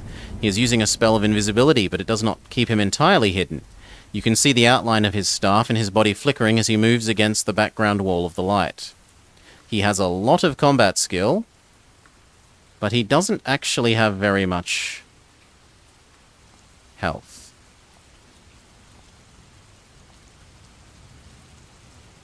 So he again does some modest damage, but we win. As you strike your killing blow, Kadak shudders and crashes to the ground, clutching his staff tightly to his chest. He finds just enough strength to utter a dying curse, where, before your disbelieving eyes, his body slowly disintegrates. The skin is quickly crisscrossed by thousands of wrinkles, and the drying flesh falls from his skull, leaving it bare-boned and with a tattered layer of leathery skin stretched over it. In the next instant, his body collapses into naked bone. His staff breaks into chalky chunks, and finally, bone and staff blacken and fall to dust. The umbrella of light quickly fades to leave you standing in a torrential rainstorm close to the base of the crystal dais. Through the downpour, you can see the acolytes are slowly returning. They are anxious for the safety of their leader and hungry for the successful summoning of their banished lord. Despite the chill, you tighten your grip on the icy cold death staff and climb the tiers to the top of the dais. You sense the crystal dais commands the opening and closing of the shadow gate, and you know you must try and close the gate before Shamath appears. In frustration, you raise the death staff and bring it crashing down upon the floor of the upper tier, but it does little damage. It could take forever to destroy the dais this way. Then a wave of electrical energy crackles around the rim of the great arch, and your blood runs cold, for you know that in a dim and distant cavern upon the plane of darkness, the demoness Shamath has just stepped into the gate. Her journey has begun. Galvanized into action by the fear of what will happen should she return, you cast your eyes and senses across the symbols engraved upon the surface of the uppermost tier of the dais. Then, in a sudden flash of inspiration, you realize the symbols themselves are the key to the activation of the Shadow Gate. You study the symbols and determine that the sequence must be completed in order for you to be able to close it. Study the following grid of numbers carefully. When you think you know the answer, do this. 64385. 624. 453. 3 question mark 9. 848 548.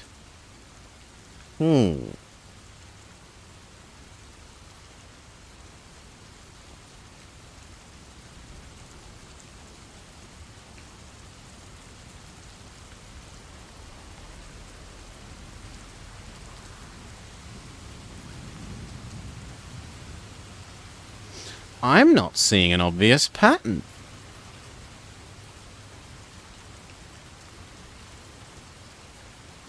I mean, these two add up to that one. But that isn't true for this column.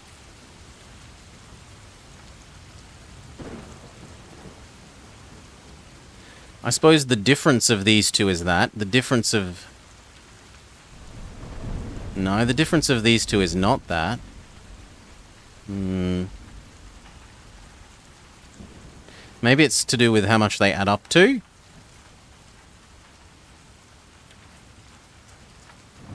Yeah, everything adds up to 12? Well, at least these two add up to 12. This one adds up to 12, but that would mean the answer is 0. Which doesn't make sense, because there's never a section 0.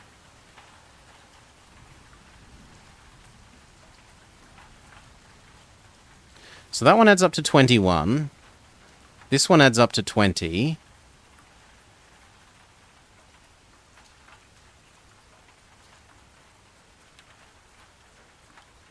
Maybe it's adding them up this way, not vertically. 10, 13, 21, 22, 23, 24, 25, 26, 27, 4, 7,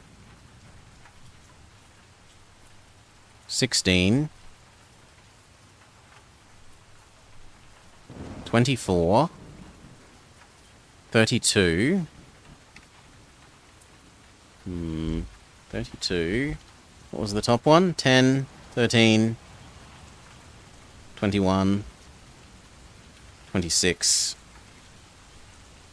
So maybe it goes up by 3 per thing, so the next one is supposed to be 29.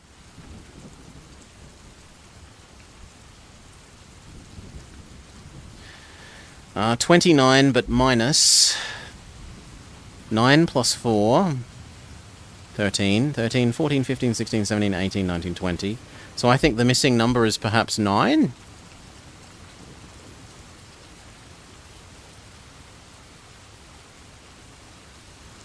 No, and we're forced to go the other way. Or we could try again. Your first attempt at deciphering the secret was not successful. A new sequence of numbers materializes.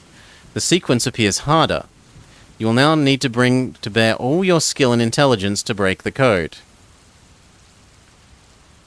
Study it carefully.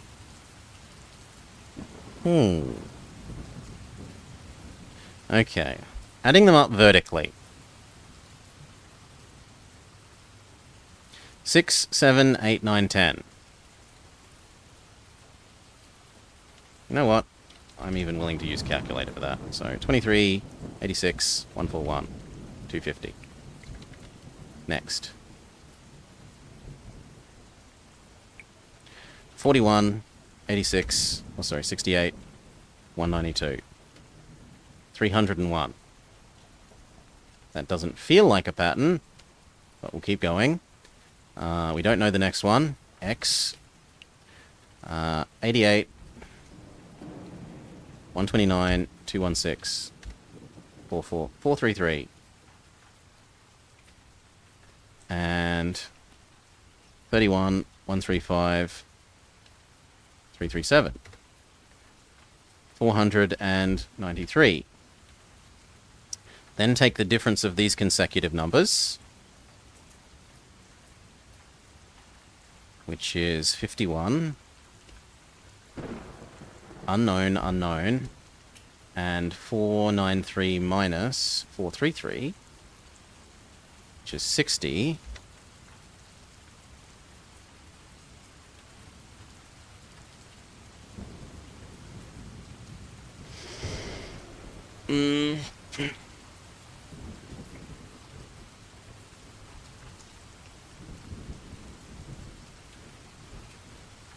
It could be plus 4 and plus 5.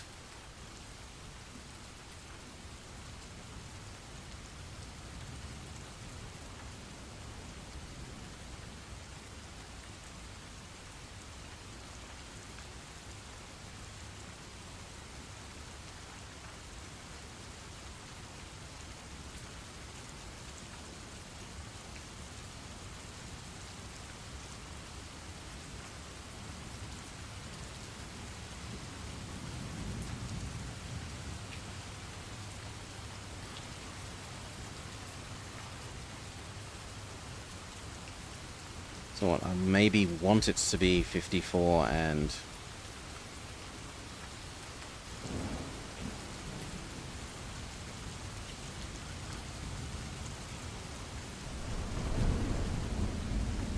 No, that doesn't work either. What if we do them horizontally then?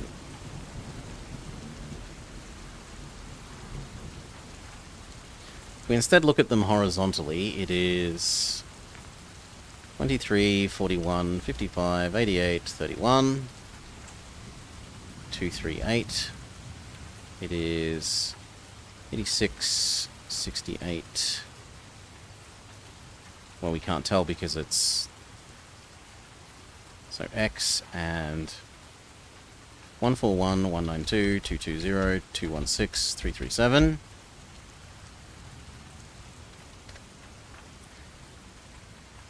That is really no obvious pattern. So the first set add up this way to 236, 238. This set add up to 1,260.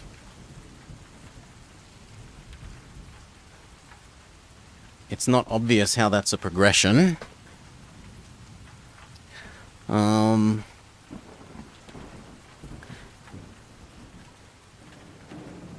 Is there progression between the numbers left to right?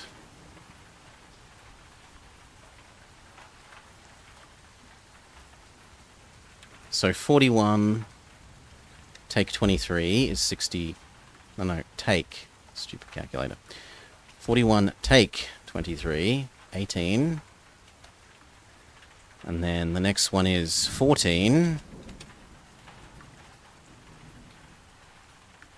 And then 88 minus 55 is 33. And then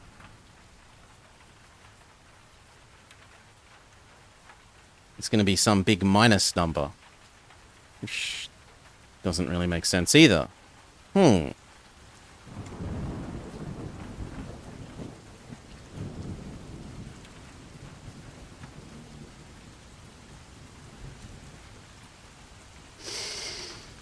What else could it be?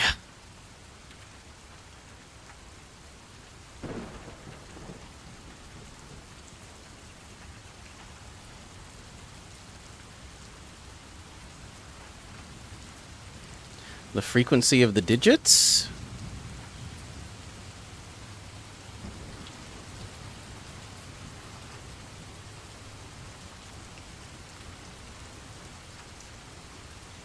No, I don't see...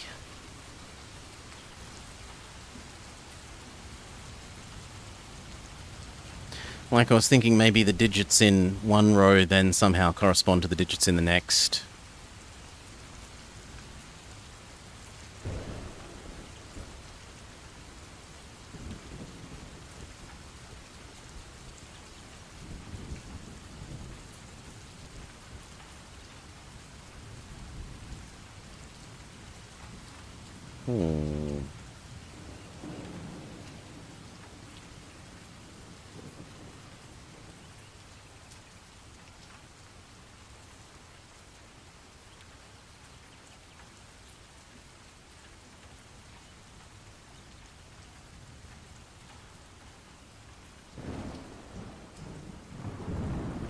This one is purely ascending, but the other two both have descending ones.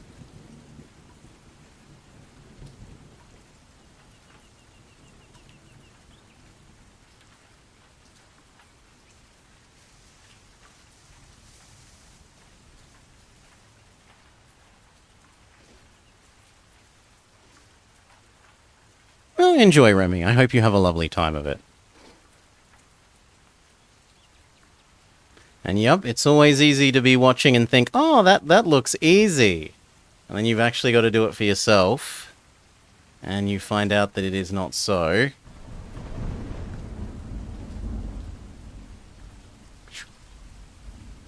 I have no idea. Maybe it's sort of like that plus that is that.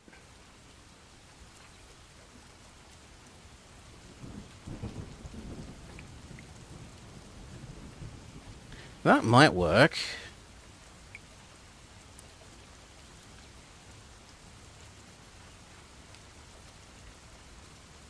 So...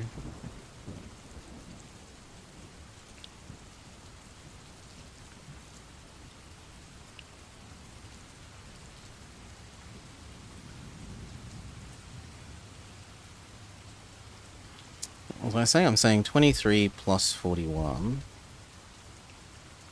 The difference is 4. Like, those two together are 4 off of that one. Now, if I do these two together, is it 4 off of that? No.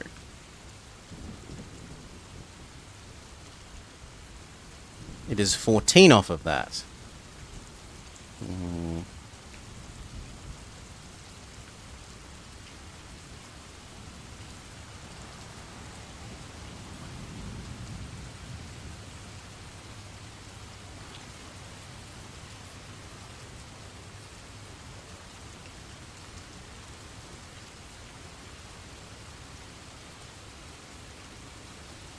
Oh, it looks like it might be this plus this goes down and then like plus 14 plus 1 based on the column.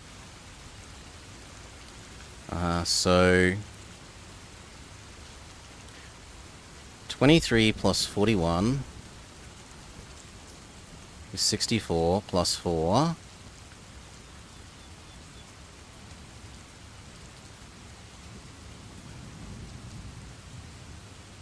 But then there's no sense in the first entry in each row. How is the first entry in that row generated in that case?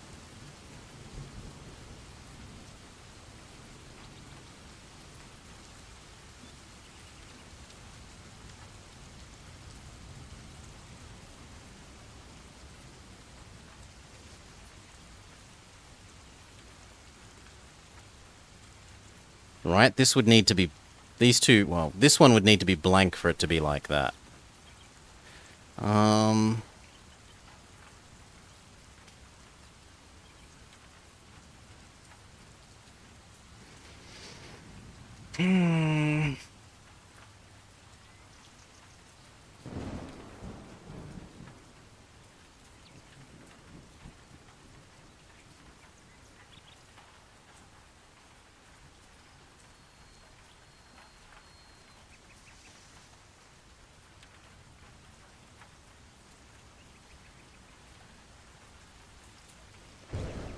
Yeah, I don't know.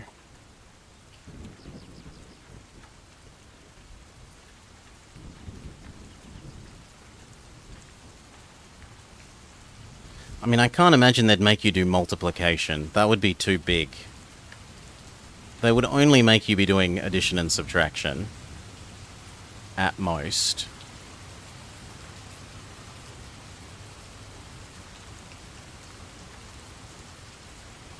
What about this minus the ones above it?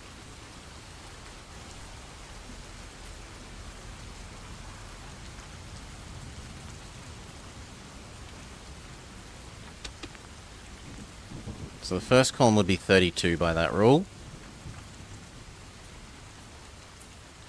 Then the next one is 83.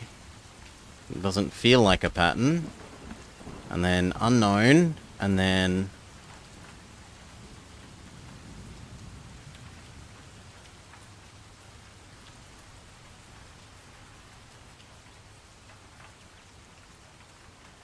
No, come on, calculator. Be proper.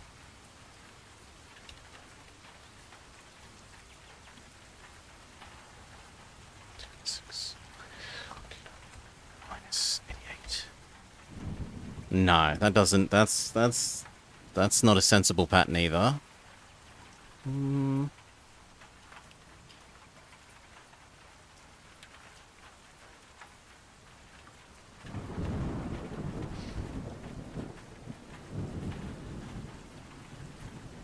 No, I don't get it.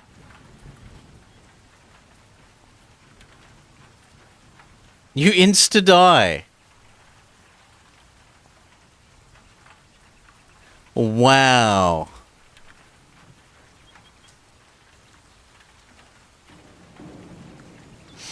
Suddenly, a sparkling sheet of energy shimmers beneath the great arc, and you catch sight of the huge booted foot stepping through it. You tremble at the thought of what will happen next, for you recognize only too well to whom the foot belongs. With mounting horror, you watch as the demoness, Shamath, enters from the Shadow Gate in her entirety. Here, on Magnemon, she is 5 times greater in size and power than in her own domain. She is hungry to exercise that terrible power. She stoops down and plucks the Death Star from you as if she was removing a tiny splinter of wood from a lonely insect. Then she points a tree-sized finger at the ground before the Dias, and a huge hole appears. A raging whirlwind arises from the abyss, a swirling vortex which quickly builds in power until it is sucking everything into its spinning black core. Screaming acolytes tumble past and disappear into its maw as you desperately hang on to the Dias to stop yourself from being sucked to your death. But your resistance is futile. With a callous flick of her wrist, the demoness Shagath consigns you to your doom. Your life and your quest end here. That is utter bullshit. That there is a just... Can you see a pattern here? No. I don't. You haven't explained what I'm meant to be looking for. Okay, then let's give you a hardified version of it. Do you see the pattern now? No. Insta-dead. That is some powerful ass. Oh well, we know what we wanted. We wanted... Yes, we want that one. Yes, we want that one.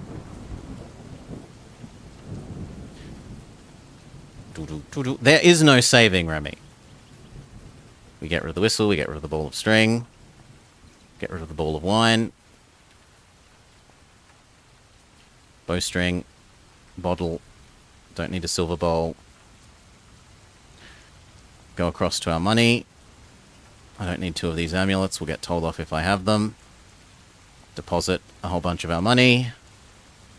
I understand. We will take healing potion, rope, meal.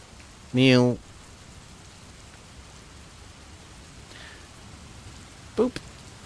It is brutal, and it is one of the... I would probably say it is the worst thing about these game, like this book series, is that there are a bunch of just insta-death, you have lost. Go back to the very start. If it's you making an obviously stupid decision, I don't mind it so much, but when it's either the RNG ones or something like that, where they don't actually explain what the puzzle is, then it's a bit arse. Anyway, we try and get our way back to the ending again and see if we can find a puzzle solution.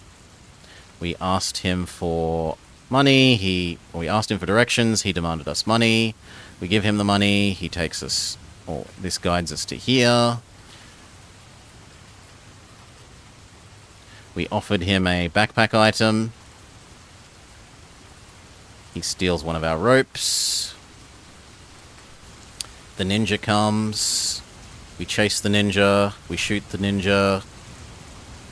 We shoot the ninja. We shoot the ninja well. We continue following him. We roll somewhat well, not as well as before. We lose some health.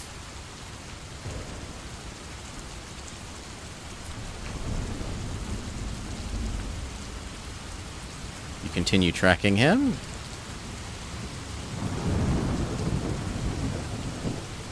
We did the mine shaft. The mine shaft led to a doggo, which then led to the ghosty things. He gives us the amulet.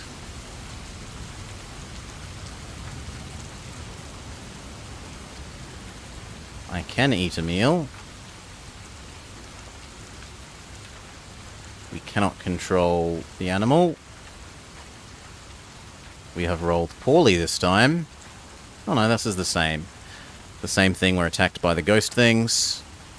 We shield them out. We attack them back. We fight them.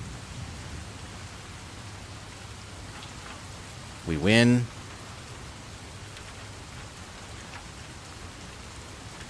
Use our hunting this time. We roll well. We are not ambushed. We shoot them.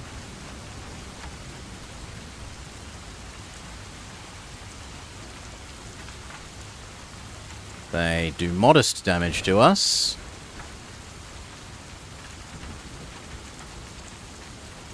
They have some objects that we might want. Meal, arrow, spyglass, pipe, money, blanket. You're carrying too much money. Meal, done. Continue.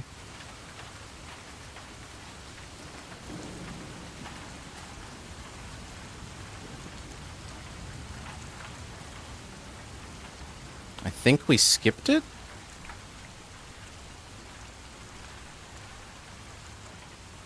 I think we did the hut.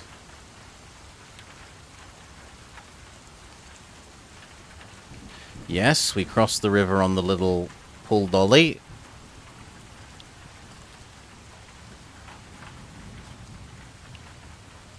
We have the summer sword.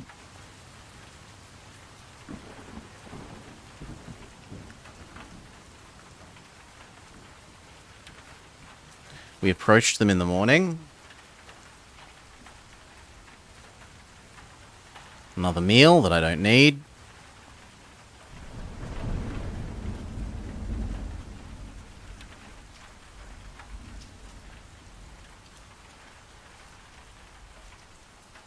More money that we don't need.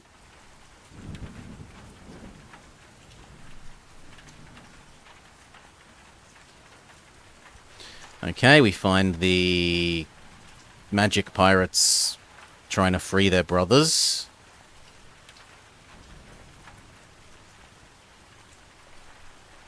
Shoot her! We get aboard the boat. Well, we start acting as if we're one of the baddies.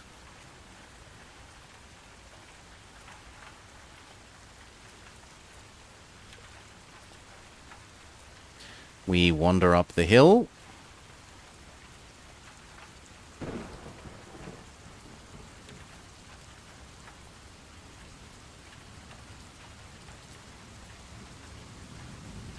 We don't wander away. We've already got enough stuff. We don't need the weapons hut. We take damage from the evil necromantic altar. We're still really healthy. The rain sounds are a good lullaby. They are. They're lovely. I have been to Karg and Moguruth. We do have the summer sword. We kill the dragons.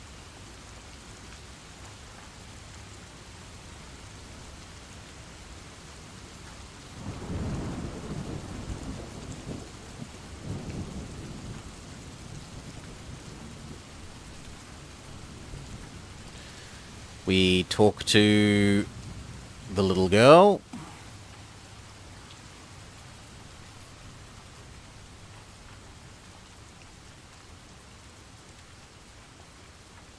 Who is presumably some sort of embodiment of the goddess Ashia. Now I'm going to say we don't use up our dagger of Vashna here.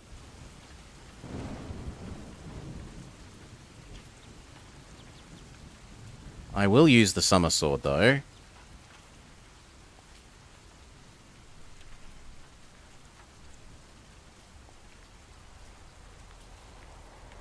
High screen. She challenges us to this intellect thing. She had 10.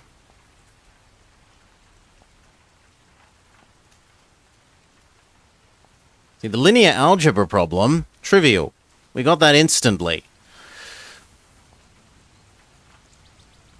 But the puzzle that doesn't actually explain what it wants you to do, aside from find the missing number, Well, I had a reason for why I thought the missing number was what it was. Just apparently not the right reason.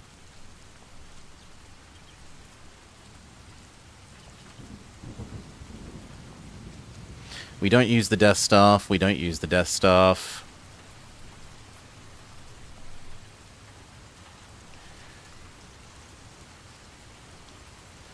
Does the puzzle that contains all puzzles contain itself?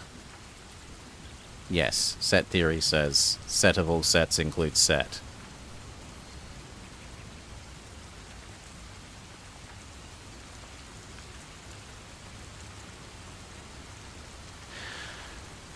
We win combat, success. We destroy the essentially lightning elemental things. We do have the Summer Sword.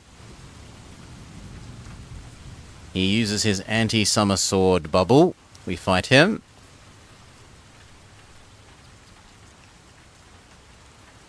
He gets us down to about half health and we win.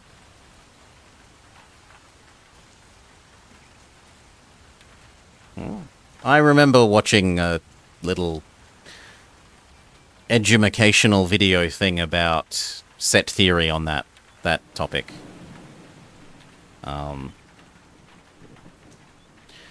And about it being one of the fundamental arguments between two sorts of schools of set theory about...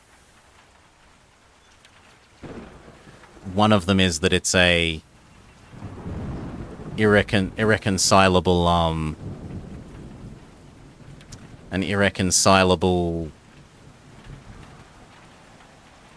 paradox, and the other school of thought just says, no, we define it to not be such.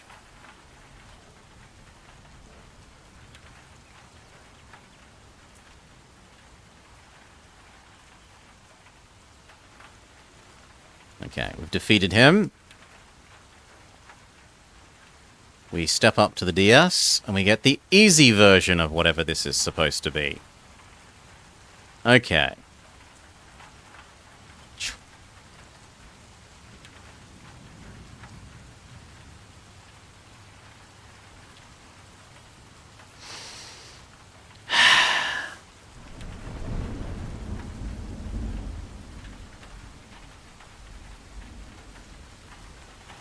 Let's read the instructions extra special carefully.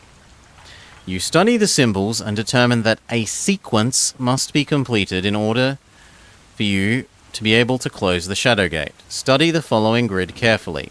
When you think you know the missing number, turn to the entry that bears the same number.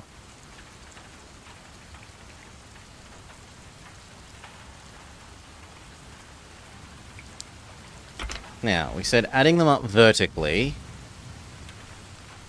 gives you, in order, 12, 12, X, because we don't know what it is, 20, and it was 24, wasn't it? No, 22. So 12, 12, X, 20, 22. That's not an obvious pattern. 0.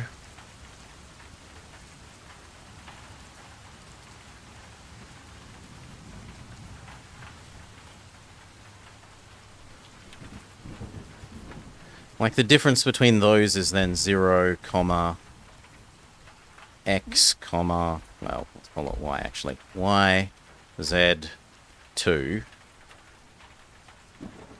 And that would mean Y and Z need to be really big numbers, which mean that sequence isn't, like, a sensible, intuitive sequence. So vertically doesn't make sense. Horizontally.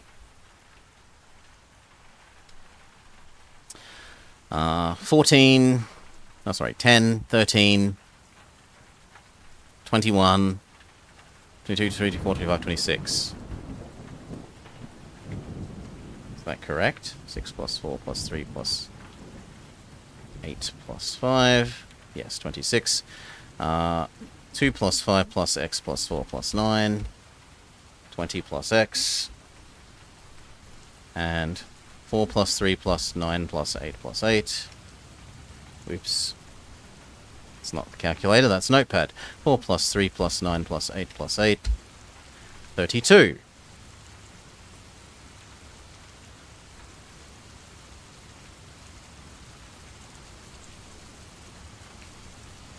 So horizontally, you could say they maybe go up by 3, that this set adds up to 26, then the next set adds up to 29, and then the next set adds up to 32.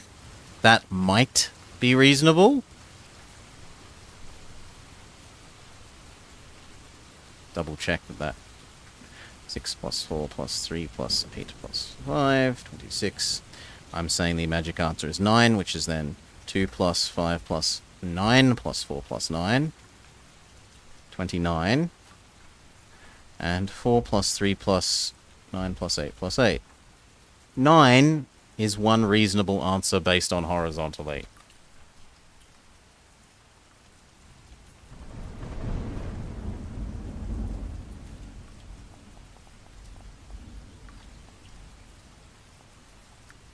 No.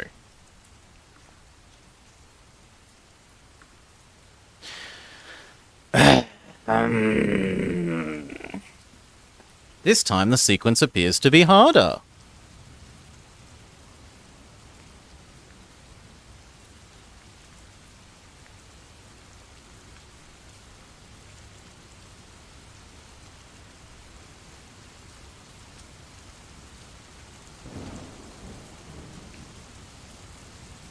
Yeah, nah. Well, that's pissed me off. I don't care. We're just going to... So what is it? Legacy of Vashna. Number puzzle.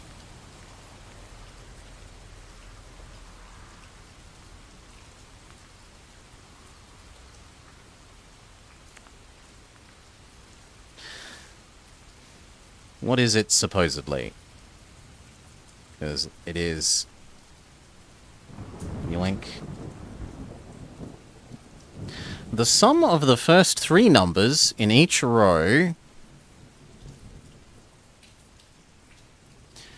is equal to the sum of the last 2 numbers in the row. Supposedly. The sum of the first 3 numbers in each row is equal to the sum of the last 2 numbers. So what it's saying, if we add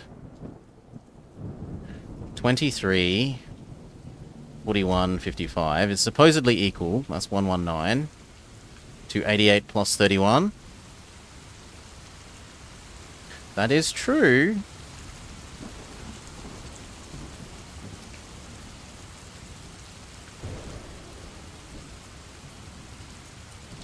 Uh, 86 plus 60. Oh. 86 plus 68 is 154. Plus x equals 129 plus... Oh. Not calculator. 129 plus 135. 264. Subtract 154 from each side. 100 equals x. Or 110. 110.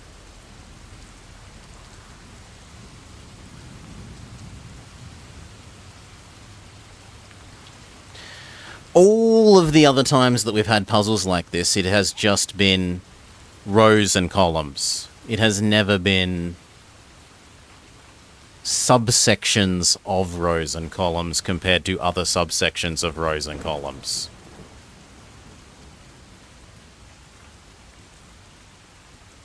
The instant you correctly complete the second sequence, a deep hum resonates from inside the upper tier. Oh, I get 2 deaths though.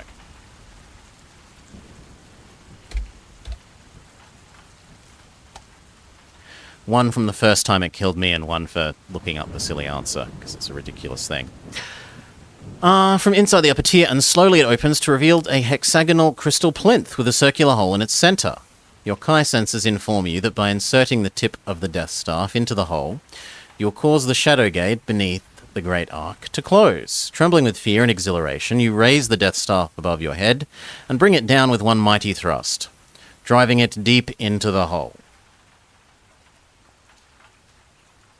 A shudder runs through the dais, and fingers of green electrical fire shoot from the tip of the Death Staff into the ground below. There is a moment of dreadful silence, when even the storm and the rain abate. Then the air shakes with a terrific implosion as a great shimmering arch collapses inwards and disintegrates. Sparkling sheets of energy buckle and fuse as segments of the arch fall to the ground, crushing everything beneath rock and man. For an instant, you catch a glimpse of a huge booted foot stepping through a silvery sheet of energy, and you tremble at the thought of what will happen next, for you recognize only too well to whom the foot belongs. But in the very next instant, the keystone of the arch falls away, and with a grating cry of tortured rock, the whole edifice comes crashing to the ground. Then, as if from nowhere, a raging whirlwind arises in midair. At the center of where the arch stood, a whirling vortex begins to build in power until it is sucking everything into its spinning black core. Screaming acolytes tumble past and disappear into the maw as you desperately hang on to the dais to stop yourself from being sucked to your doom.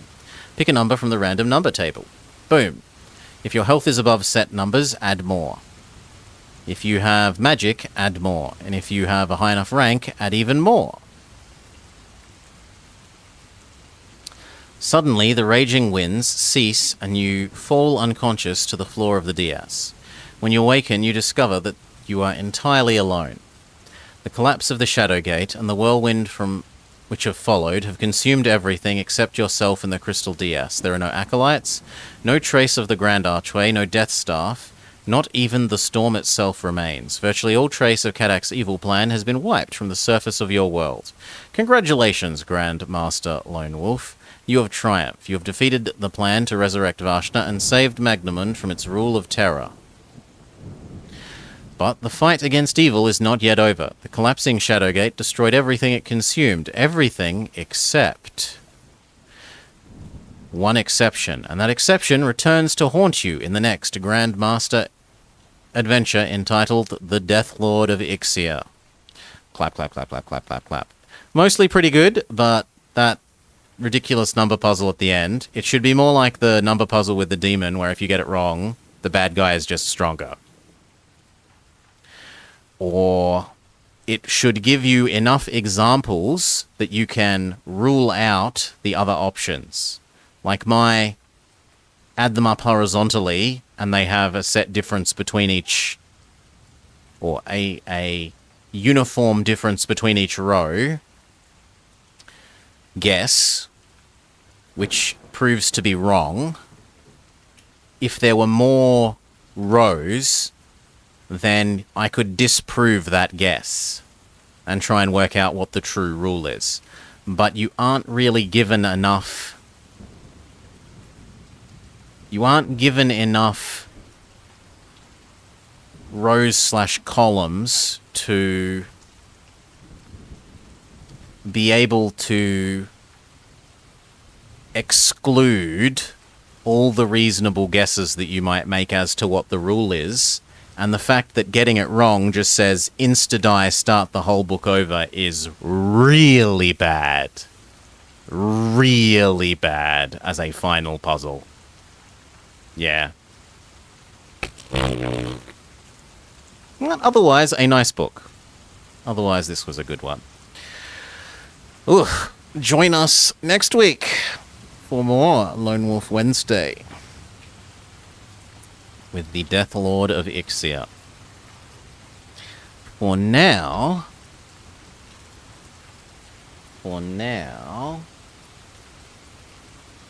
boop. Other stuff done. So, Pokemons. Oh, terrible puzzling. I tried a bunch of things to do with the rows, to do with the columns.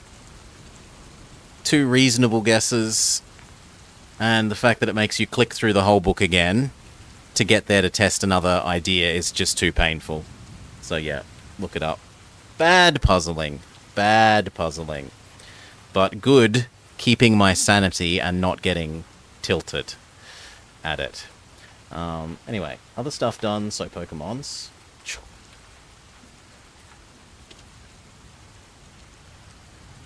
That said, I need a quick boop break.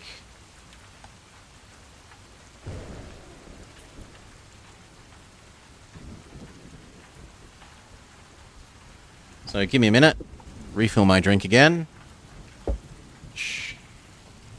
and we can do quite possibly the rest of the current right to bear arms as in weapons, not as in to be bears. Pokemon Infinite Fusion. Run. Which is this, and then up, and then there. And then we don't start the game because the title screen causes copyright issue stuff. BRB!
サンドイッチを食べます。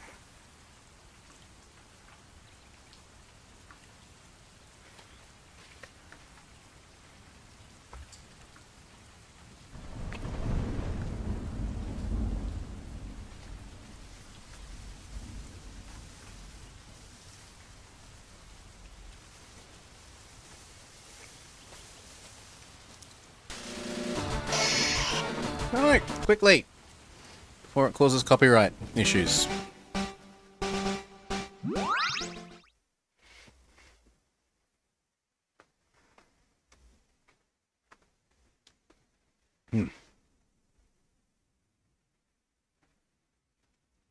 Alright. And we're back. Heal up. Whoa, that's a bit loud. Let me apply stronger noise reduction to the game. Good. That should be better. We haven't fought any of the trainers here yet. Not a one of them.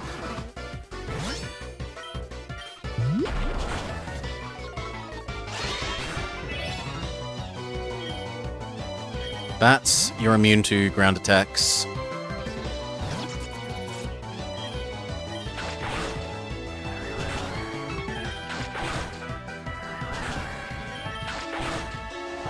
Good work.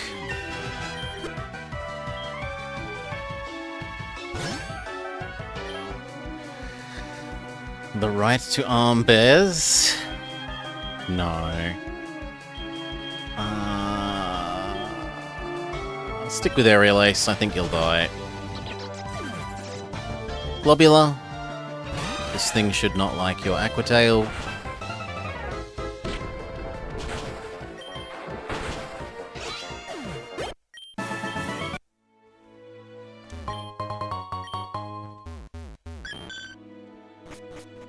Heal up. Next.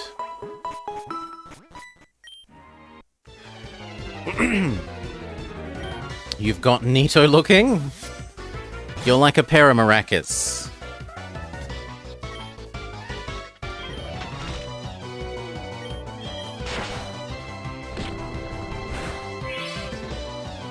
That was pretty bad.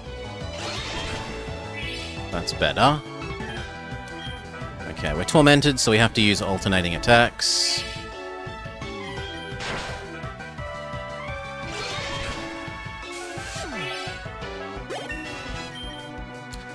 Do not learn round. Aerial Ace? I'm gonna say no.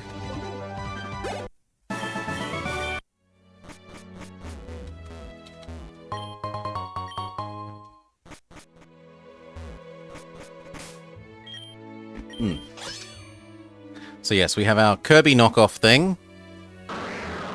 This horrendously ugly Thagnus.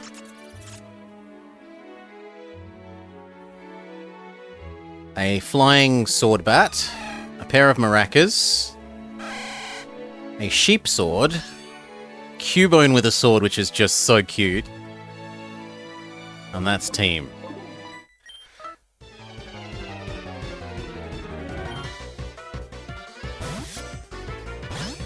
Welcome, Sibharik.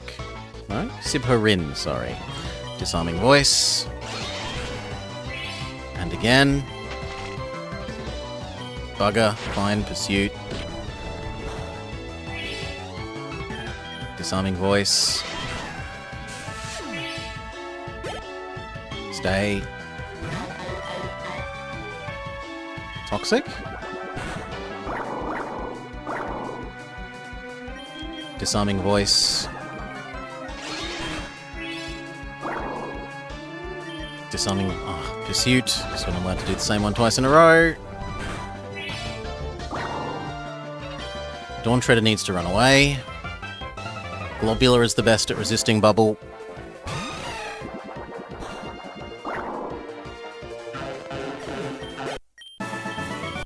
Double battle.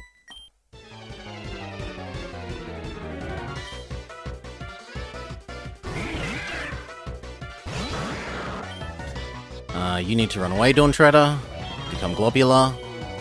Thagnus may use Toxic on the flying one. Yes. Aquatail, the one that isn't poisoned. Headbutt, the one that isn't poisoned.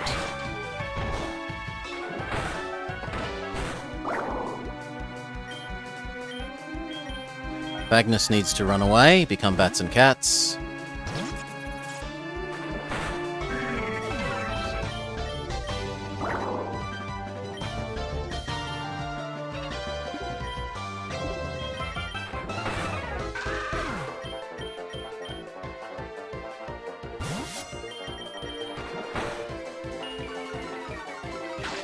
It's 2v1, there's no way that they lose that. Alright. Heal up.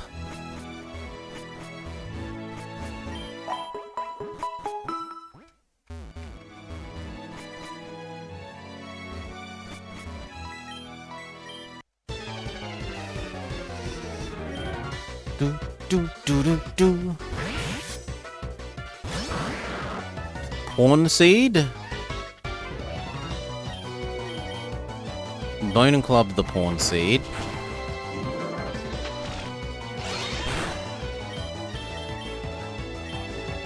Okay, Rock Smash the pawn seed.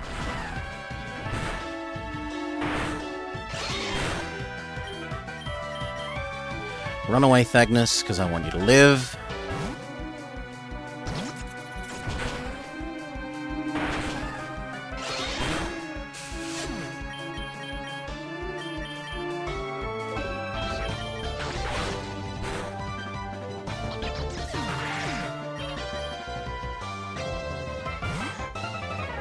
Ralph's Mortar.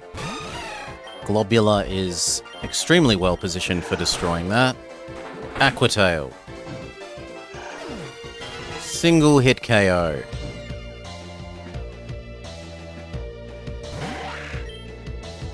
Toxic and Aquatail still. No reason not to Aquatail.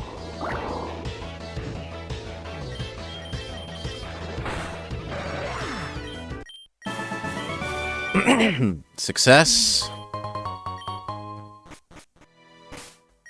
No, we've still got enough healed people that we can do a bit more.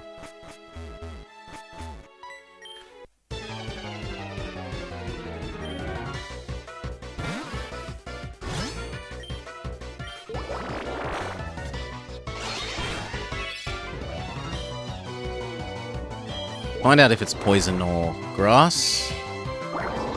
It is grass, not poison.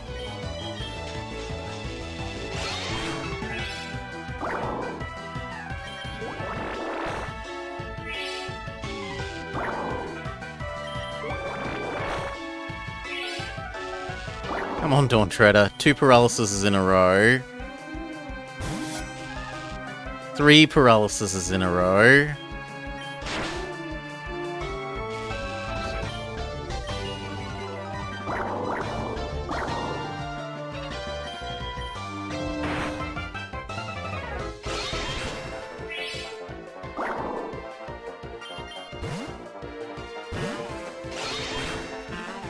Good work. Stay.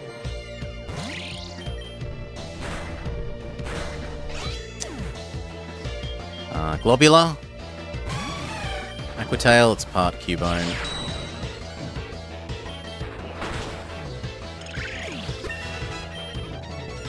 Play rough.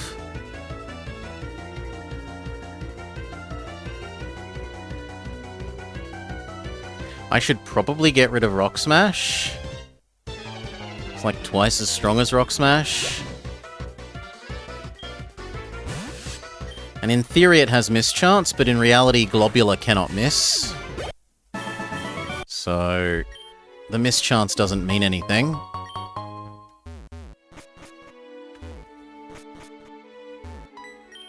Last one.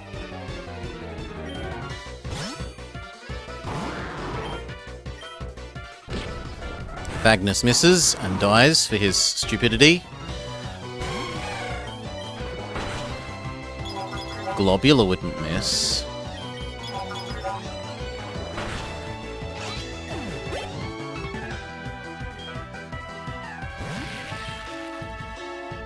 Play rough, it's part dragon.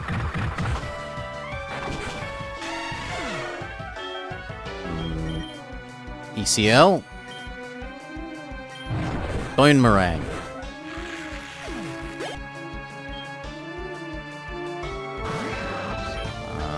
Swords Dance and then Headbutt.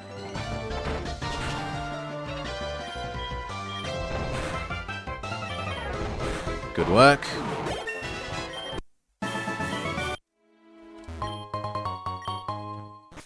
Okay. This side of the ship is fixed.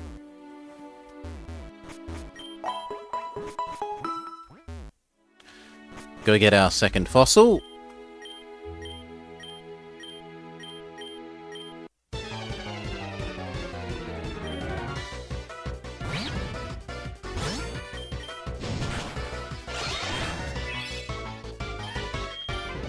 Poison it.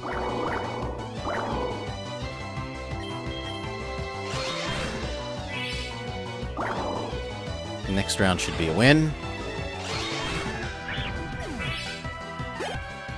Stay in. That should be poisonable. Oh, Bone Meringue kills. Bats and Cats is immune to Bone Meringue. Swords Dance. And Aerial Ace. Aerial Ace. Doesn't seem like it has an attack that can actually attack Bats and Cats.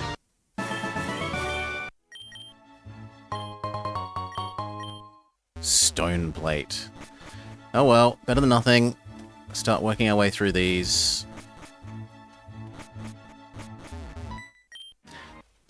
Competing against the young keeps me youthful. Headbutt. Oh my god, that did nothing. Poison.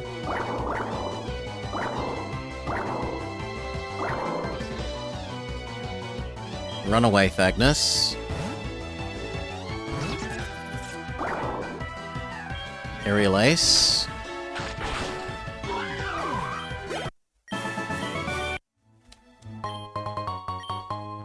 Go heal.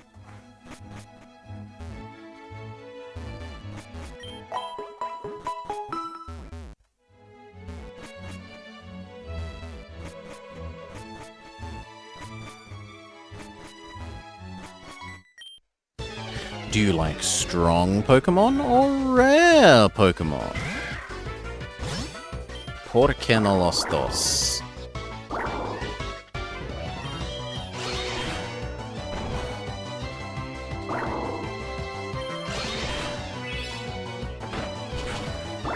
Ow.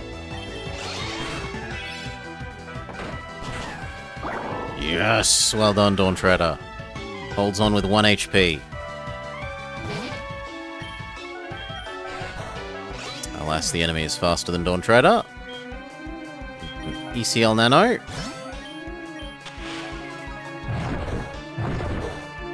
That did less than I would have imagined. Okay, it's all ghosty. So we could Swords Dance, Shadow Sneak.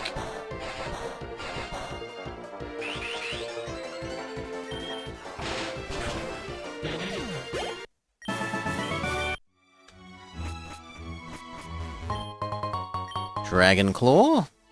Not a terrible TM. No one can learn it though, so it's useless to us.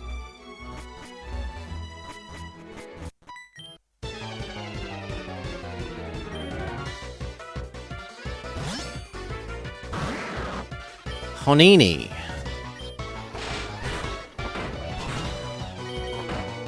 Thagnus might actually win this fight for himself. Well done, Thagnus. Wants to learn Bone Meringue. Absolutely better than Bone Club. Less mischance. More average damage. Can be less damage, but it can be far more damage. Depends on if the boomerang effect triggers.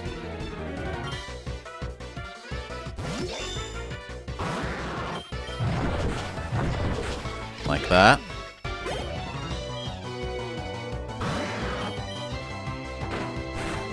Big miss, Runaway Thagnus, become Bats and Cats, who is immune to Bone Club. Swords Dance. And then Aerial Ace. Aerial Ace.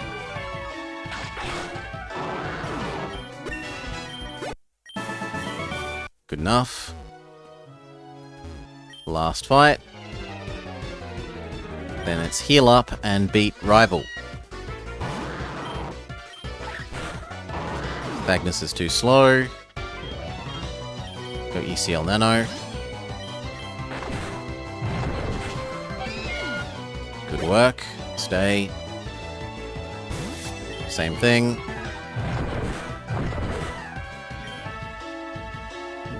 Shadow Sneak because I'm worried about you being slower than Boomerang.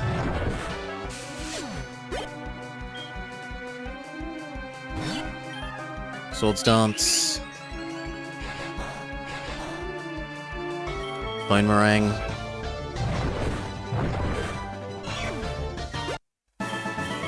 victory.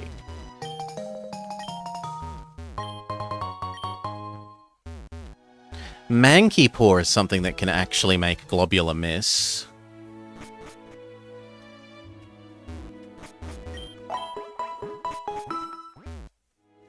Okay, double check who's first. Against rival fight, you want to lead with strength, not with who you're training. So Salar, get out front.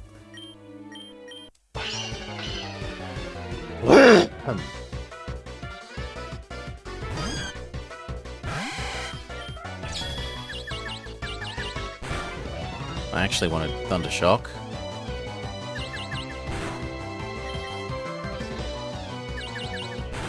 Salar hits himself 2 times in a row.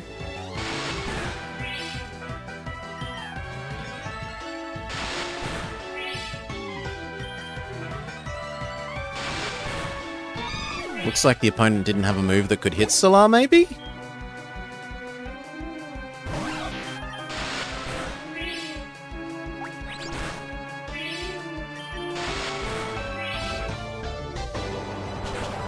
That can definitely hit Salar. Run away, become Bats and Cats, who is immune to mud.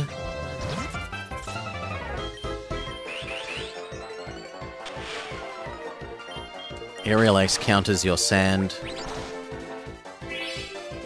You return? Welcome, Mergle Schmergle. One more Swords Dance. Now we're at maxed Swords Dance. It's still not doing very much. But it's doing enough.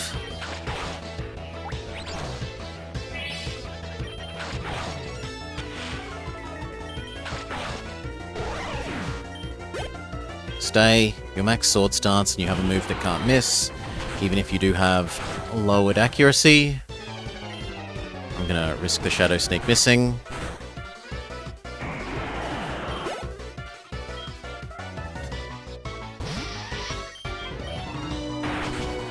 Alas, Bats and Cats is slightly too slow. Go Globular.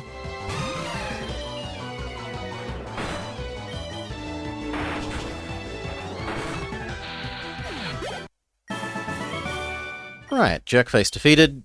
Go get cut.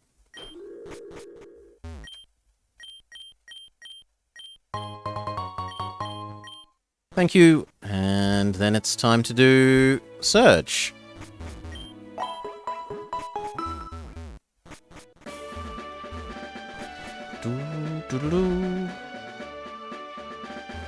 You've now playing yourself, and you're beelining for the SSN to get your beloved Anorith Geodude.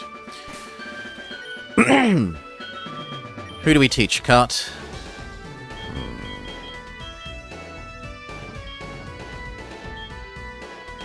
Who do we teach? Cut.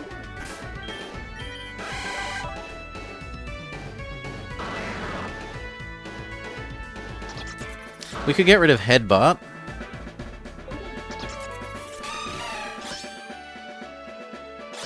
And I could also justify getting rid of Dawn Treader's Rock Smash. Or Headbutt on ELC Nano. ELC Nano. Get rid of Headbutt for Cut for a little bit. And you've made a revelation that apparently Squirtle Tangler is a good combo. Well, only fear for bugs.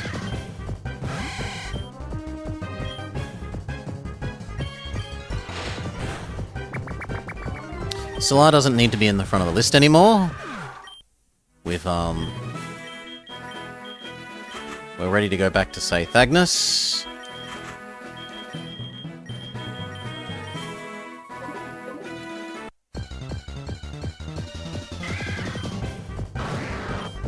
Headbutt.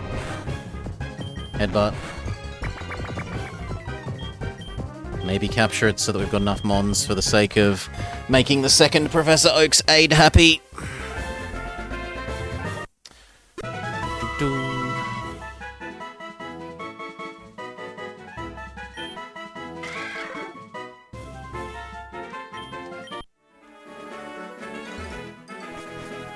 Go get the Cut replacement.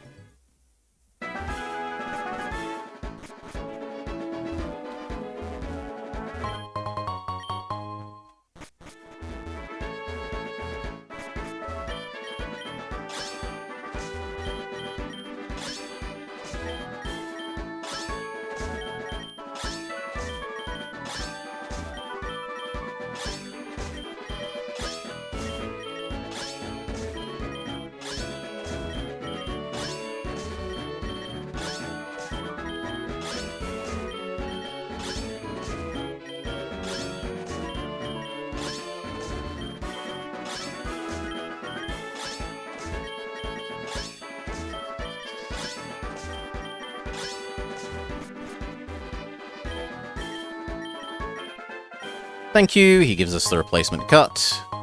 What? Oh, that's instead of the lemonade. Phew! For a second, I thought he'd given us that uselessness instead of the replacement cut, and I was going to be wanting to cut him.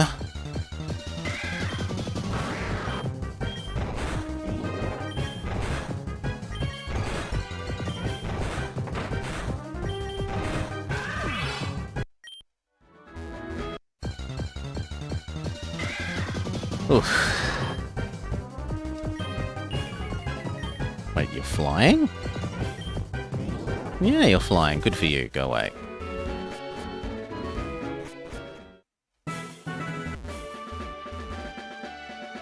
Heal. Relearn. Not cut because it was bad relative to headbutt.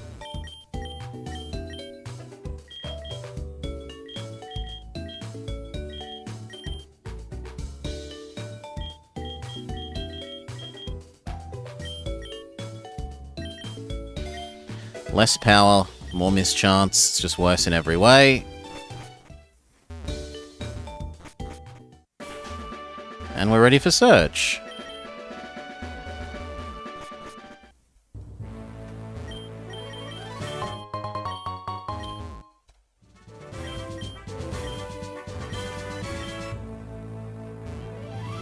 Who do we want to train? We still want to train Thagnus.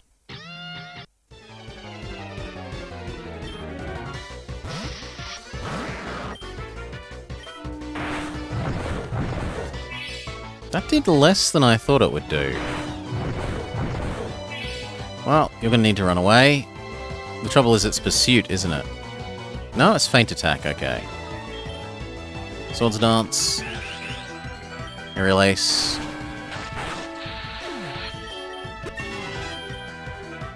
No retaliate.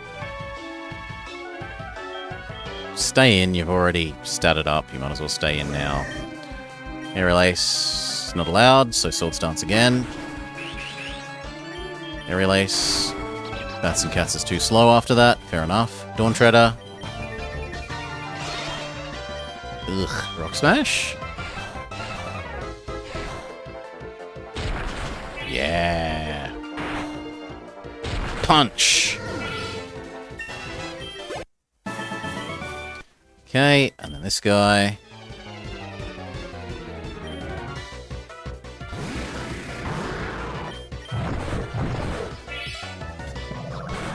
Kind of thought Thagnus might manage to kill the Hapney with a physical attack. Not quite.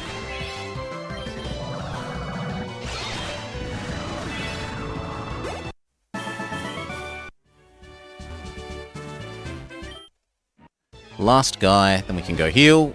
Well, actually no, we've got to open the doors first, because otherwise the silly bloody trash monsters can cause us damage.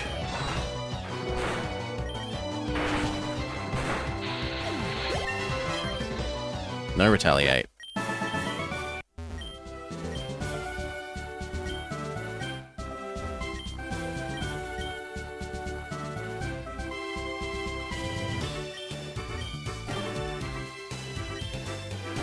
Excellent. Heal. Come back.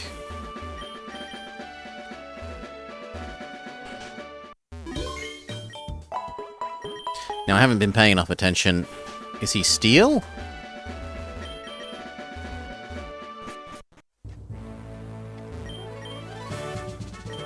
Normal. Okay.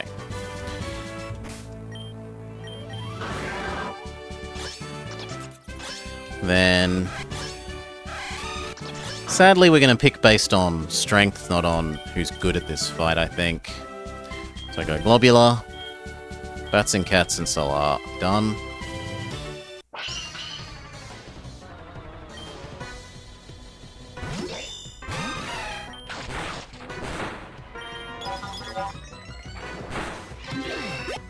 Good work. Fat Marowak.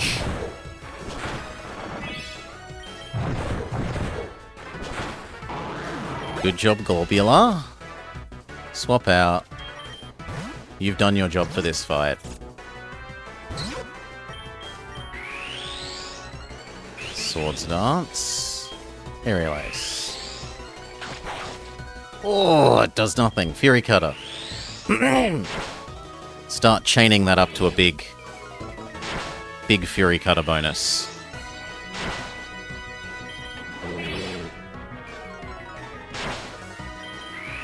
It looks like it has nothing that can hurt bats and cats.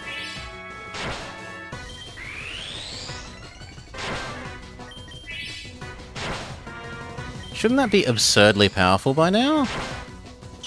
Thank you. He says he gives us light screen. I don't think he gave us light screen. I think he might have given us echoed voice.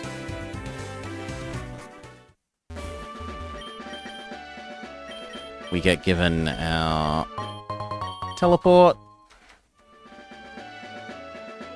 We still haven't beaten up the people to the right here.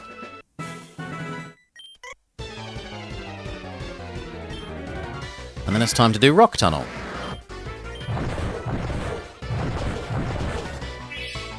Almost. Thagnus is a bit slow. Become bats and cats. Aerial Ace.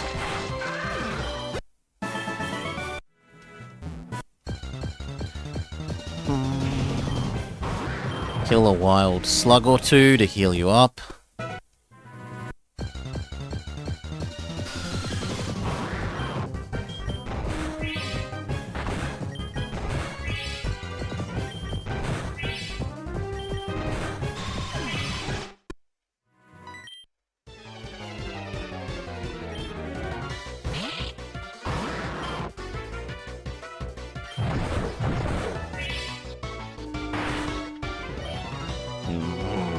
I'm gonna let you die. Dawn Treader, go. You still need love.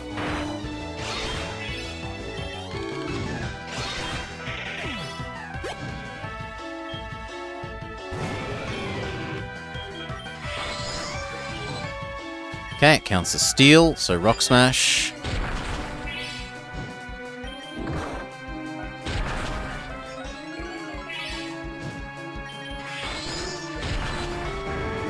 Good work, Dawn Treader. No stockpile, no swallow, no spit up.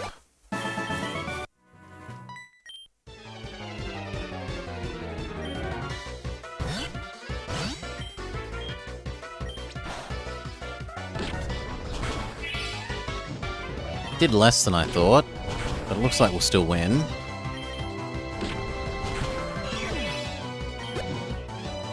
Dawn Treader needs to run away, become ELC Nano. Oh, sorry, ECL Nano.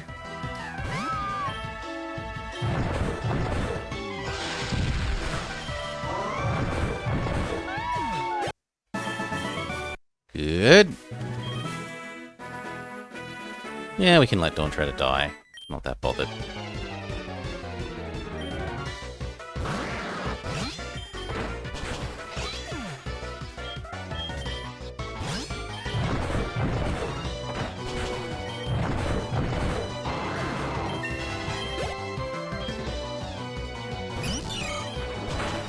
Ooh, it's quicker. Solar?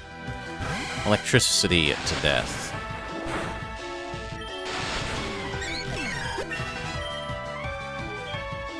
Stay in Solar.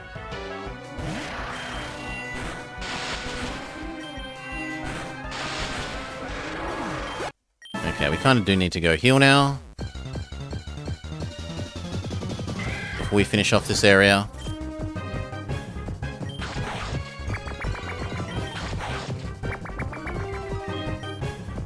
Nose past Cubone. Why not?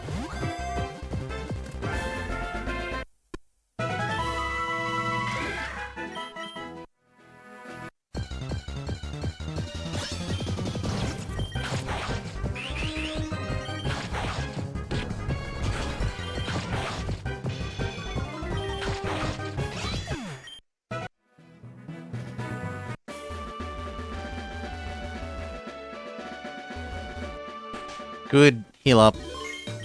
There's 2 more people to fight down there, and the item to collect.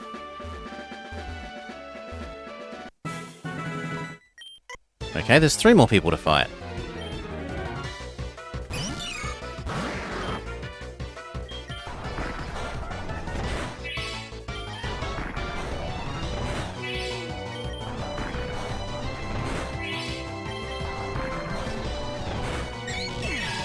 Good work, Thagnus. Stay.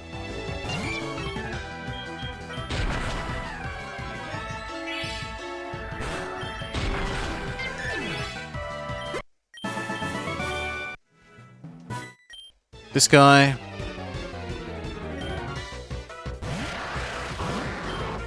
Toxic. Runaway Thagnus.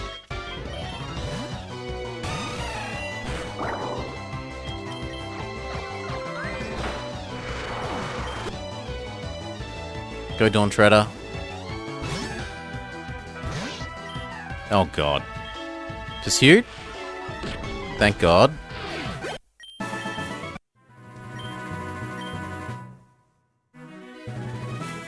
Okay. Ah. Hit. I bust. Well done.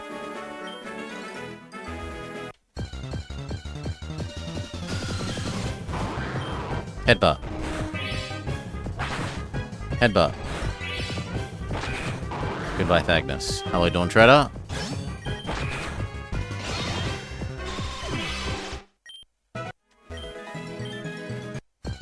Alright, and now we're, I think, done with this area.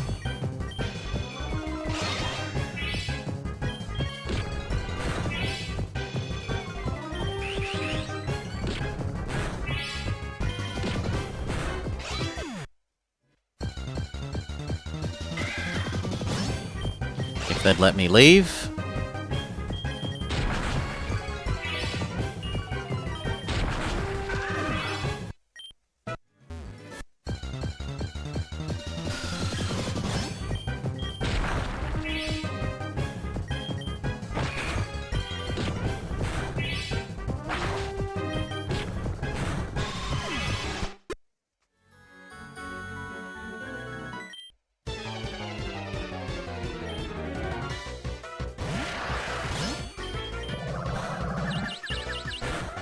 Dawn Treader! I want you to get the experience, so run away. Become Solar. Hail, Thagnus. I can live with Solar not getting the experience. And Shadow Sneak. No Retaliate. Can you be refought? He can be refought. So at the moment, he wouldn't be a terrible grind opponent. That is one single strong mon, but it's got really bad defense.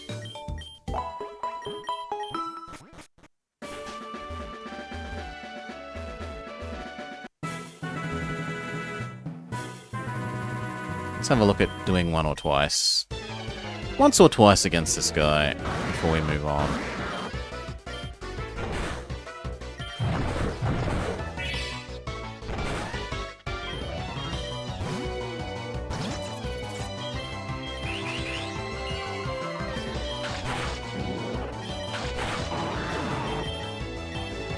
No rage.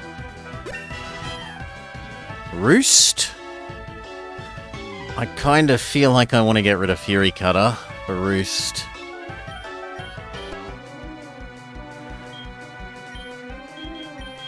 Go Thagnus.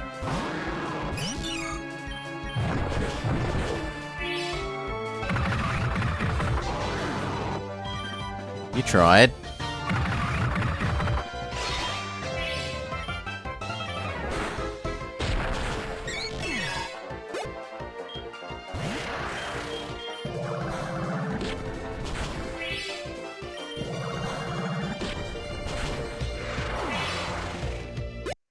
Nah, it's not worth grinding against you.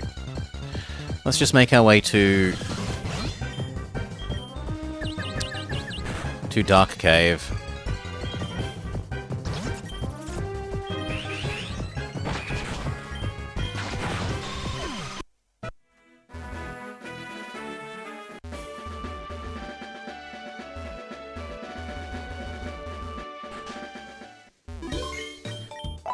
Do.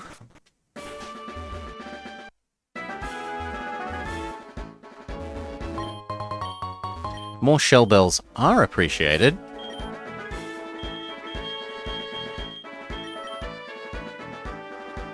Solar wouldn't mind one.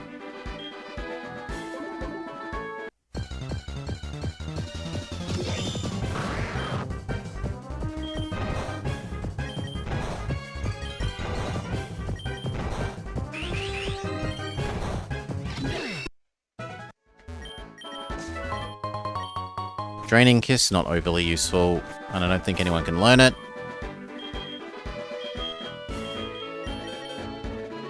Actually, several people can learn it. Dawn Shredder and Globular.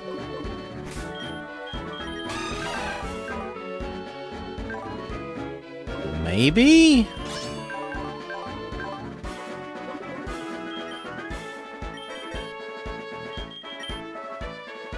No. Wrong kind of attack stat.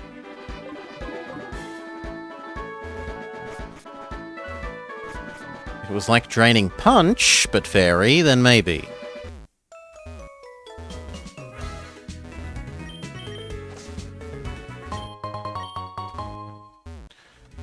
Get our bicycle. Wait, what? Oh, I never talked to the bicycle man. Okay, go back. Go back. I need to talk to the bicycle man. Give me my bicycle voucher.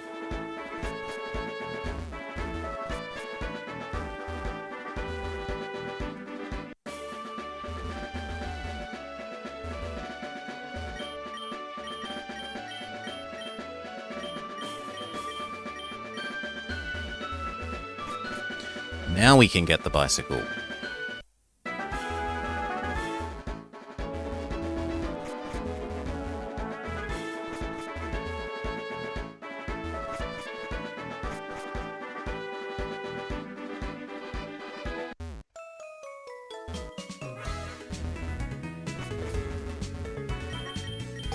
Done.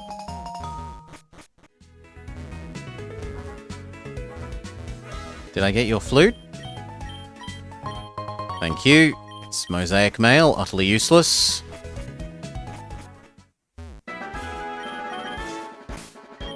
I still want Thagnus to level up the most.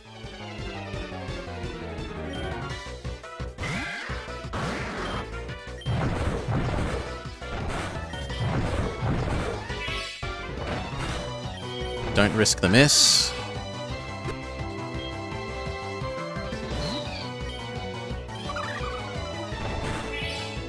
Run away.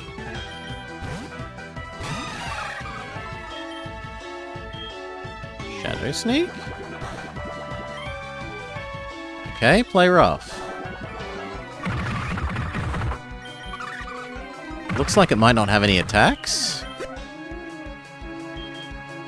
Dawn Shredder. Rock Smash. Rock Smash. Good.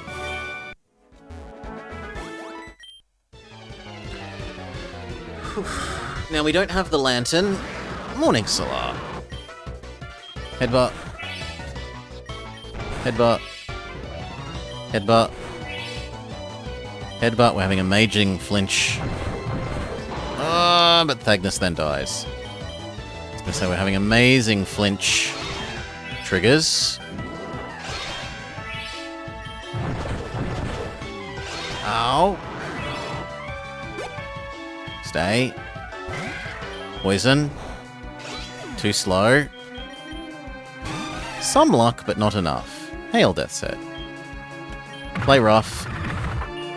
Destroy the whale.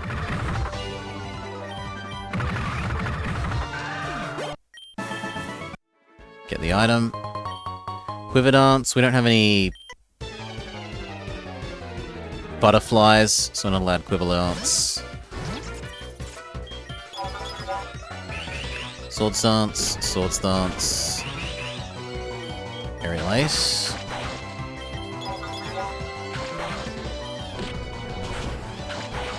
Very good. Stay.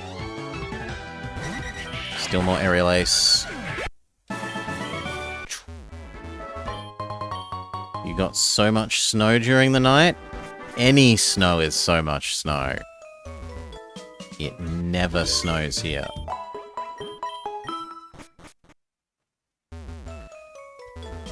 Any snow.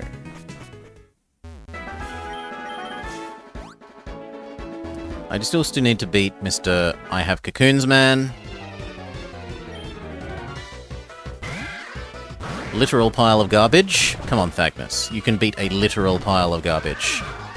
Good work. Swap out because you've had a stat down. Toxic. It's snowed where you live twice during your lifetime. Twice more than here. Oh, Dawn Treader is one hit KO'd. Solar. Electrocute. Solar is also too slow. ECL Nano? ECL Nano is also too slow. It's literally snowing where you are right now. Boo, snow boo. Too cold. Too cold for Blobber.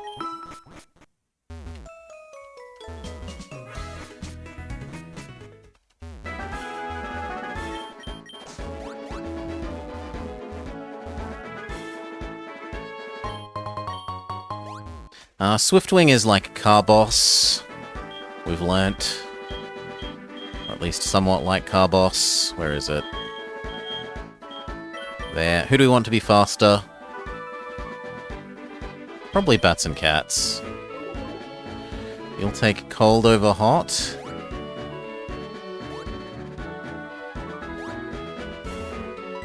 I would not take cold over hot. Boomerang! Not doing enough, but I don't think punching is going to do more.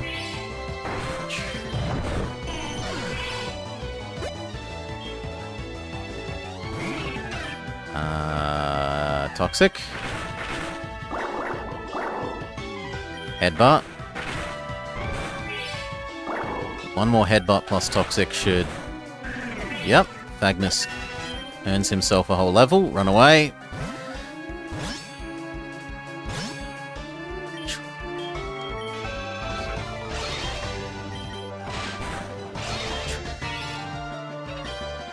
Can we poison this, or is it... No, it's steel, not... Fine, then we'll punch it to death.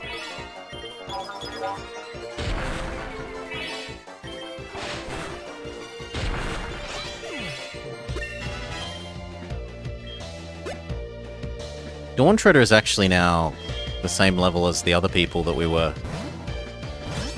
sort of keeping at high level, and now that means Solar and ECL Nano are under-leveled.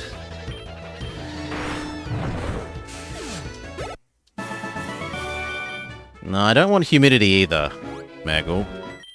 Heat, yes. Humidity, no thank you. Like, I don't want zero humidity. That's insane also, but more than, like... More than 20 to 30% humidity is far too much humidity.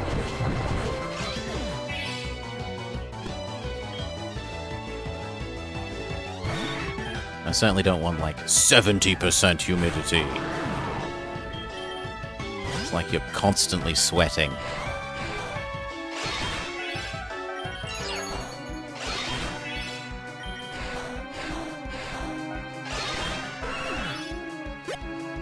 I want 30 plus. I want like 24 to 36, yeah. 24 to 36 and low humidity. Yeah, dry heat, yes. Humid heat. Boo. Boo, humid heat. Toxic? No, you count as a... You count as... steel and or poison, so we'll start punching you instead.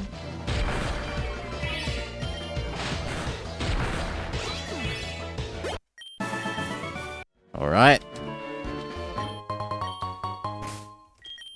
Solar, you can hop back to the front of the list. So can ECL Nano, which means Dawn Trader. Give your item to ECL Nano. Done.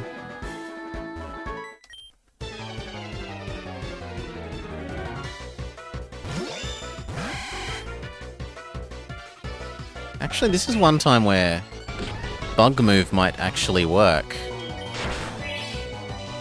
Yeah.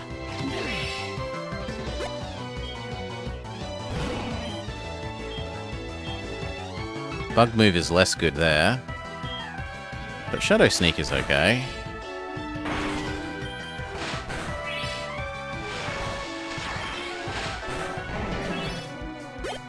Stay. Electric Shock. Electric Shock. One more. Victory. Well done, Solar. Almost up to where we want to get Electric Shock. It's Fish. Now Solar has renormalized their level. Push them a little bit more.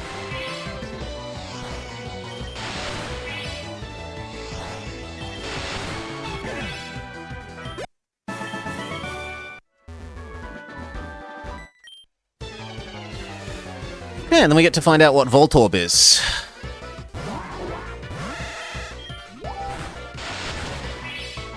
Bugger. That's going to need to run away to Globular.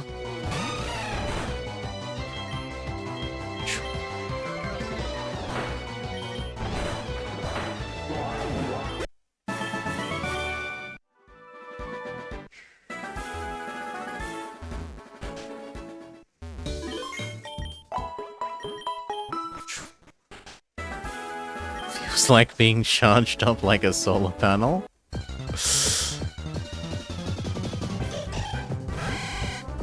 Bonza! Almost Bon Kazam. It's almost Bonza. How could we not catch Bonza?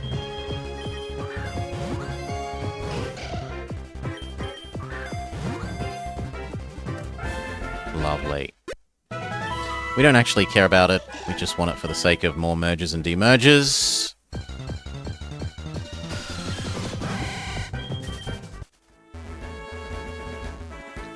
The spoons are a deadly weapon. Chesto Berry.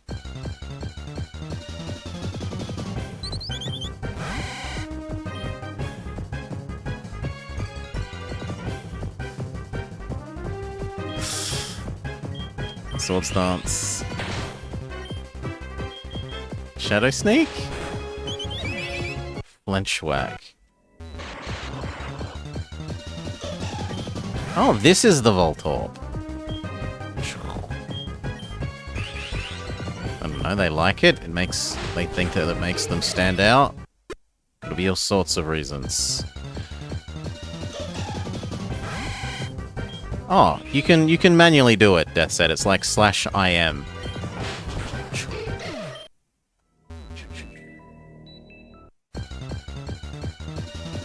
Or /ME. /ME. Now this one looks like it could be cool. Except we accidentally kill it. Whoops.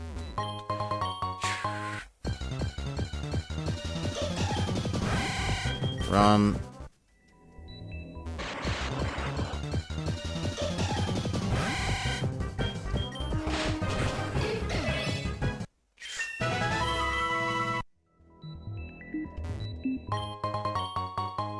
What, HM? Let's go have a look.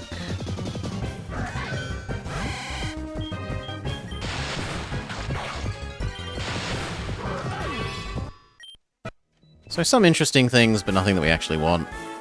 What was the TM?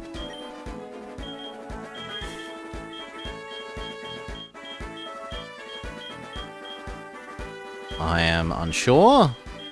Might have been Sunny Day. But it's nothing useful.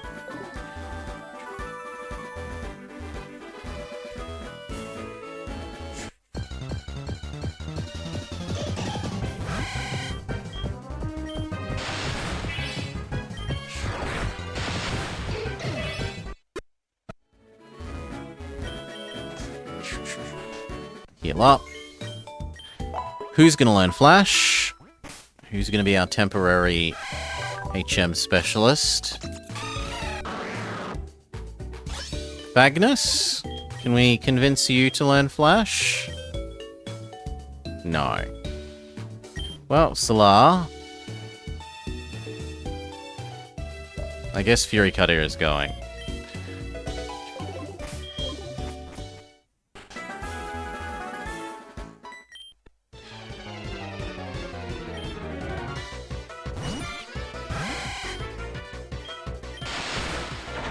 Last level for Solar.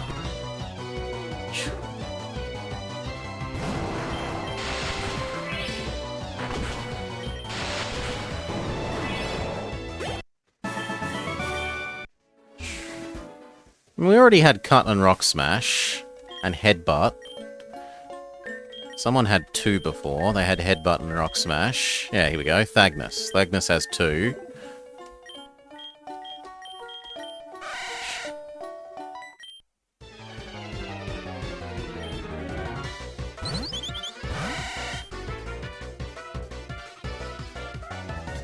Shadow Sneak is all you got. It's not strong enough.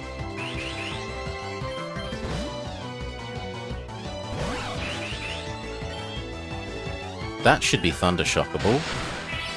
It's not doing enough. Shadow Sneak.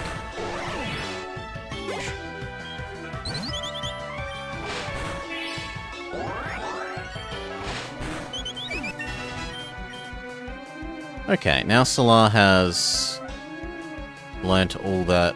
Sorry, leveled up all that we need them to for the moment. Put them back to the back of the list. Give them the healing item. But Thagnus is the most important at the front of the list.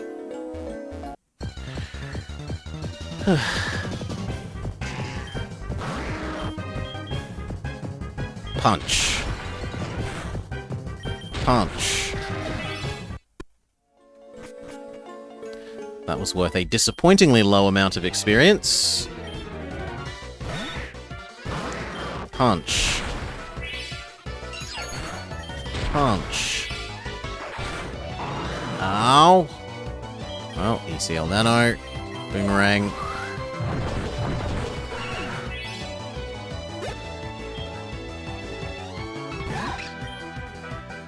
Still Boomerang. Too slow. Globular. Play rough.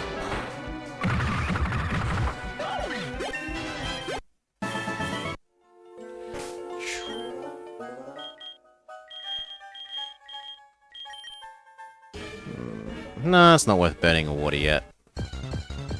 Now, do we get extra lucky and have the Noivern attack us?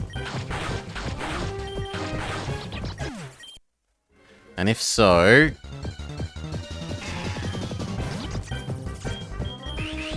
what is the Noivern?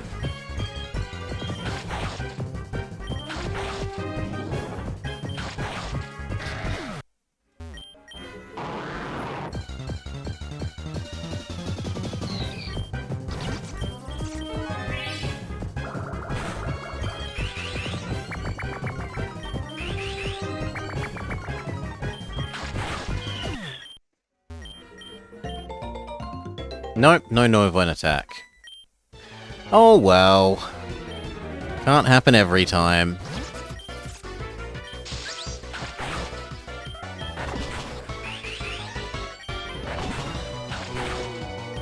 Shadow Sneak. Well done, Bats and Cats. Run away, become Solar.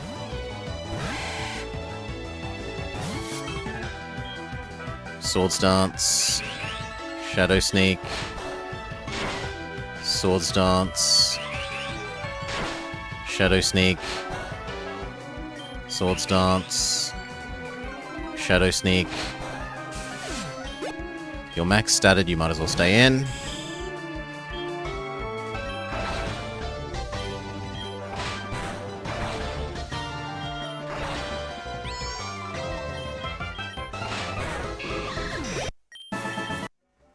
Okay, we kind of need to run away and heal.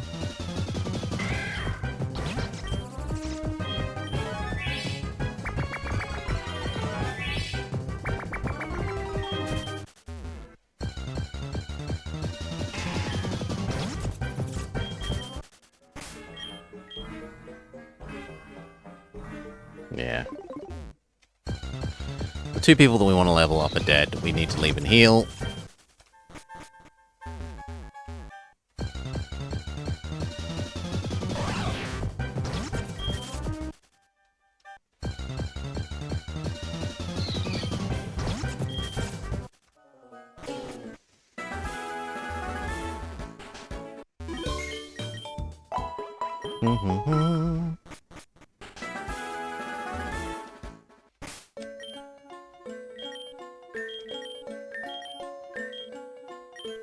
Salah, light up the darkness.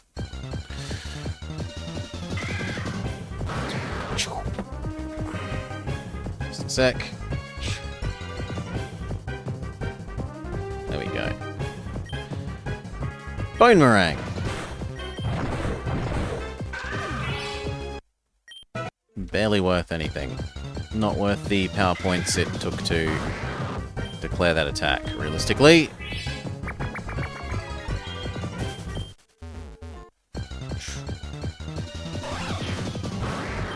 Maybe that one?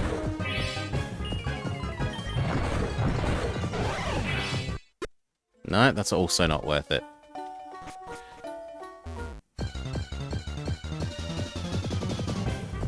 Ooh. Ooh.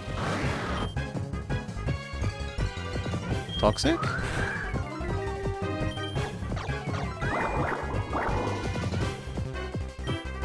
Boomerang? Sure, try and catch it, why not?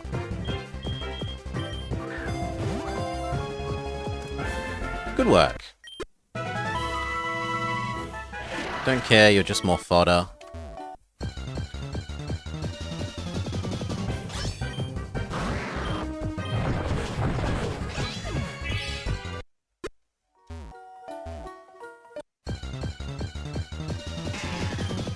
Yes, he's doing some not dying, even if he's not earning experience at a fantastic rate. He's at least not dying so far.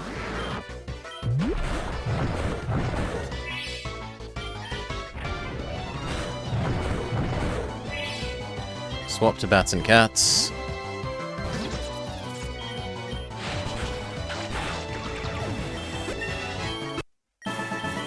Burn some healing. Thagnus must live.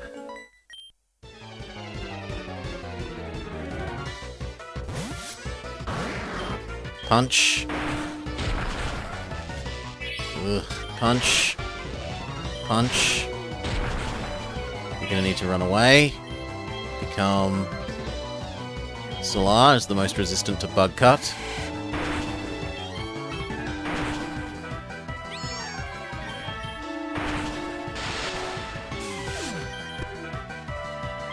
Go ECL Nano. Boomerang should be fine.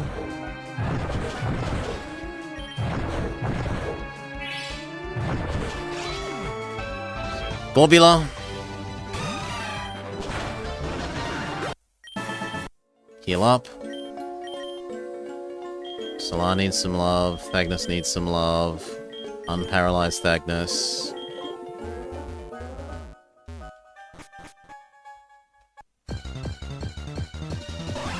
Yeah, it was very hard to train Thagnus up when he insisted on getting one hit KO'd by everything.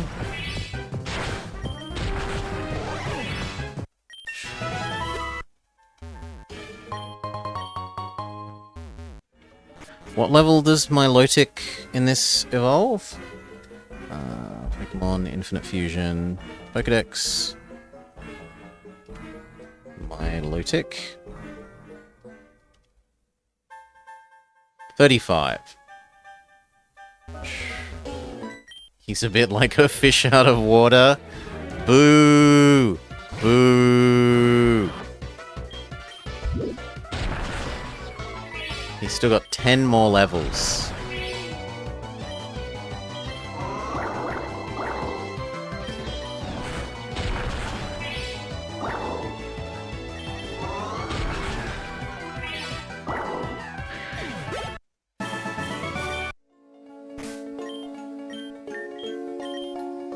At least we don't have to mix poffins into... Mix berries into poffins to make you beautiful, Thagnus. At least we don't have to do that.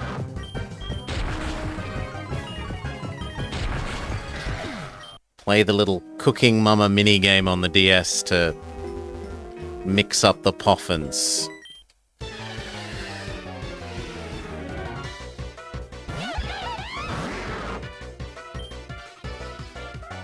Toxic.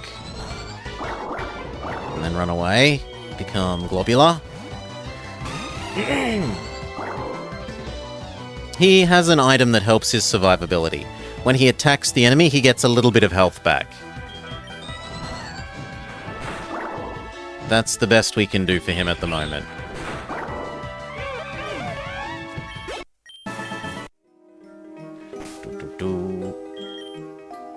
We haven't... The lady didn't give us the EXP share. She gave us some other garbage thing, which made me a bit grumpy.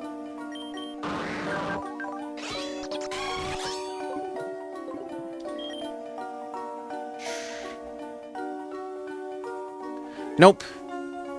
So, Thagnus has the Shell Bell, certainly so does ECL Nano, and so does Dawn Treader. Whenever any of them does an attack that does damage, they get an itty bitty bitty bitty bit of health back.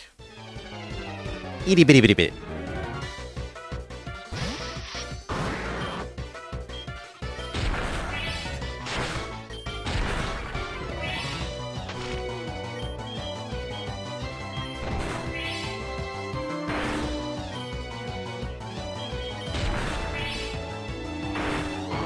Oh, I thought you'd live.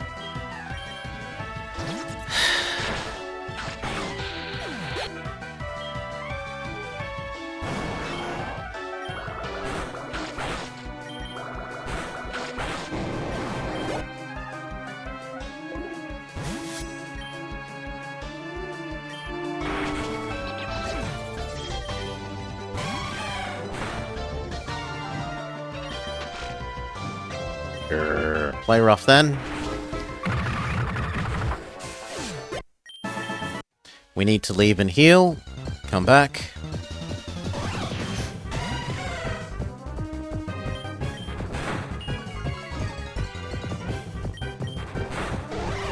Cough, cough, cough, cough, cough. We might be able to get away with this being our last leave to heal, though.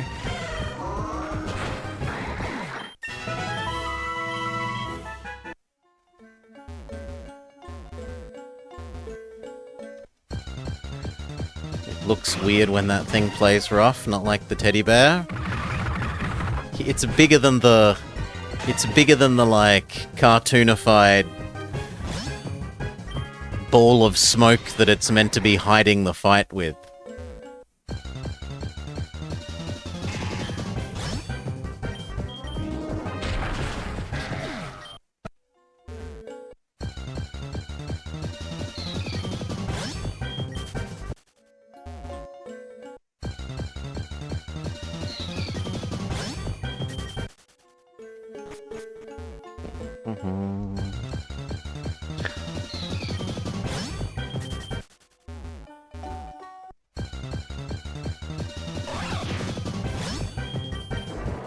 Let me out.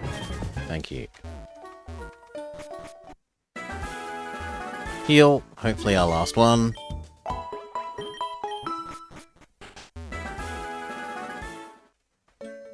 Solar. Light up the darkness again.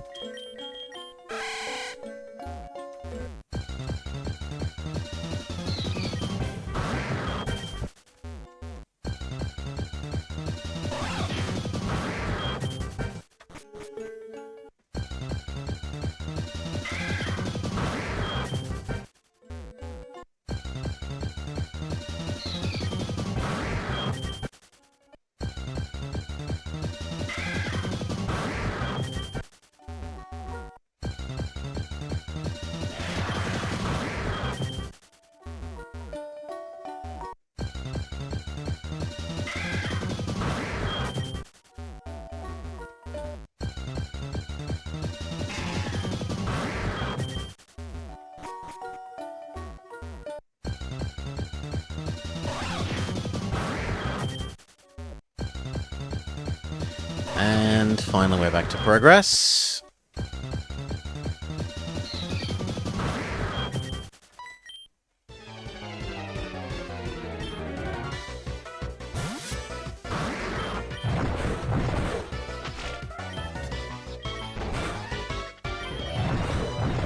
Good.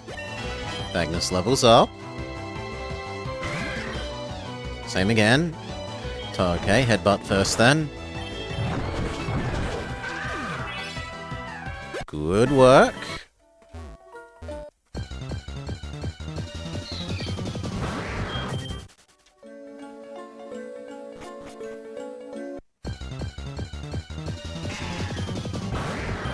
No, leave these alone. It's not worth engaging them.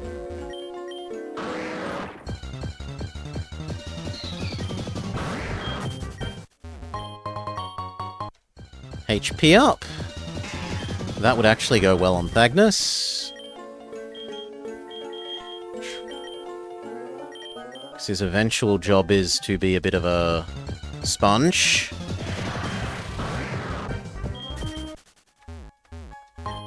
Rain Dance, not useful.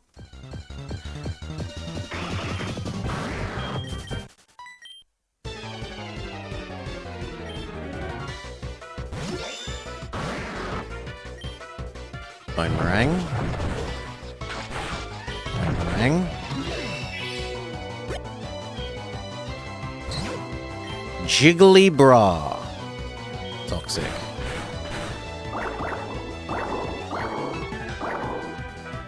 Unpoison.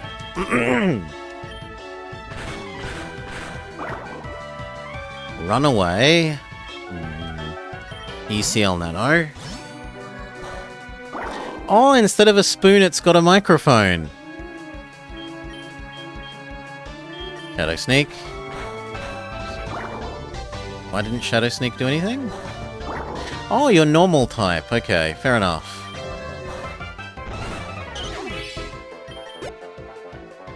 Swap, go bats and cats. Shadow Sneak. Shadow Sneak. We need to heal up after this. Magnus, bats and cats, ECL Nano, done. Go get given the Doublade, even though we have thousands of the things. Oh, that looks good. Age of Doom. Boomerang.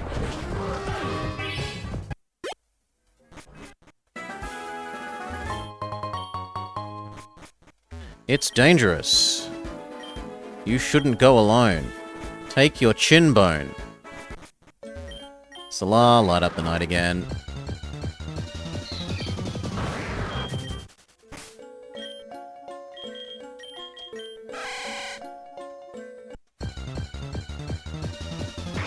We one-shotted it? We did! We one-shotted Age of Doom. There's a prism thing in here.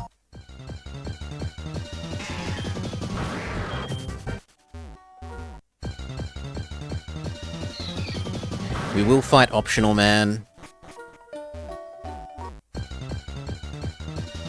For the rich, rich experience that he is. You have a Pokedex. I want one too. Ghost? That's doing enough damage.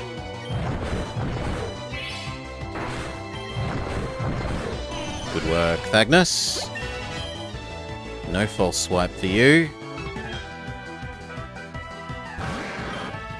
Yes, Bone Meringue against the Flaffy. Followed by Headbutt.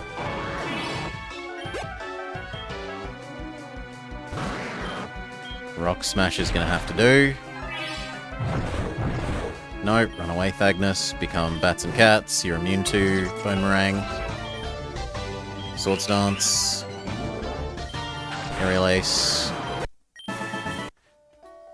Heal up Thagnus. Although realistically Thagnus is kind of... If he's out of Bone Meringues, we can kind of stop using him.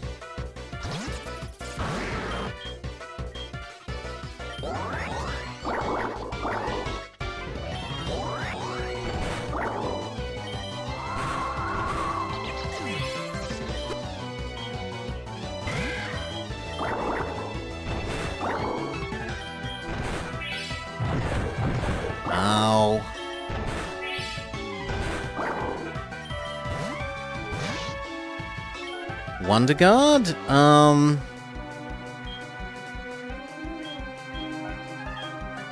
of those. We want fire? We don't have any fire.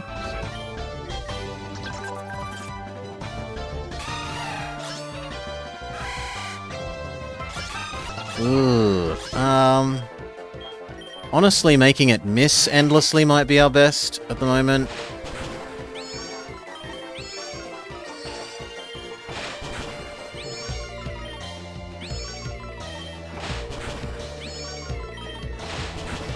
Okay. Stats absolutely trashed.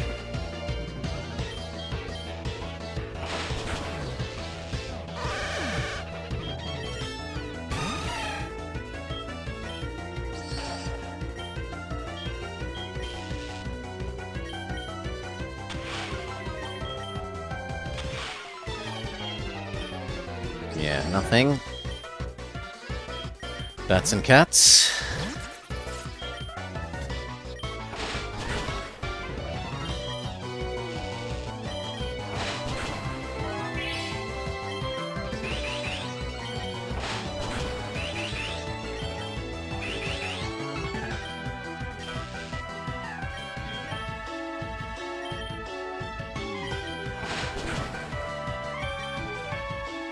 God, this is gonna take forever.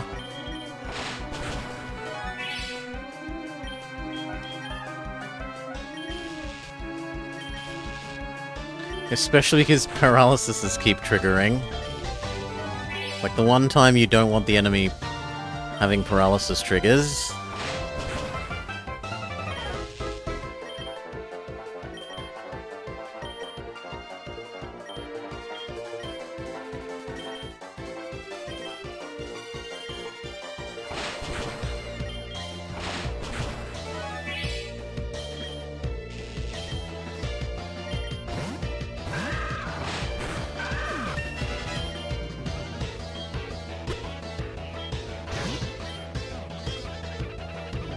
That's actually really bad, because now it's not flashed anymore.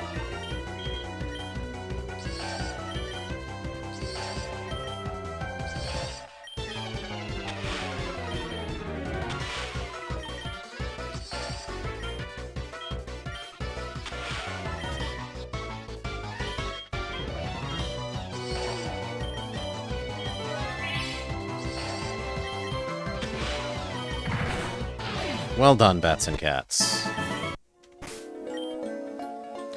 Thagnus needs healing.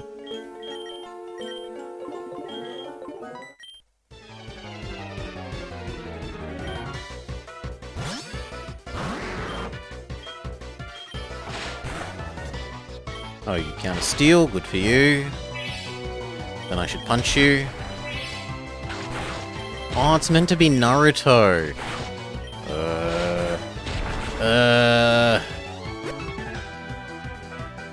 Go ECL.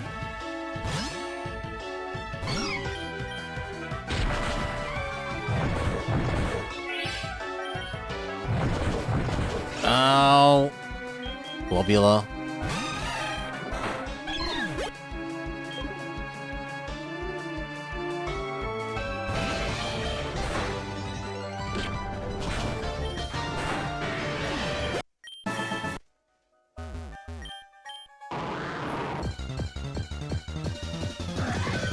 Ajadu.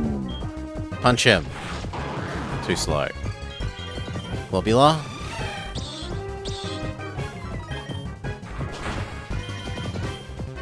Play rough. Play rough. Holy. Swap, you've been attacked down too many times by stupid Protect Plus.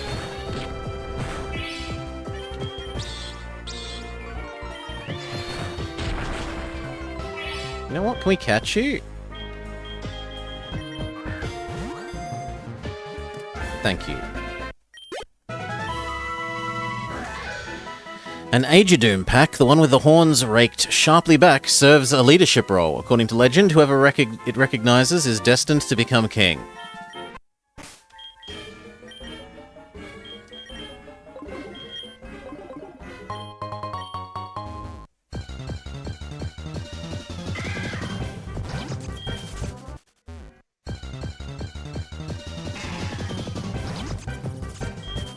Absolutely not bats and cats.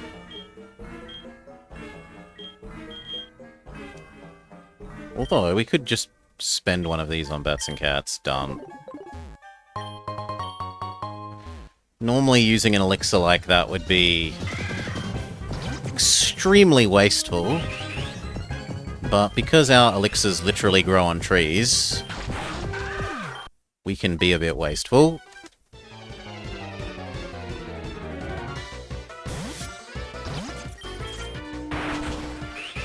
Oh no. Phew!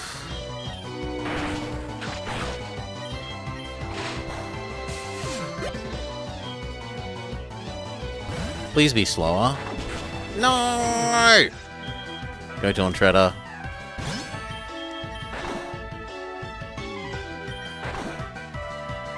Okay, counts as metal, fair enough, then start punching it.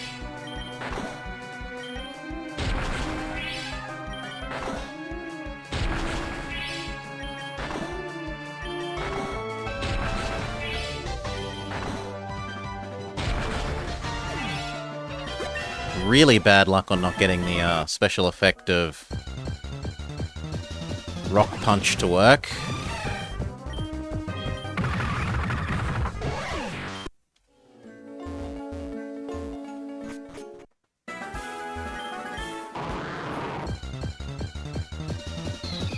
Nope, Captain.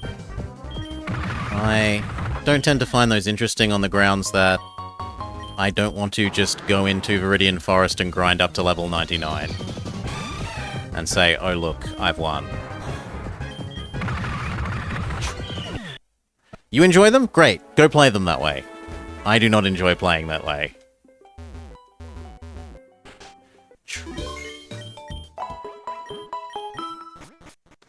Doo-doo-doo-doo.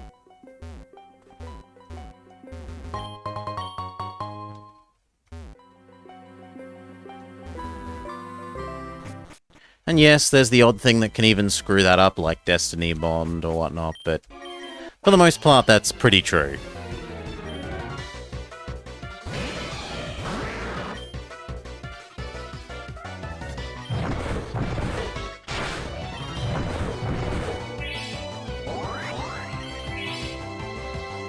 Boo, big miss from Thagnus.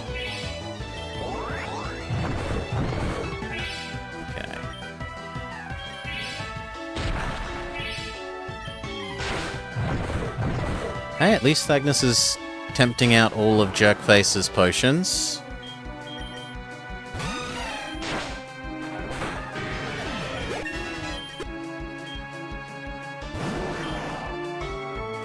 Blastoise Omastar? That's quite nice.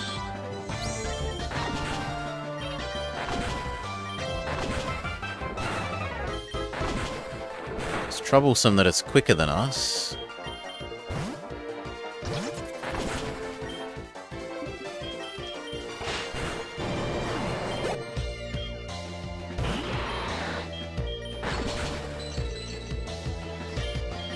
I mean, fair enough, you're quicker. I didn't think you'd do that much damage. Do you do enough to one-hit KO us?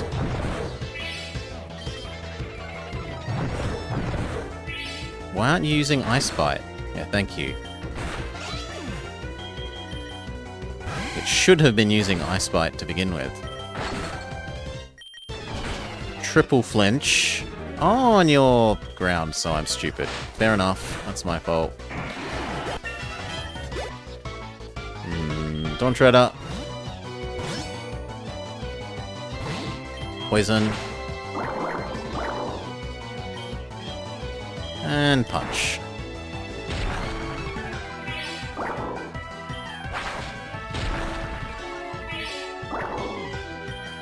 Punch, punch, punch, punch, punch, punch, punch. Done. Beautiful. Solar is evolving. He's now a golden sword. Ampharos Doublade.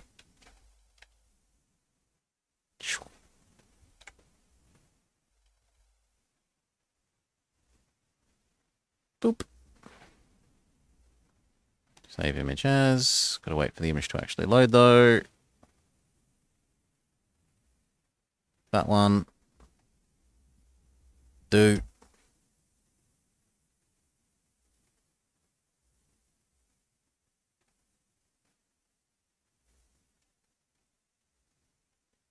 Oh, that's not the right one. Hello? That's better.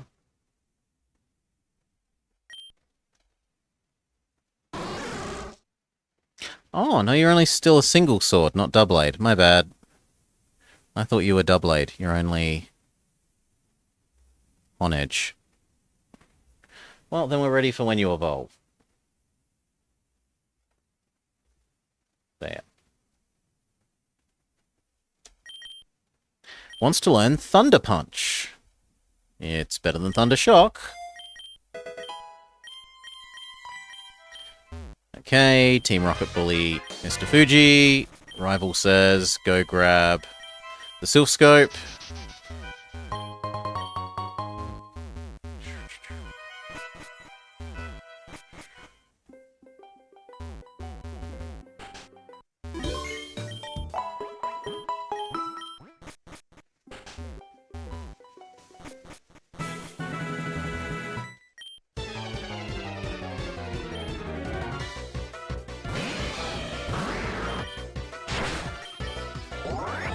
Oh, you're flying. Fair enough. Toxic. Counts as not metal.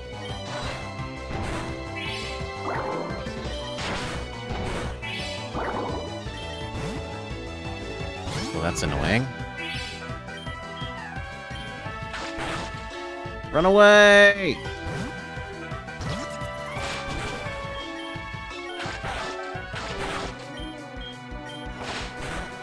Yeah, Shadow Sneak's doing enough.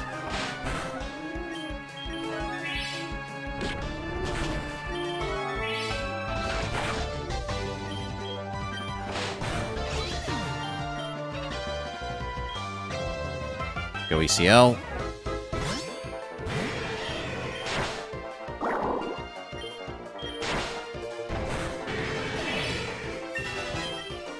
No retaliate. Stay in.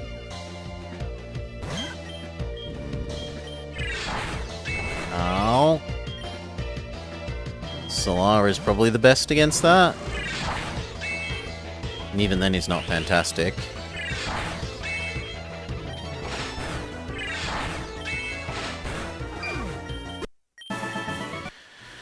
Let's go back, heal, and get rid of Flash on Solar for... What do we get rid of? Bug Cut?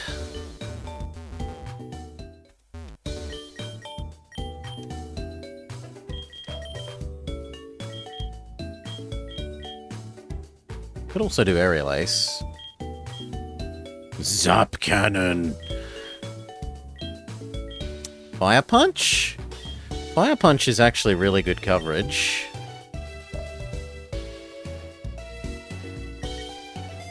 I'm going to allow it. We were punished before for not having a fire move, with that Wonder Guard Shed Ninja that was only weak to fire. So adding a fire move is probably sensible.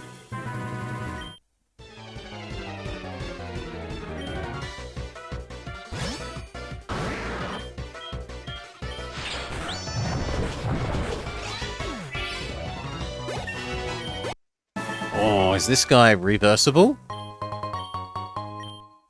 No. Because that would have been a great reversing.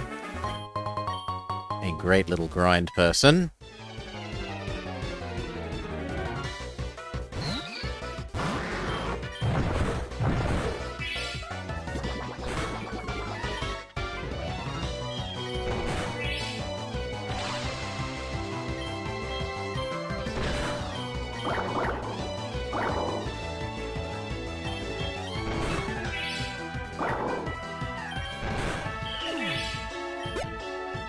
Stay.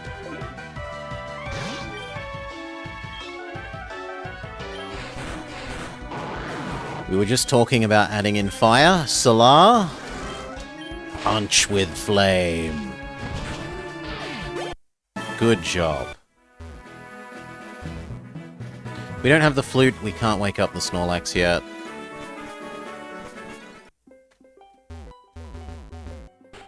We have woken... Well, we've done the rival fight, so now we want to get across to Celadon.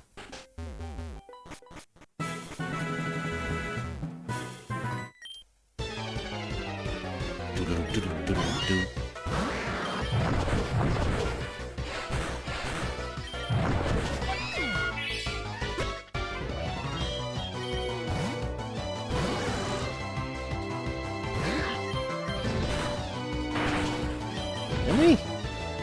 That feels like it should be doing more.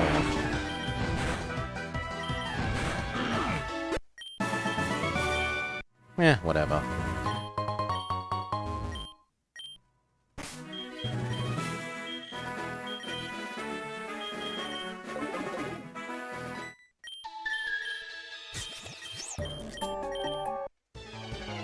Alright.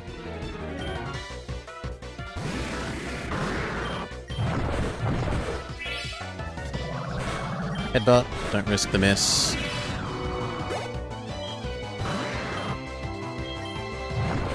Toxic miss, big miss.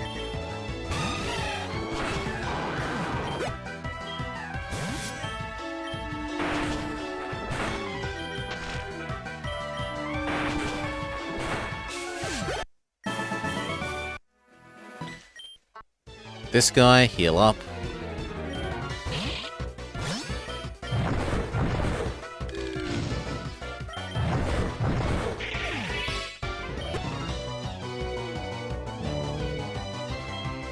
Actually, ECL Nano is behind even Thagnus, so stay in.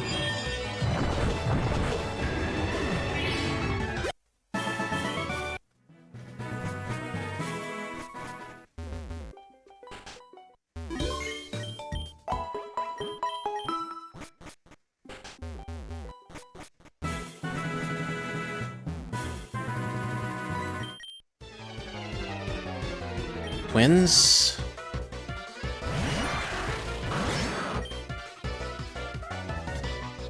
Headbutt. That.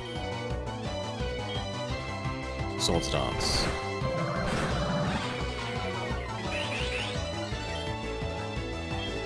Bone Meringue that. Bone Meringue that.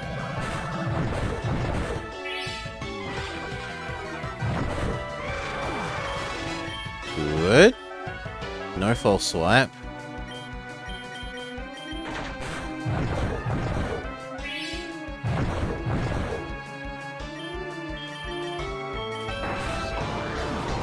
Sorry, Thagnus, you came close. Heal up again.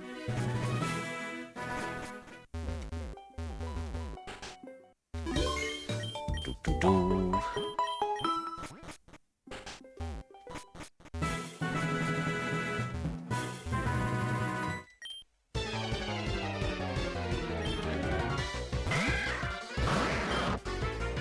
Toxic. And then probably run away. Or maybe headbutts, because we're quicker. Yeah, headbutt plus toxic is okay.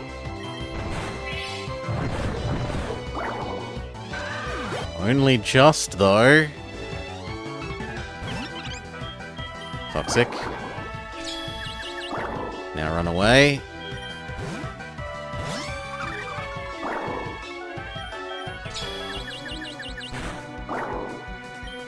Swords Dance. Swords Dance.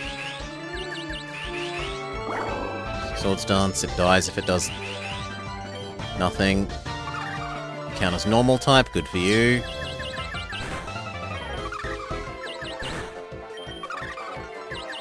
It's undoing the Swords Dances. Come on, ECL Nano. You just gotta hit it once. There we go.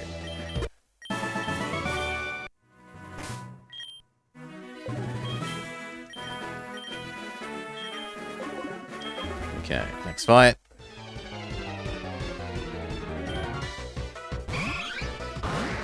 Punch. Okay, it's Ghost. Fair enough.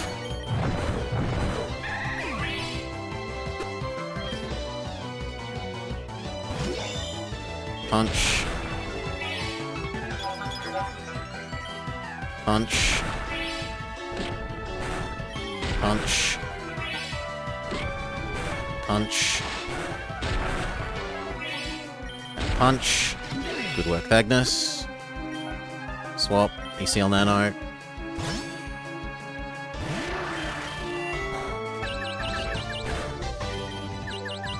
Please stop hitting yourself, ECL Nano.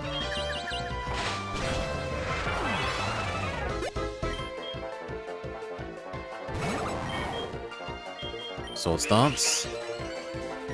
Headbutt. Headbutt. Whoa, counter. Solar. Sword Stance. Sword Stance. Sword Stance. Shadow Sneak.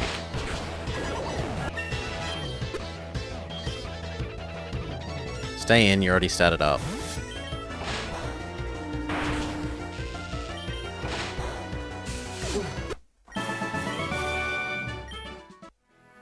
Okay, heal up.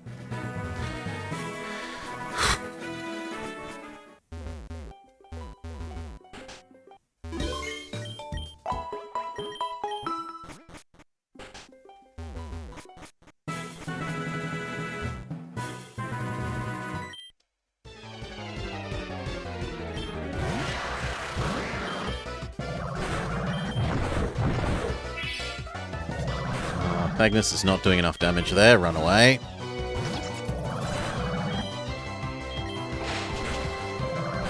I really thought that would kill. CL Nano. Stay in. Sword Stance. Too slow. Fair enough. Solar. Thunder Punch. No, it's always ground. Fair enough. Sword Stance. Shadow Sneak. Globular. Aqua Tail. Do not learn Aqua Ring. We absolutely need to go heal again. And the berry bushes are back. We can hope for another elixir.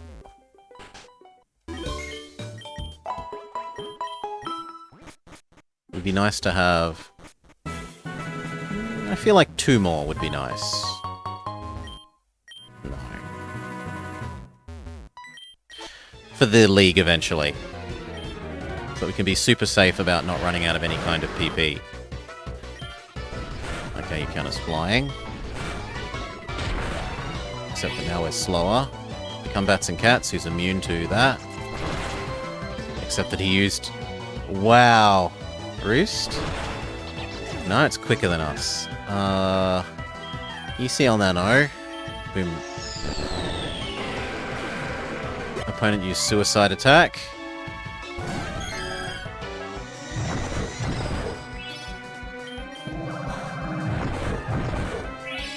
And Shadow Sneak. Good work. Stay. Bone Meringue.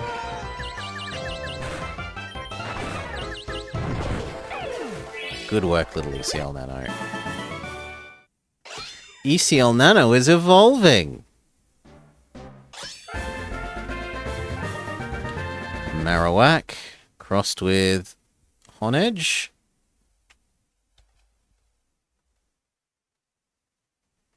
Marrowedge or Honwak? Honwak.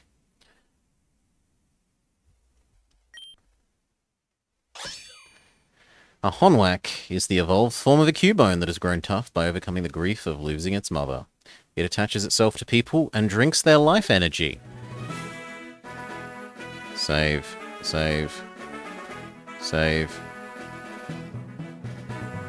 Update sprite.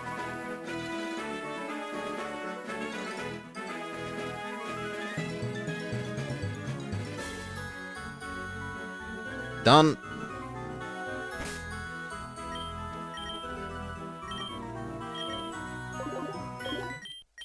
Magnus and ECL Echo can both have some healing.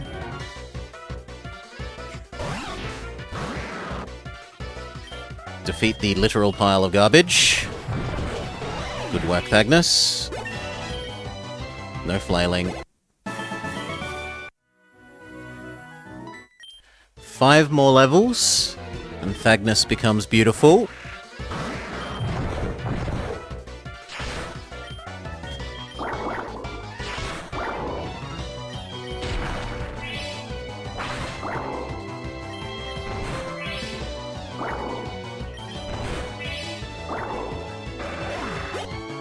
Stay.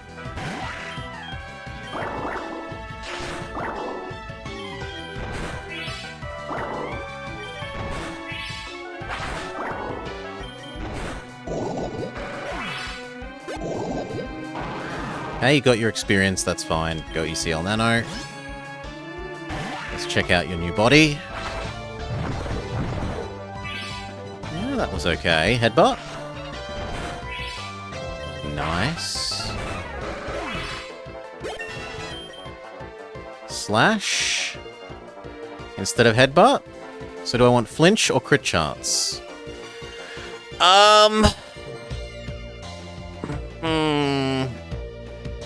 Probably crit chance. Goodbye, headbutt. Hello, slash.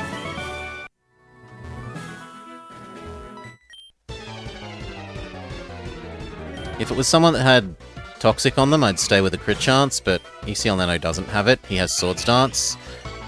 And Swords Dance slash seems pretty good. 2 more people. There's this guy, and then there's the gambler down and left. Swords Dance.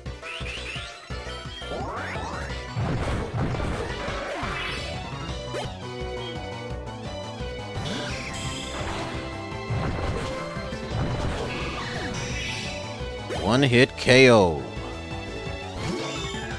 Slash. That did considerably less than I thought it would. Bone Meringue. Much better. ECL Nano is now... Oh. No, Dawn Treader needs the love now. Dawn Treader, get to the front.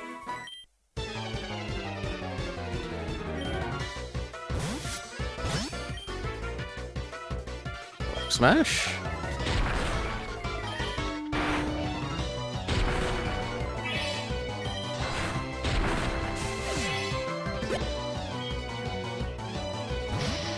Continue smashing.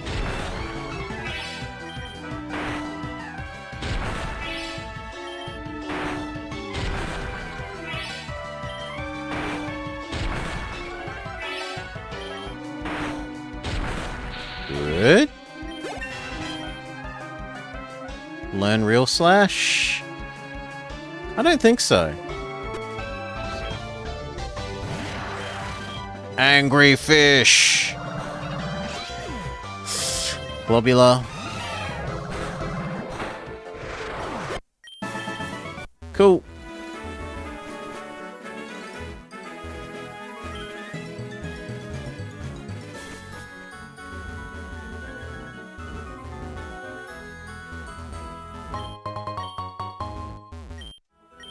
Lucky egg. Oh yeah.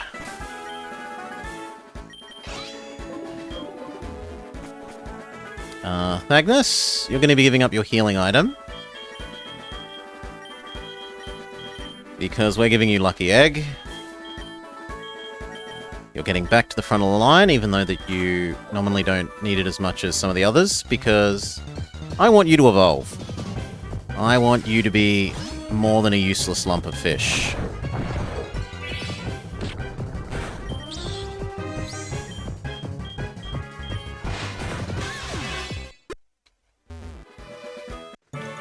You are going to be getting all the bonus experience whilst we deal with Erica. Get the new quests. Actually, no, I should go get an egg first, briefly. So, temporarily dump Magnus into the box of champions. Whilst we fetch the egg to feed the girl.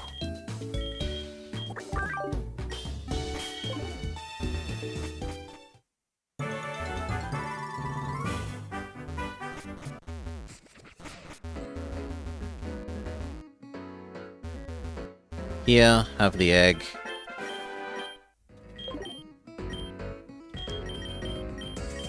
Thank you.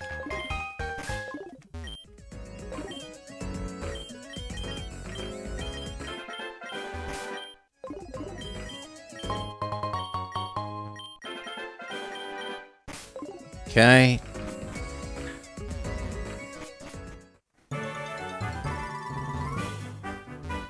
Go get given the Eevee.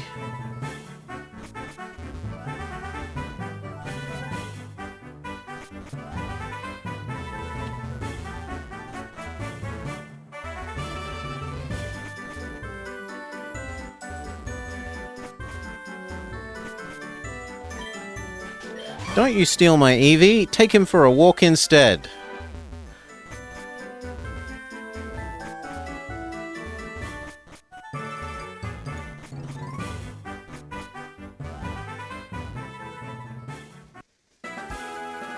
Dun dun dun dun dun dun dun dun.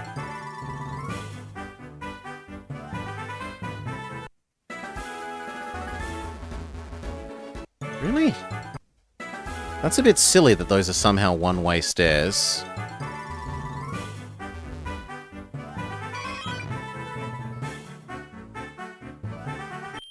There we go, Eevee is tired.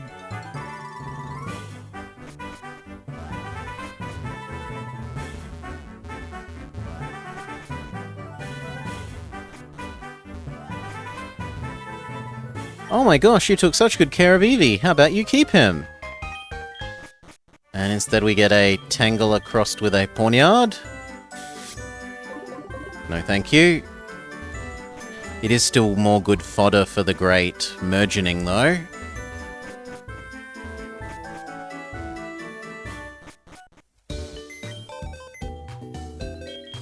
Deposit you in the box of garbage. You're cool enough to not get merged into other things.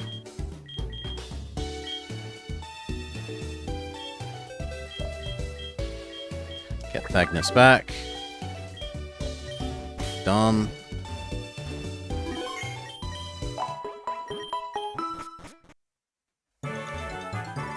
Buy a whole bunch of merger-unmerger things.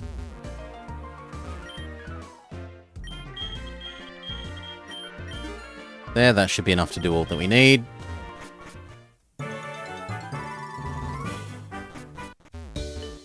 Do the great merging-unmerging.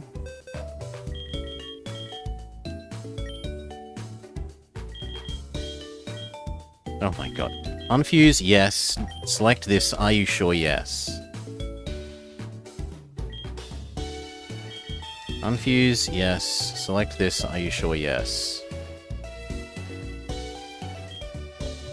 Unfuse, yes. Select this, are you sure, yes. Select this, unfuse, are you sure, yes. Select this, unfuse, are you sure, yes. Select this, unfuse, are you sure, yes.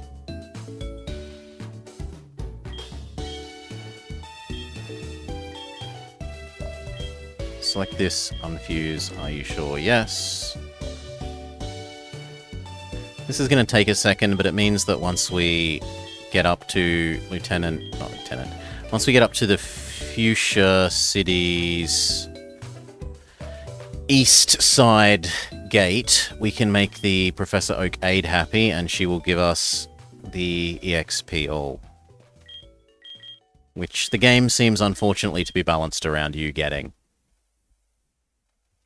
I really wish it wasn't. I think that it should be balanced around normal experience earning, but whatever.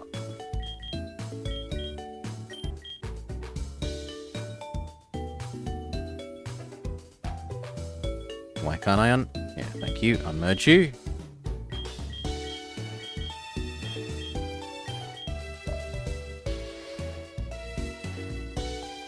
We need to make some more space, so start fusing other things. Hail, Super Cheese.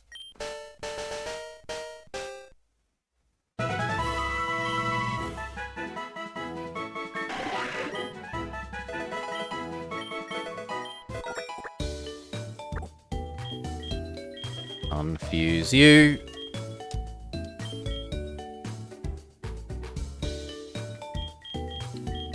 Fuse you.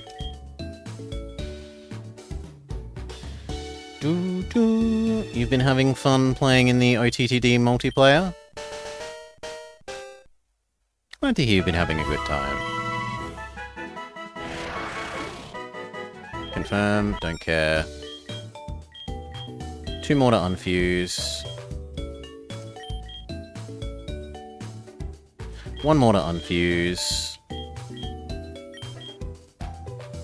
And then just refuse everything.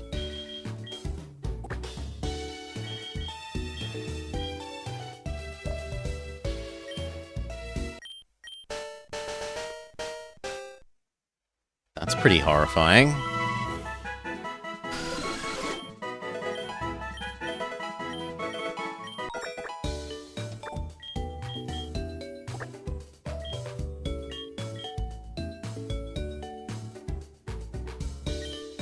The one that actually has a special sprite.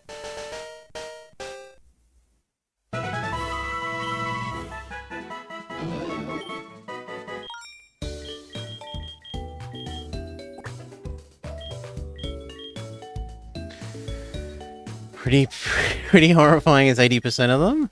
I don't know, the Evolution run was like overwhelmingly cute. I don't know that I like naked diaper Alakazam.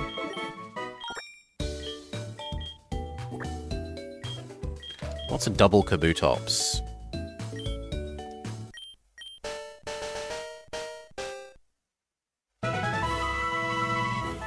They turn into claws instead of scythes.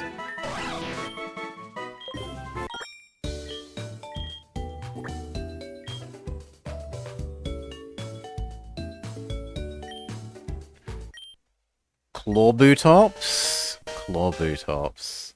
That's horrifying.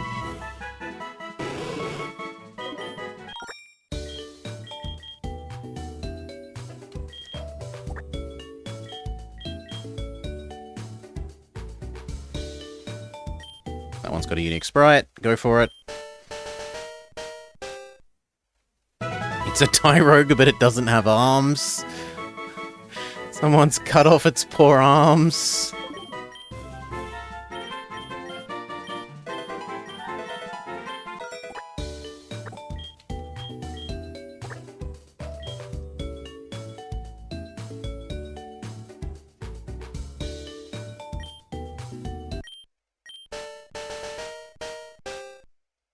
No, that's not great.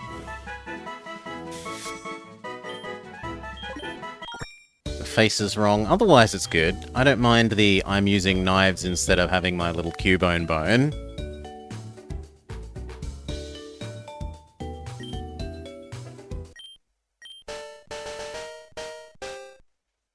That looks like an alien.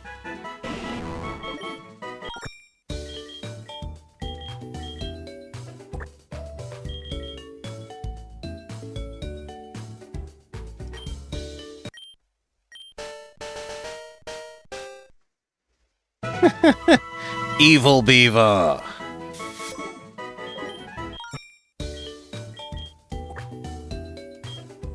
What is double Cubone? Ah, it's Ghost Cubone.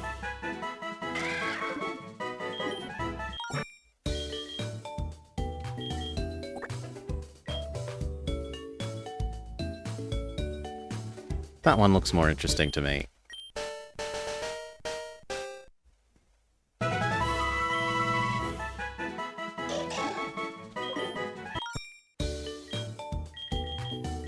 And nearly done.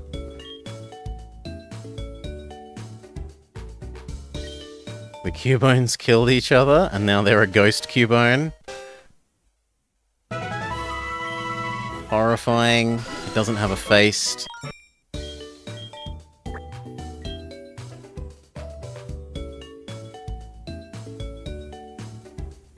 Probably that one. Looks more interesting.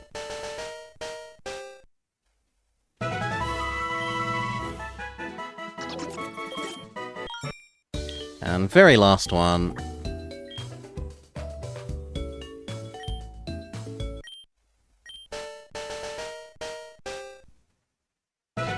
It started like that, so I shouldn't have recombined it into it, but whatever. Poor Eevee, it's a Vulpix, but yeah. Okay. That should be enough for the Professor Oak's aide to be happy. We still need the... God damn it, it's nighttime and they're selling... I don't want them to be selling Pokemon. Oh, I suppose I could buy one.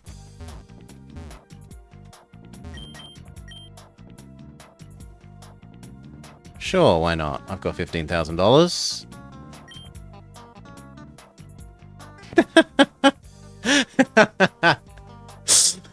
Krabby doesn't understand how to dig. We'll have that one.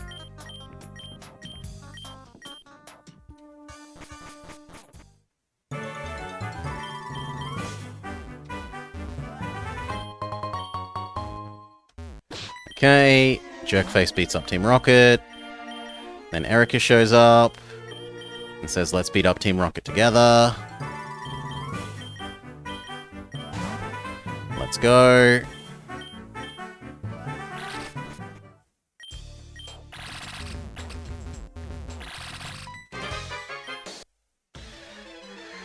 Oof.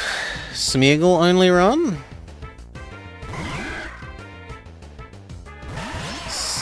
Did you end up just sketching sketch, which doesn't get you anywhere?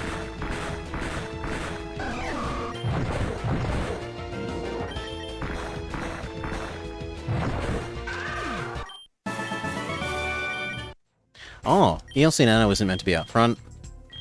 Magnus is.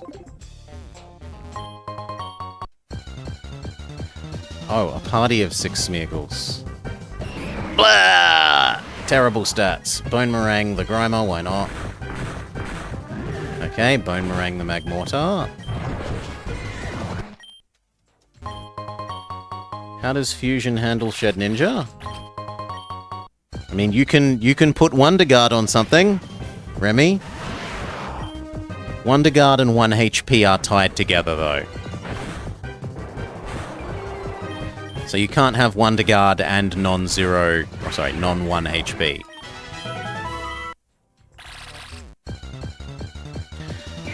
You can mix them in a way that either has Wonder Guard or has some HP, but is still not going to be good HP. You can end up with mons that literally Wonder Guard and only have like 1 weakness, or...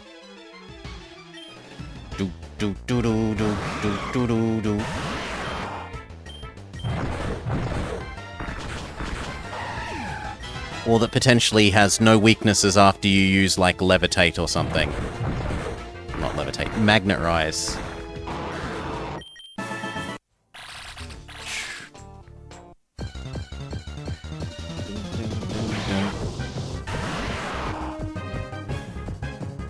Magmodrio is pretty good. Bone Meringue. Yeah, fairies break the symmetry.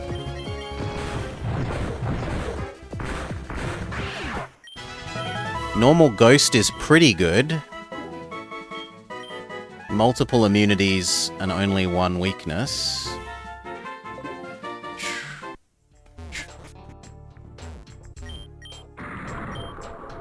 Done.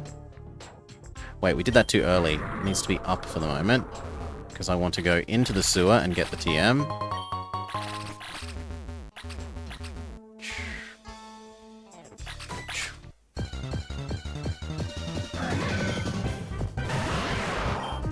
Boomerang.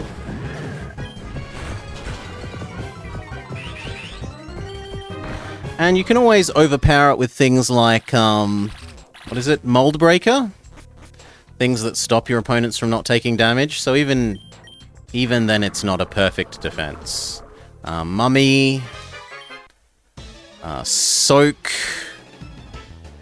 Although it would be immune to Soak, maybe. No, it wouldn't, because it's not a damaging move. It's only immune to damaging moves, isn't it? I feel like that's right. You might be able to Soak it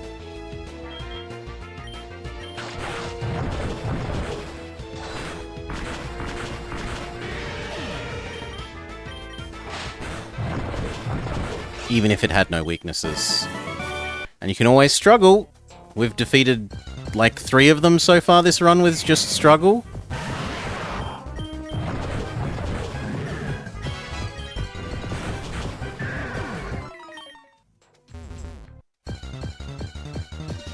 Struggle is typeless, and so doesn't care about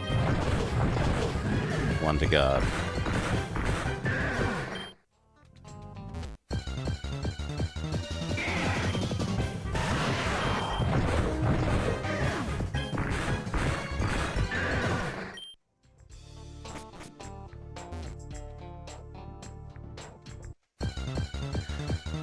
Magnus is very, very nearly ready to evolve.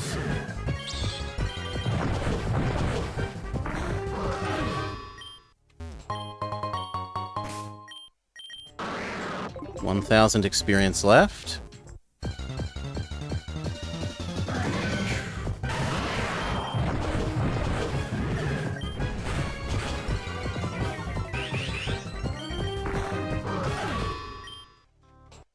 About 800 left.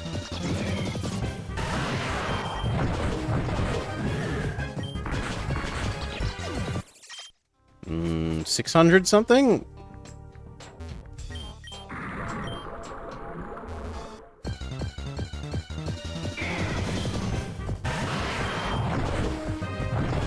Which actually means I should get ahead of the curve and get Thagnus's,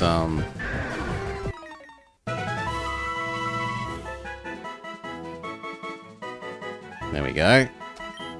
Sprite ready. Thagnus is evolving. I know it claims it looks like that, but that's a lie. That is not how Thagnus looks. We will learn Water Pulse. Will we? No, we won't learn Water Pulse. We will flip Thagnus into being his true form.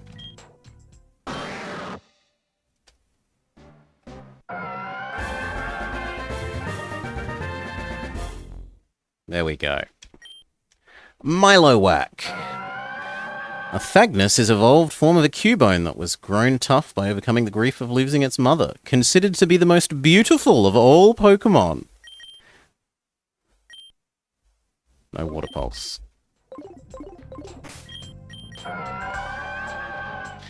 You can be a mixed attacker now, though.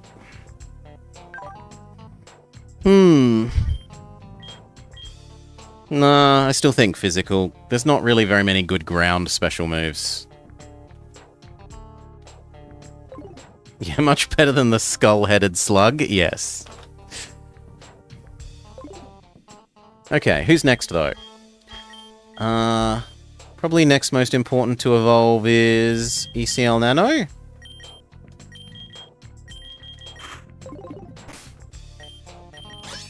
No, you're already a Marowak. Okay.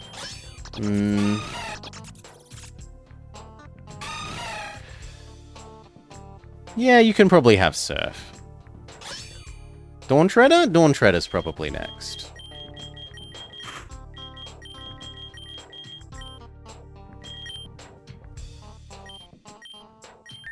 There.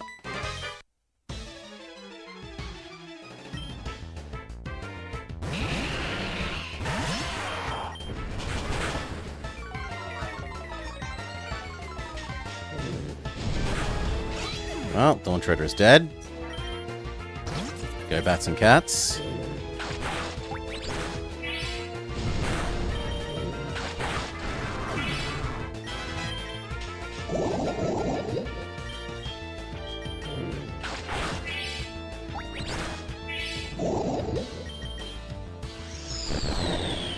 Our friend committed suicide. What an idiot. Well, at least we had a ghost type out, so we weren't suicide bombed by our friend. Pursuit, the Alakazam.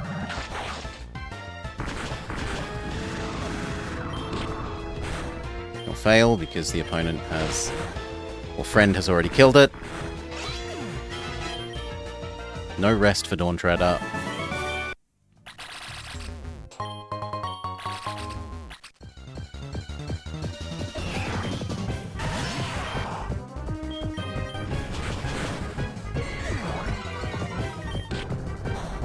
opponent used Earthquake and killed themselves? Oh no, that would have been the Scissor. Scissor used Earthquake. Somehow. Because it's a Geodude. Okay. Probably Magnitude, actually.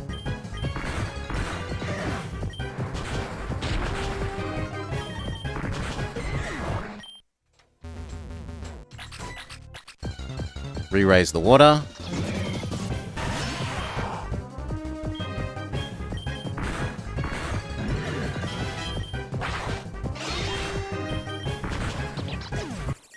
God, Dawn Treader, you're just not good compared to... We need you to evolve, friend.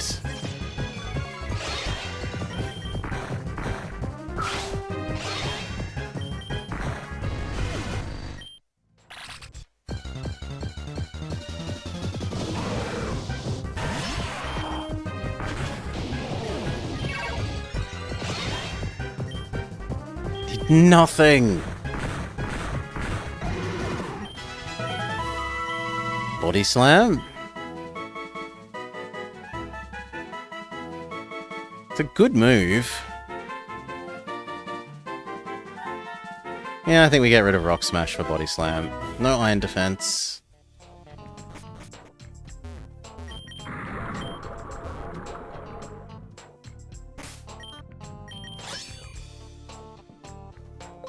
Do we have any Moonstones yet?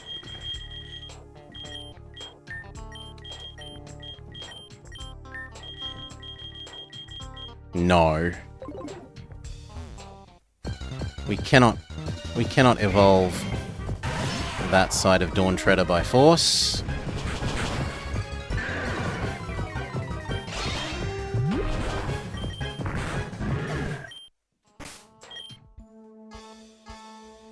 Yeah, Dawn Treader could still have like 3 more levels before we care about flipping them out of the front of the line.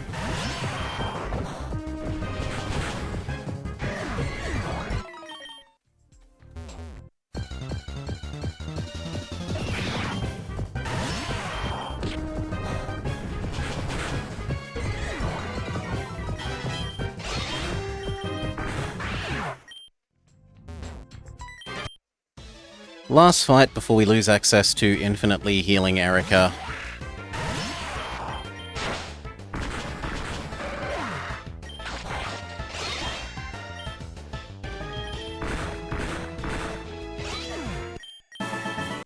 God, that Geodude was good.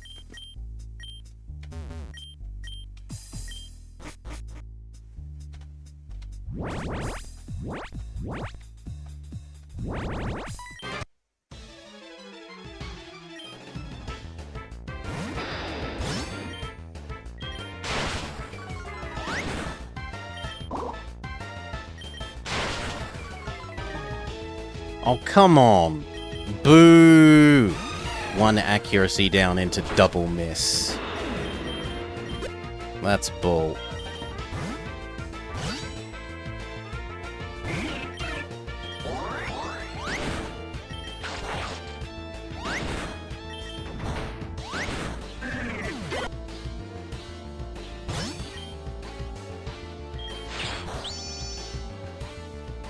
Okay, no, you can't steal, fair enough. So, Solar's Fire Punch is actually good.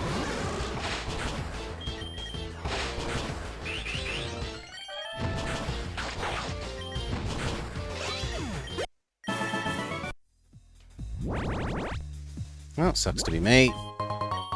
Deal with this guy, and the item down the bottom.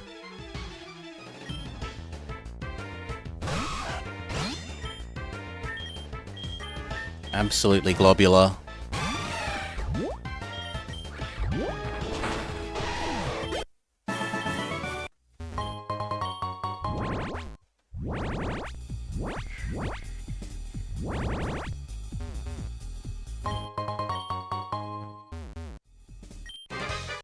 Okay, there's this guy, then this guy in the top right, then we heal, and we come back and we beat Giovanni.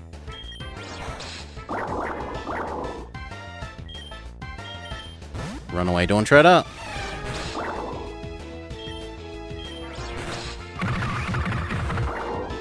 Kill the enemy with your love, Globular.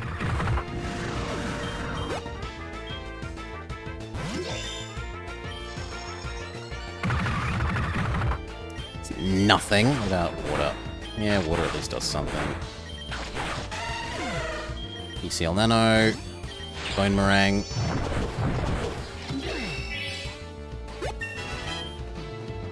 Stay. Terrible matchup. I'm surprised a Blastoise is quicker. Go Thagnus. Toxic. Into Headbutt.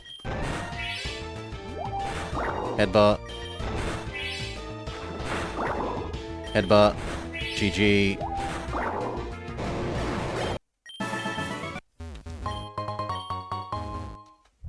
No! Oh, do the puzzle again. Left, up, left. Up, right, down. Defeat one person.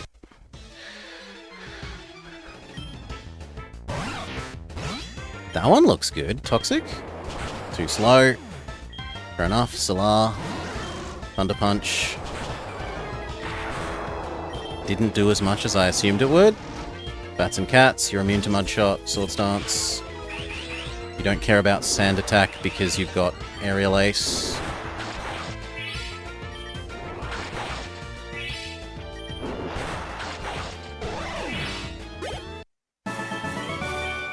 Very good.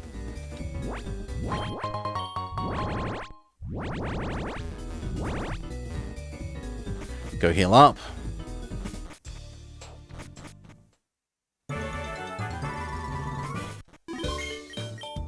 And then defeat Giovanni.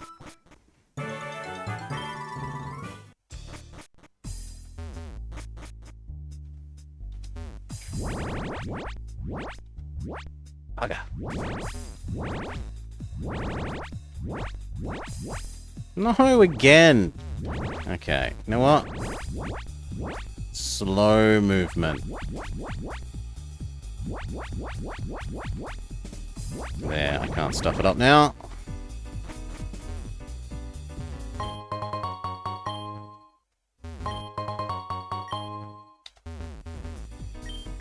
Let's go!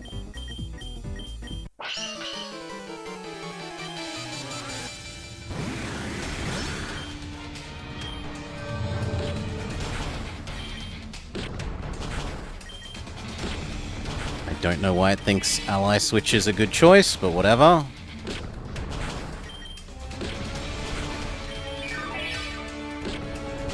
Surely we get a critical hit eventually.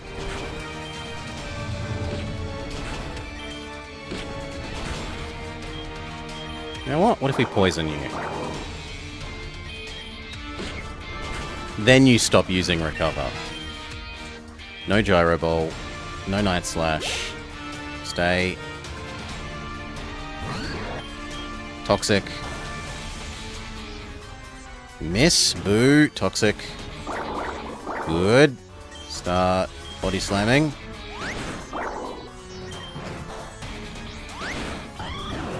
Good. Dawn Treader's 2 for 2. It's not 3 for 3. Solar. Electric Punch is not going to do anything. Swords Dance. Shadow Punch. Well, Shadow Sneak. Soften them up. Bats and Cats. Aerial Ace. Shadow Sneak.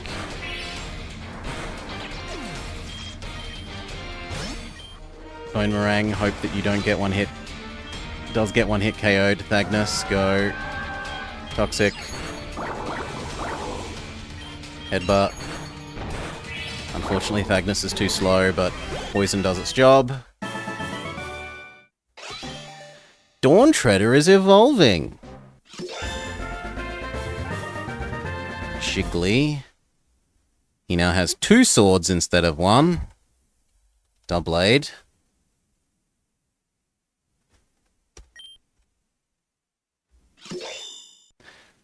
Nothing can avoid falling asleep hearing Dawn Treader's song. The complex attack patterns of its 2 swords are unstoppable, even for an opponent skilled in swordplay. Night Slash is better than Pursuit.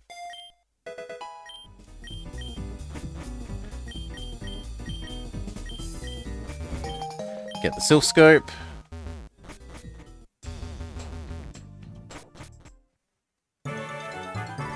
Okay. Update Dawn Treader's icon. Save image, do.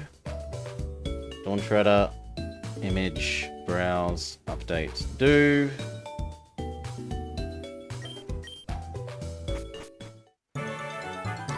See how we do against Erica's gym.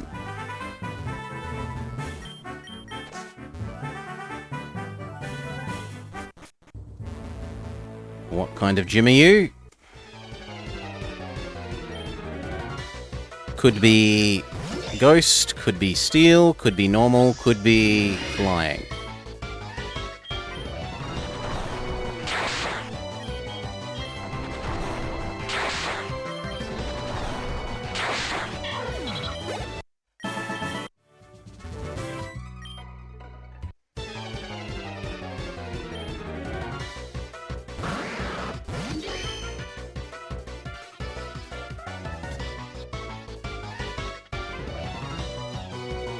Must be normal? I think this has to be normal based on the Maril?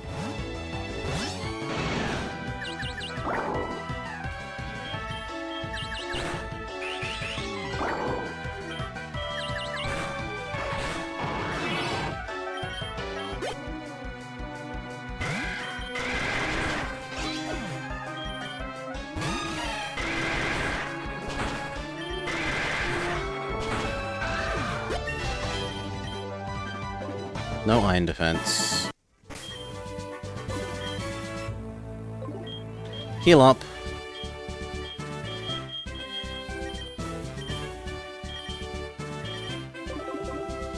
Can probably beat one more person before we have to go heal.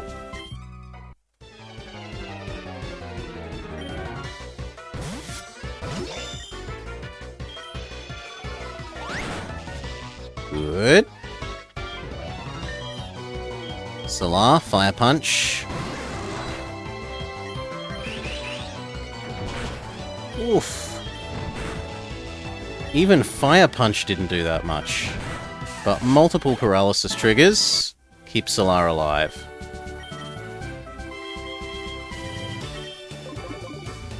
Which means we can get one more trainer done.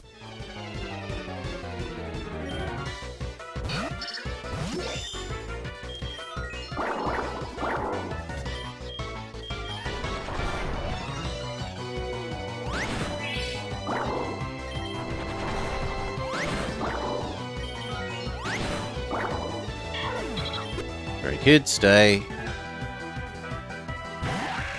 Poison.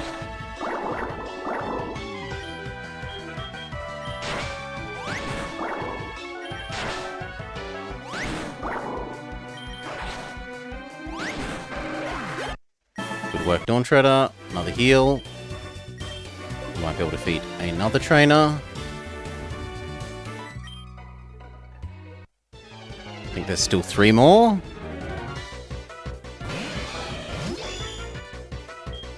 None of these are good.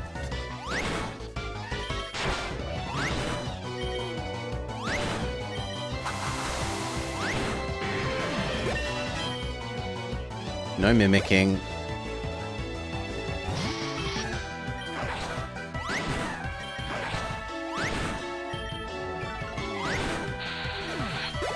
Good job, stay in. Toxic. Swap out, become Thagnus. Bone Meringue.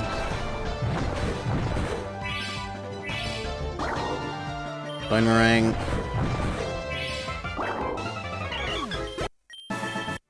Okay, heal up.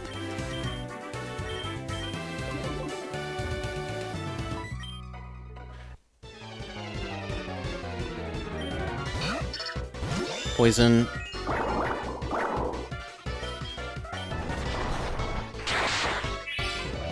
God, that does nothing. Body Slam? Yeah, at least Body Slam is slightly useful. Night Slash. Stay. Poison. I said poison. Thank you.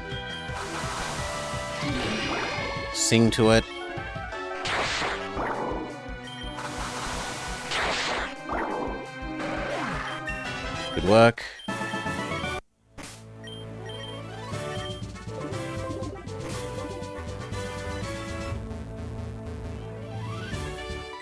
Okay. And then there's one more trainer. We've got to decide whether we're actually taking on Erica.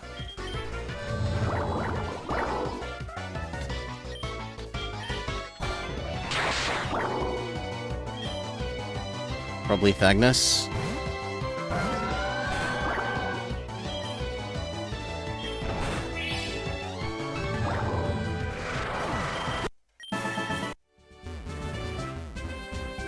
Last minion.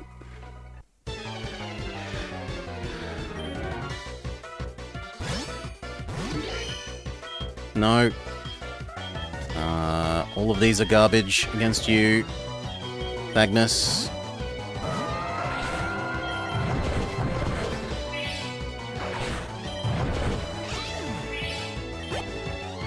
Stay in. Thagnus is too slow. Go Solar. Fire Punch. Did a lot less than I would have thought. Shadow Sneak.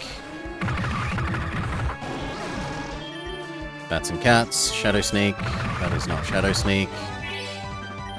My bad. Shadow Sneak. Shadow Sneak. No Razor Wind. Alright. Heal up. I think we don't do Erica for the moment. We're having kind of trouble with her minions. We'll do Erica after we've done Ghost Tower.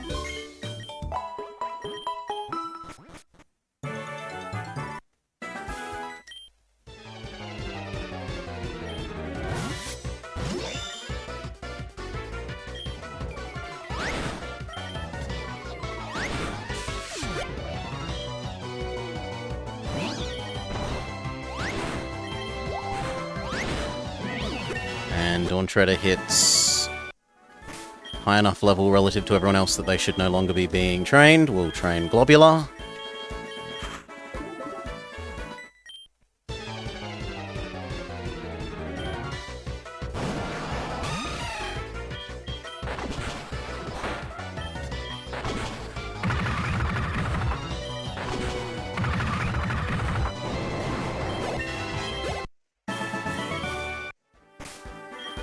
Heal one.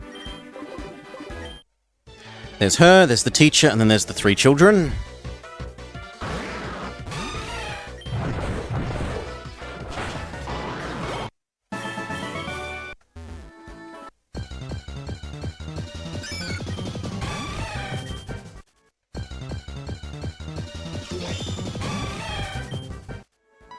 There's the teacher.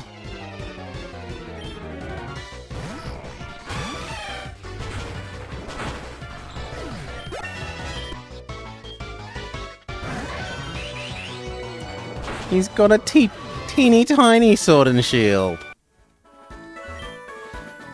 Lemonade. Sure. Soda pop. And fresh water. None of them are useful. I mean, the shed shell isn't going to hurt, but we're probably going to have better items by the end. Holy moly, that did less than I would have thought.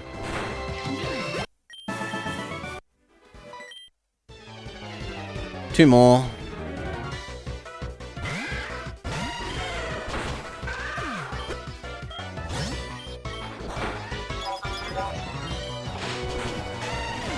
Sorry, Globular. Go ELC Nano. Finish him.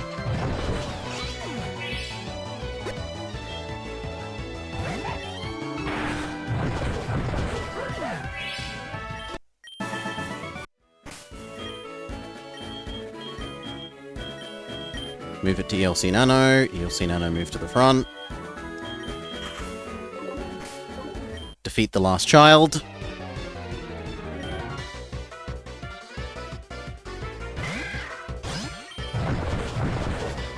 ELC Nano is too slow. Go Thagnus. Can you at least take one hit or be faster? You can be faster.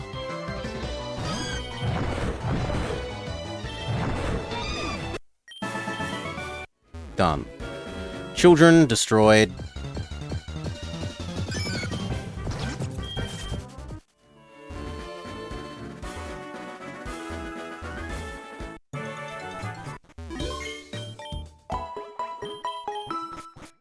Now against the next opponent, we don't actually want to lead with the person that's got the lucky egg, because we expect at least one Mon to die. Against this guy who's about 10 levels ahead of us.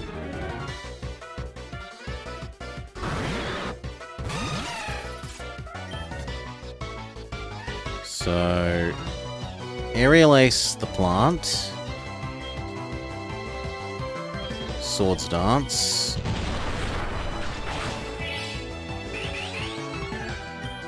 Aerial Ace the plant. Shadow Sneak.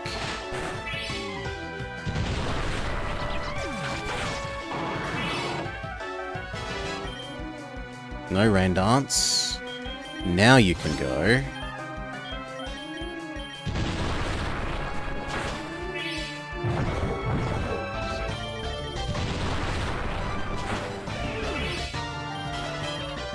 No Iron Defense. Okay. Team Rocket Man moved out of the way. We can go back to Ghost Tower.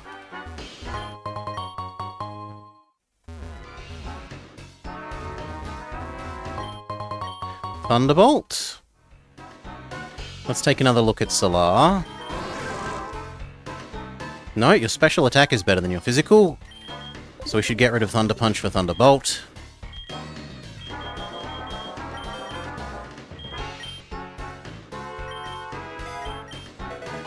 At least for the moment. Maybe once you become bigger sword, you might get more physical attack.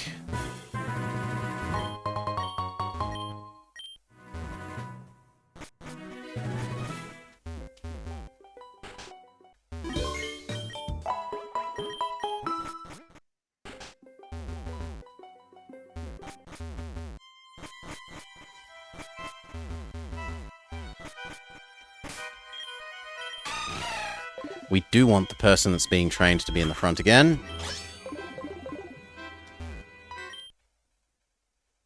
Make our way up to the healing point.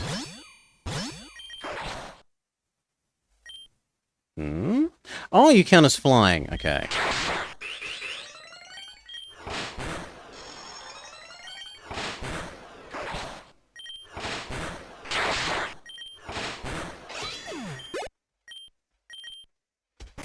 Heal up one.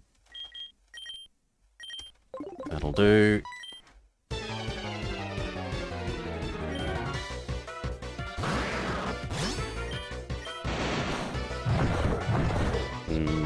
No, Swords Dance.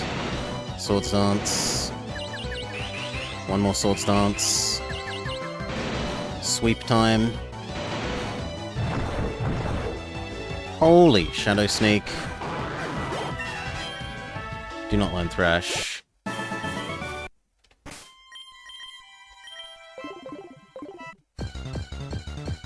What's Ghastly? Ghastly is Honju.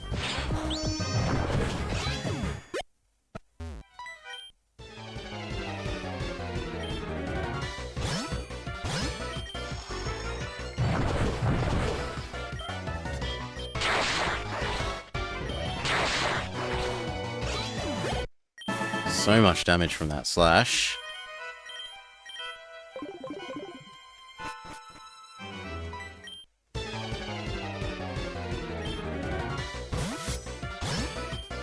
Bone Meringue should be fine. Swap out because you've been stat down. Oh, don't need to. It's their only Mon.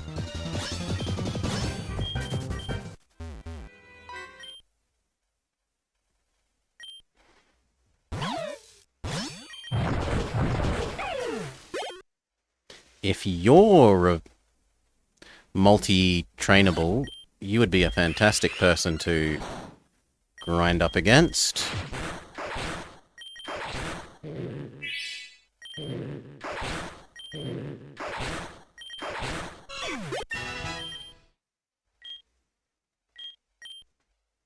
Maybe Night Slash?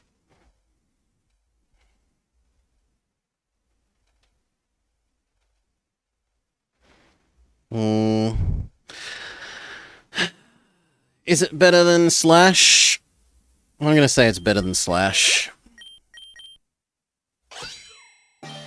ECL Nano is evolving.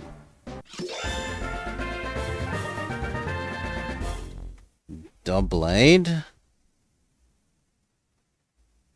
Yeah, he looks better this way round for the moment. Save.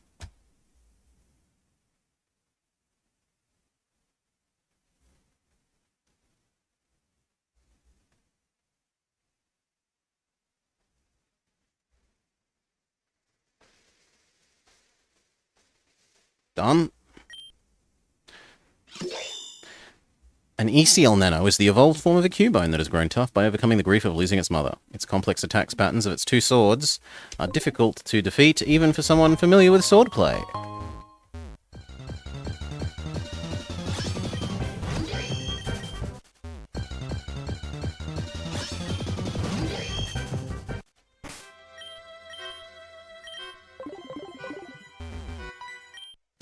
We're almost at the healing point.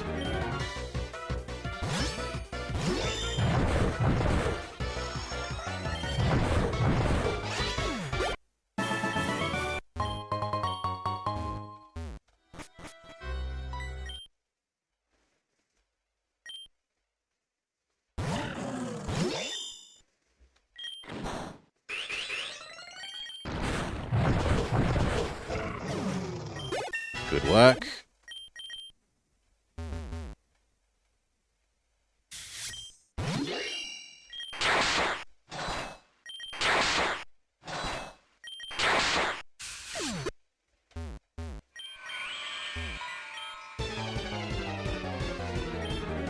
Uncurse the little girl.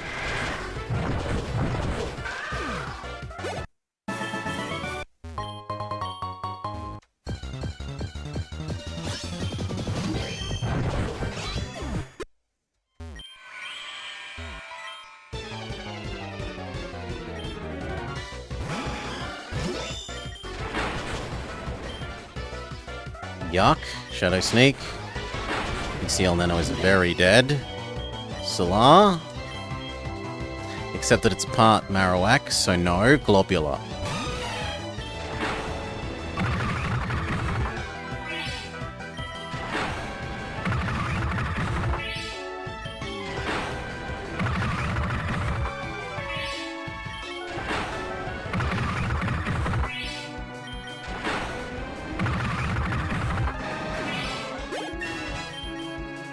Night Slash? I mean, maybe instead of Shadow Sneak? Do I care about the priority move enough that I'd rather just have more power? No, I don't care enough. I'd rather just have the more power.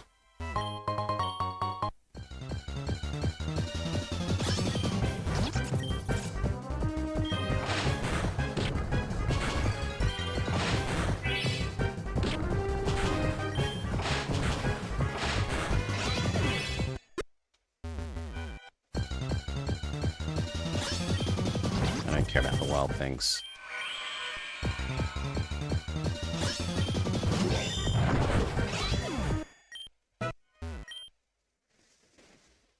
Last fight of this level.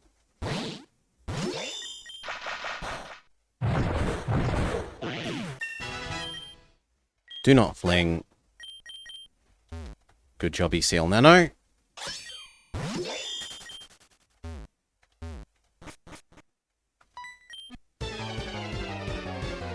Go get the TM.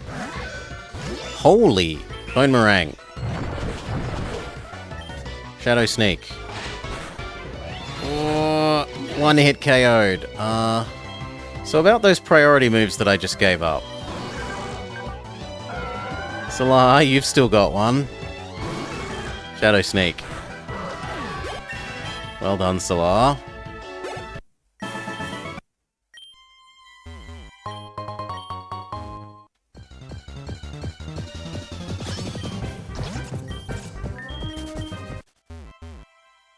Last fight, heal up, and then defeat the ghost thing. were mistakes made. No, I'm being punished in that one circumstance. I feel like it's still the right general move.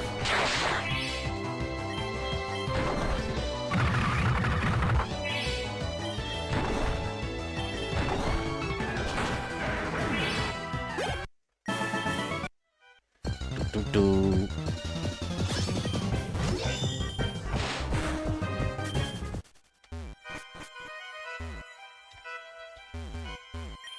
Good. In general, I'm going to prefer having the higher attack than occasionally using it to be a quick attack. Just means I'm going to have to actually learn the speed of my various mons, instead of relying on quick attack to bypass needing to learn that. We watched a Fusion Smogon tournament recently. It was fantastic. I didn't know Smogon had Fusion built into it now. That's news to me. Like, I knew they occasionally had made-up Pokemon that they added to things. But I didn't know they added all of these. Alphabetical escape rope is E. Thank you. Except that I hadn't actually talked to... I'm an idiot. I hadn't actually talked to Mr. Fuji yet. Or had I? Had I? No, I had talked to Mr. Fuji, I'm fine.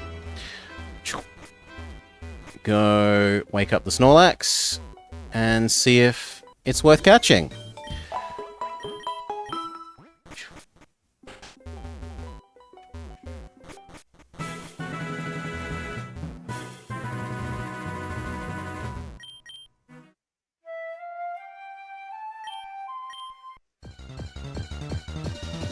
So yeah, we've been playing a whole bunch of different themed ones where I've modded this to limit the Pokemon in the available randomizer pool. So like we had one where it was everything was Eevees.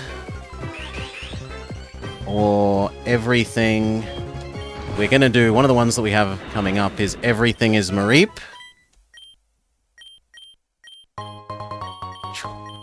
All sorts of different themed things. I don't like going this way. I like going via Cycling Road first. And then coming back this way.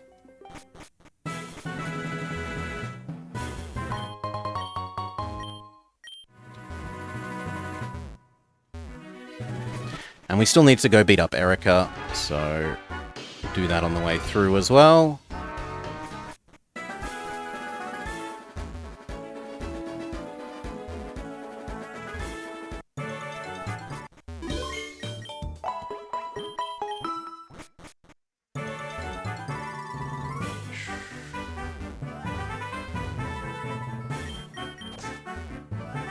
No, not the sewer. Erica.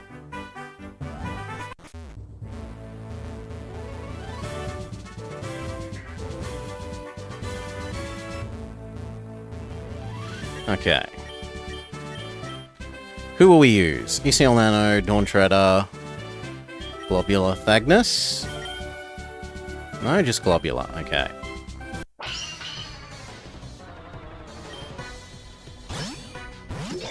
Bone Meringue. Good work.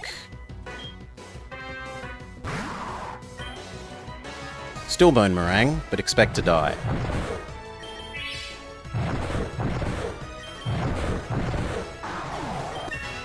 Surprised that we didn't die. Stay in.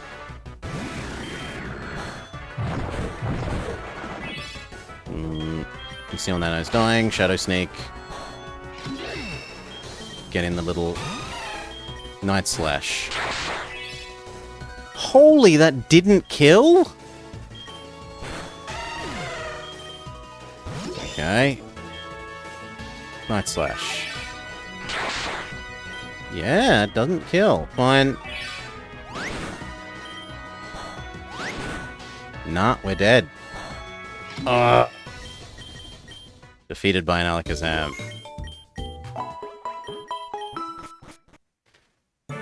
Again! Well, no, we should go do some more grinding then. So, go get cut. Get fly. Not cut, fly. Go get fly.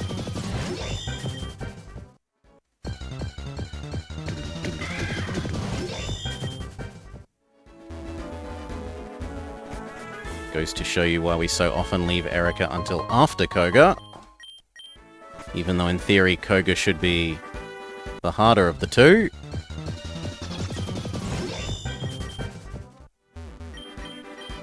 Now this time we'd like to capture this, potentially.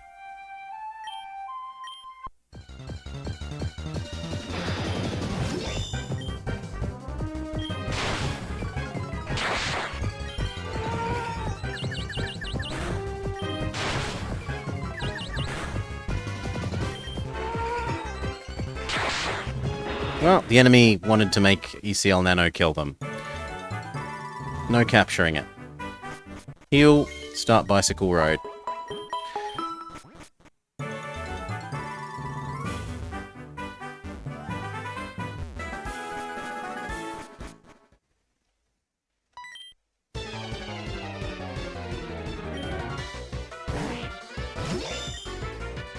And actually, ECL Nano has kind of reached the level where we should start training someone else.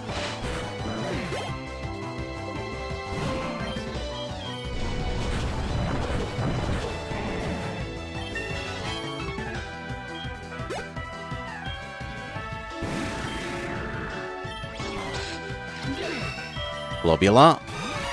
Aquatail.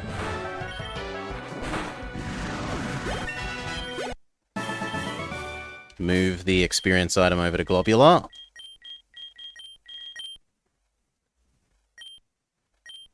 Put Globular at the front.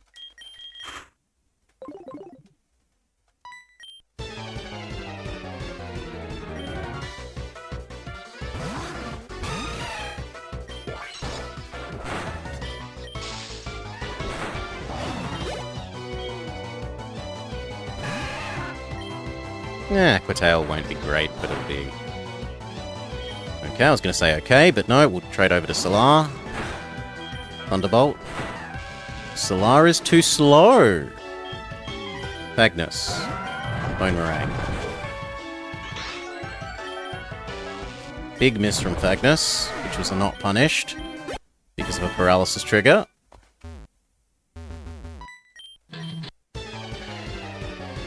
Ampharos isn't particularly fast. I still thought it would be faster.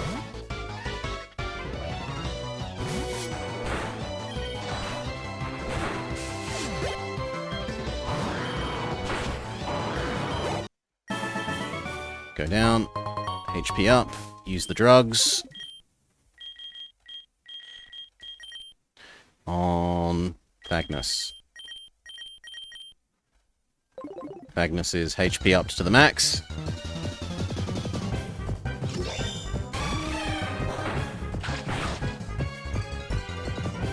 No. This person, get the TM, go back and heal.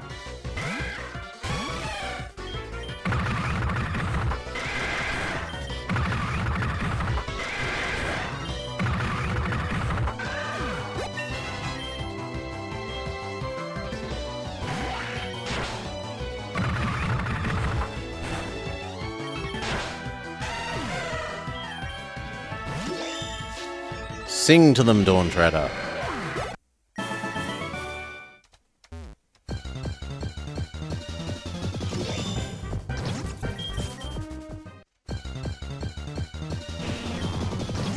The counter rate is just mad. Thunder Wave could be useful. We might end up putting it back on Solar eventually.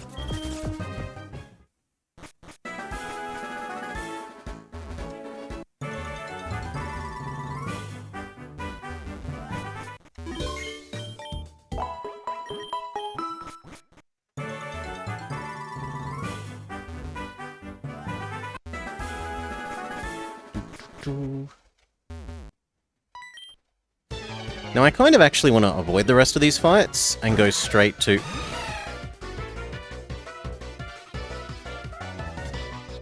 What is riding the muck? A set of armor?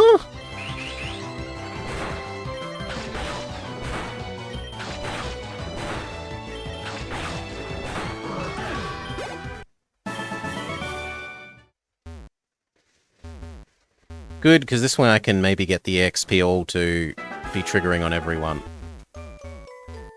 Assuming that she actually gives us the XP all and not like an old boot.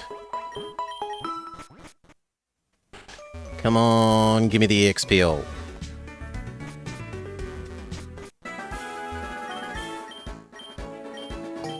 Yes!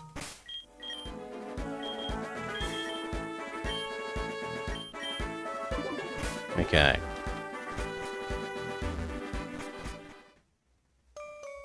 We want to trigger the quests here.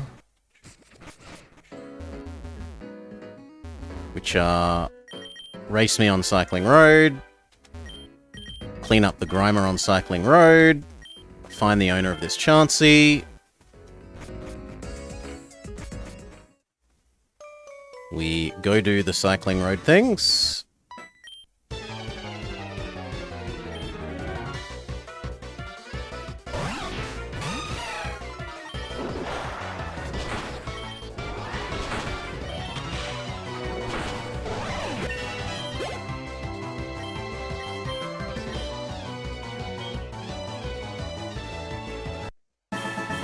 Already the XP share is doing valuable work. Well, EXP all.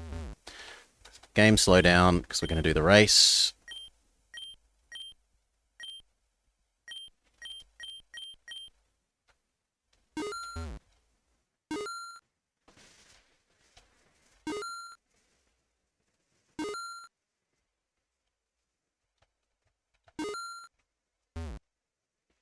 Success. Now we can fight everyone.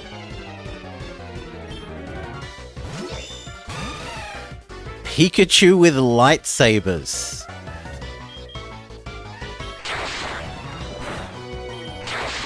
But no electric move, seemingly.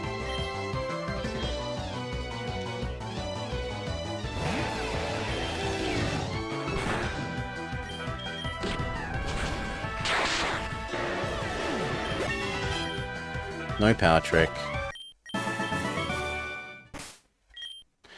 You no longer need it. Give it to Bats and Cats. Bats and Cats, get to the front.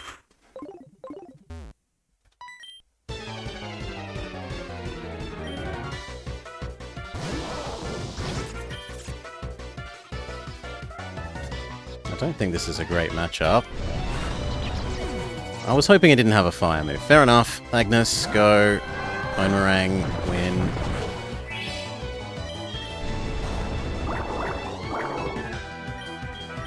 Just to be insulting. Don't learn Hyper Voice. Give up on Hyper Voice. Don't learn Power Trick. Grimer 1.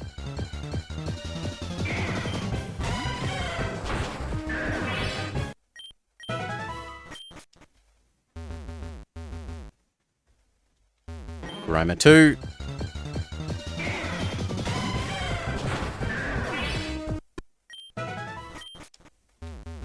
Grimer 3.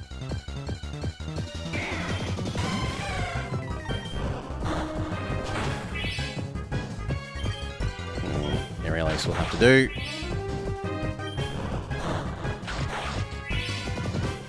Not quite gonna cut it. Fine. And Muck. Once we get past Biker Man.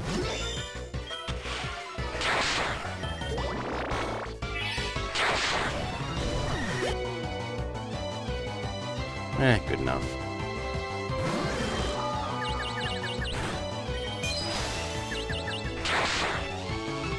That did less than I would have guessed. UCL Nano, Boomerang.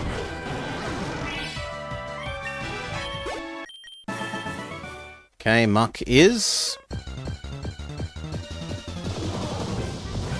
Muck is the Dodrio. Fair enough.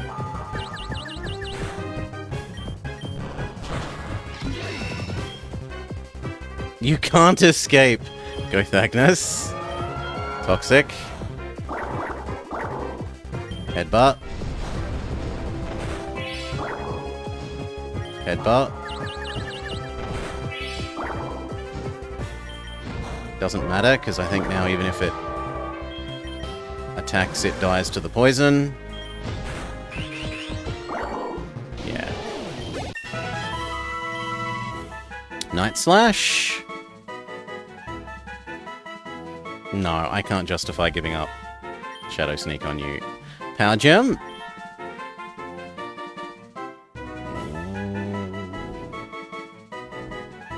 And technically... But no, I need someone to have at least a fire move. Solar is evolving. Ampharos.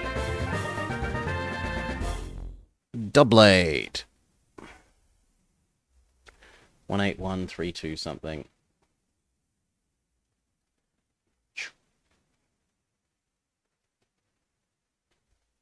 That one. There we go. Solar is blingier. He's now 2 swords instead of 1 sword.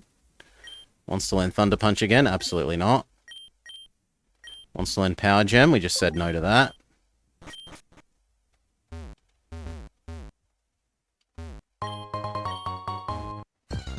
Beat up this guy, get the TM.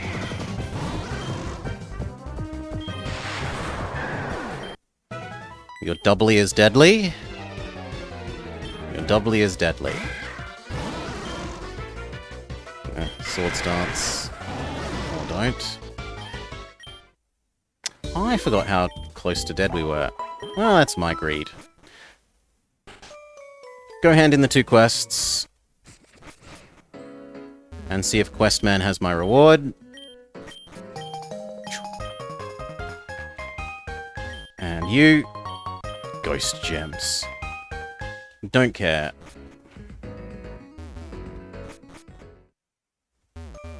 Safari Zone. Nope, I need repels first, otherwise the Safari Zone is a pain.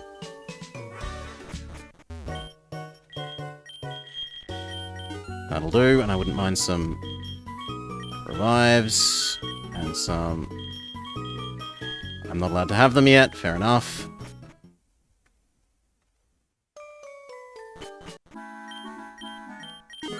Okay. Activate not needing to run into enemy Pokemon. Done. First we go do the Chansey.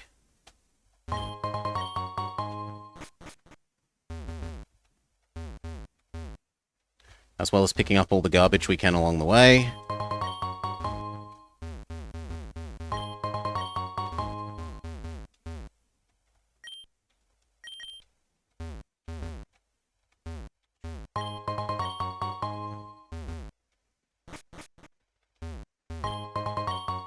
Wild Charge? That actually might be good on Solar.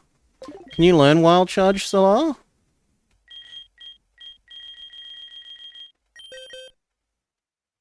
You can. So it's basically the same as Thunderbolt, except you hurt yourself, so no.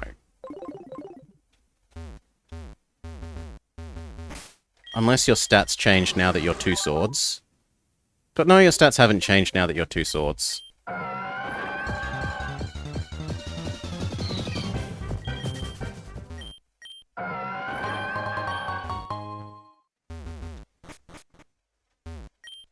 I found your Chansey. Thank you. Goodbye. This time we get Surf.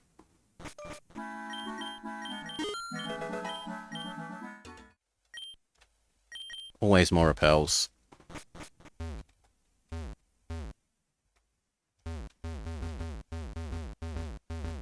Come on.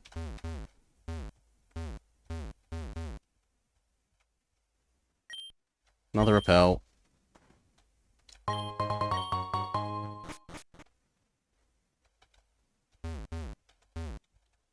Come on. Done. Have a nice day? Yeah, have a nice day, Salar.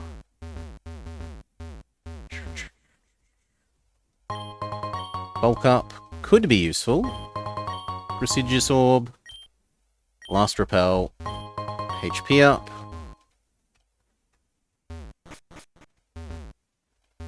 And Surf Got. Leave. Okay. Next. Koga. What kind of gym is Koga?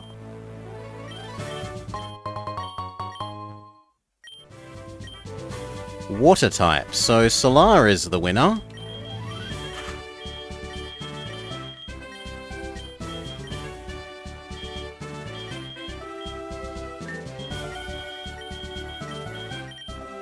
Done.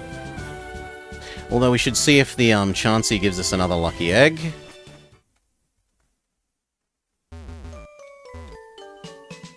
Because a second lucky egg wouldn't hurt.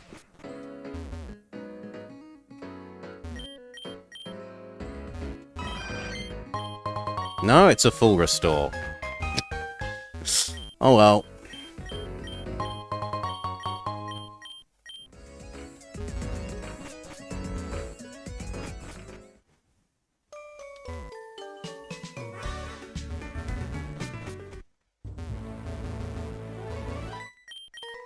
Okay. Thunderbolt your way to victory, Solar. No, because, well, it depends what kind of crocodile.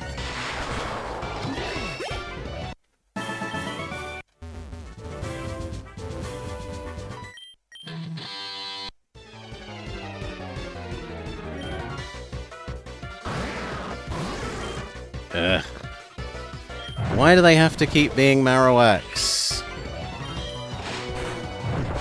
Goodbye, Solar, we'll miss you.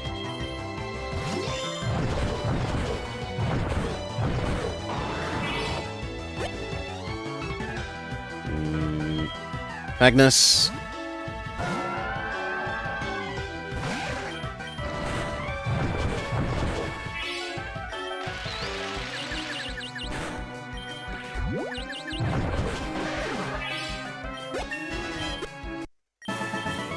Go revive, because otherwise experience isn't being shared.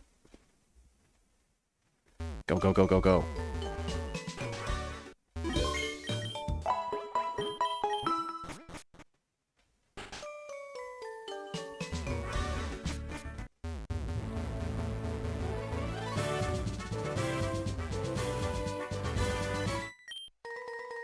Four more minions. Please say you don't count us ground yet. Well, bugger.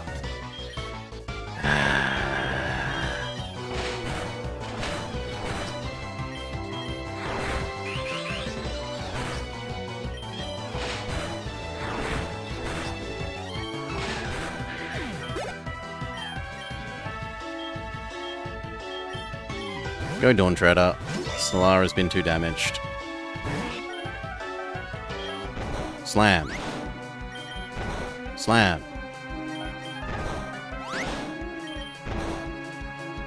Slam. Come on, slam. Where's my paralysis trigger? Okay, go Thagnus. Bone Meringue.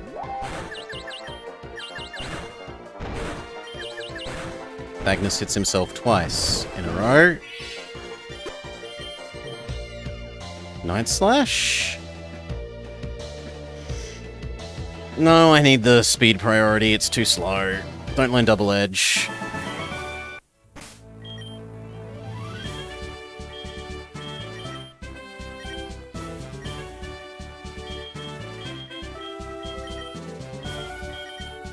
There, that's Thagnus fixed.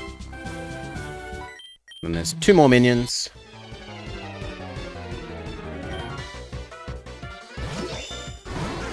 Finally, one that Solar can electrocute.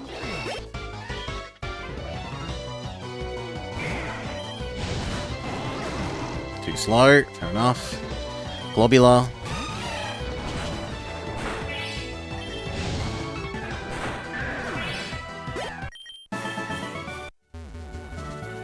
can't be bothered going to the Pokemon Center, we'll burn one of our revives.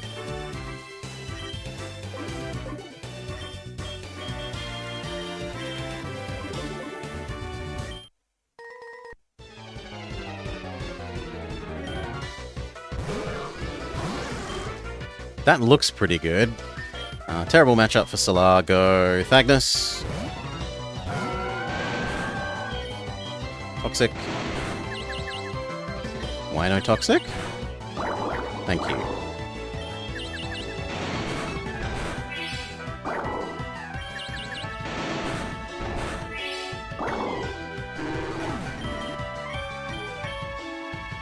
Switch back to Solar. Hope that it's not ground.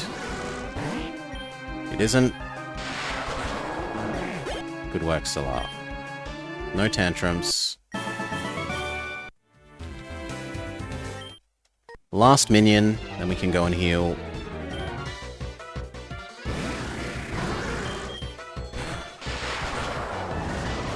Good work, Solar. Fighting up a 4-level difference.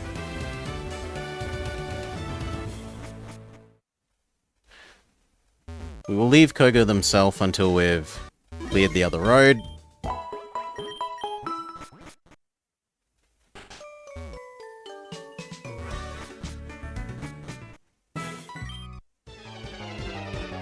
And I think we'll just get up to Nurse here, and then I will call it, because it's kind of blobber dinner time.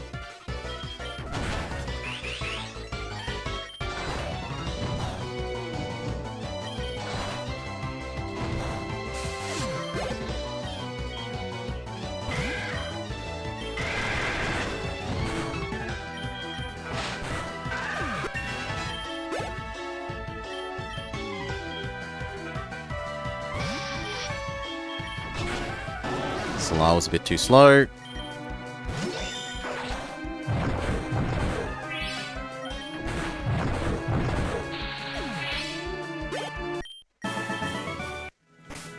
Burn a revive. Will I be back later? I'm undecided. I have got admin type crap that I can do. And it hasn't exactly been a short day. Approaching 8.5 hours of stream.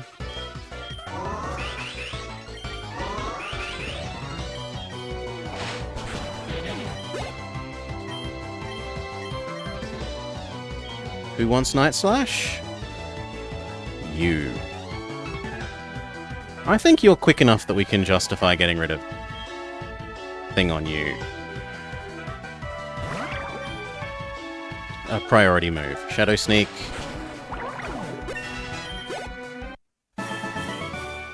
And then Bats and Cats is evolving. So we need Doublade crossed with Noivern.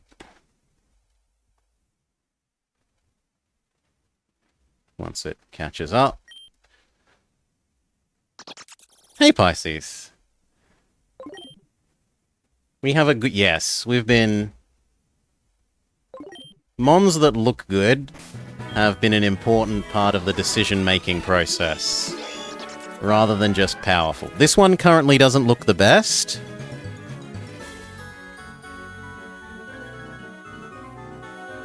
But memory says... Let's double check. That once he evolves even more...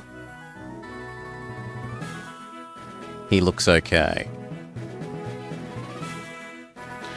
So for the moment, you're this hideous thing. Save. Do. Update your sprite.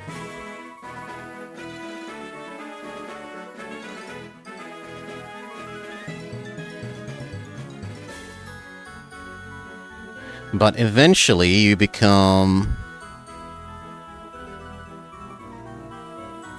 this.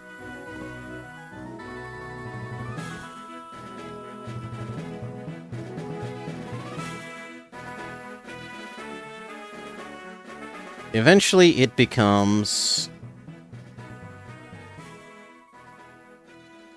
that. Which I think looks pretty good. You could do some Mons too. This is a free and easily available game, Death said. You could totally be playing this as well. More people playing this. Swords Dance. More Mons, more good? Yes. Oh no, not this.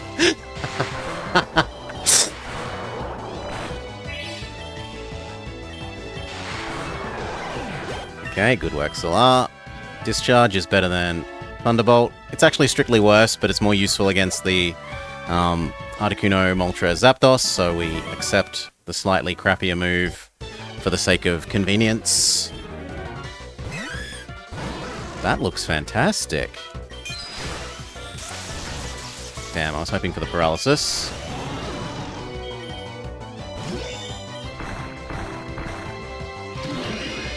God, that was nothing.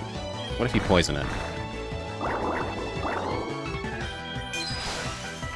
You might stream a bit as well? Yeah. I am basically about to go get my dinner and then sit down and watch something. Coil.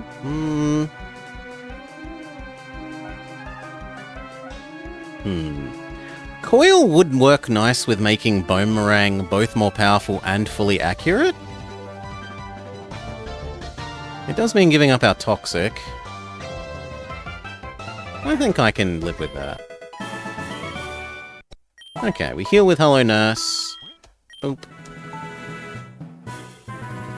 And we will call that about now. Is there anyone I know up and around that I... Yes. Absolutely yes. But for now, break. I will pass you all along to a Pizza Naut who is playing some Final Fantasy Tactics, modded, for his birthday. Absolutely everyone wish Pizza Naut a happy birthday if you haven't already. Love Pizza Naut. And I guess if Deathshead says he's going to be streaming, I'll call that a I won't stream so that I can be free to watch his. For now, enjoy Pizza Naut, and I'll have my dins.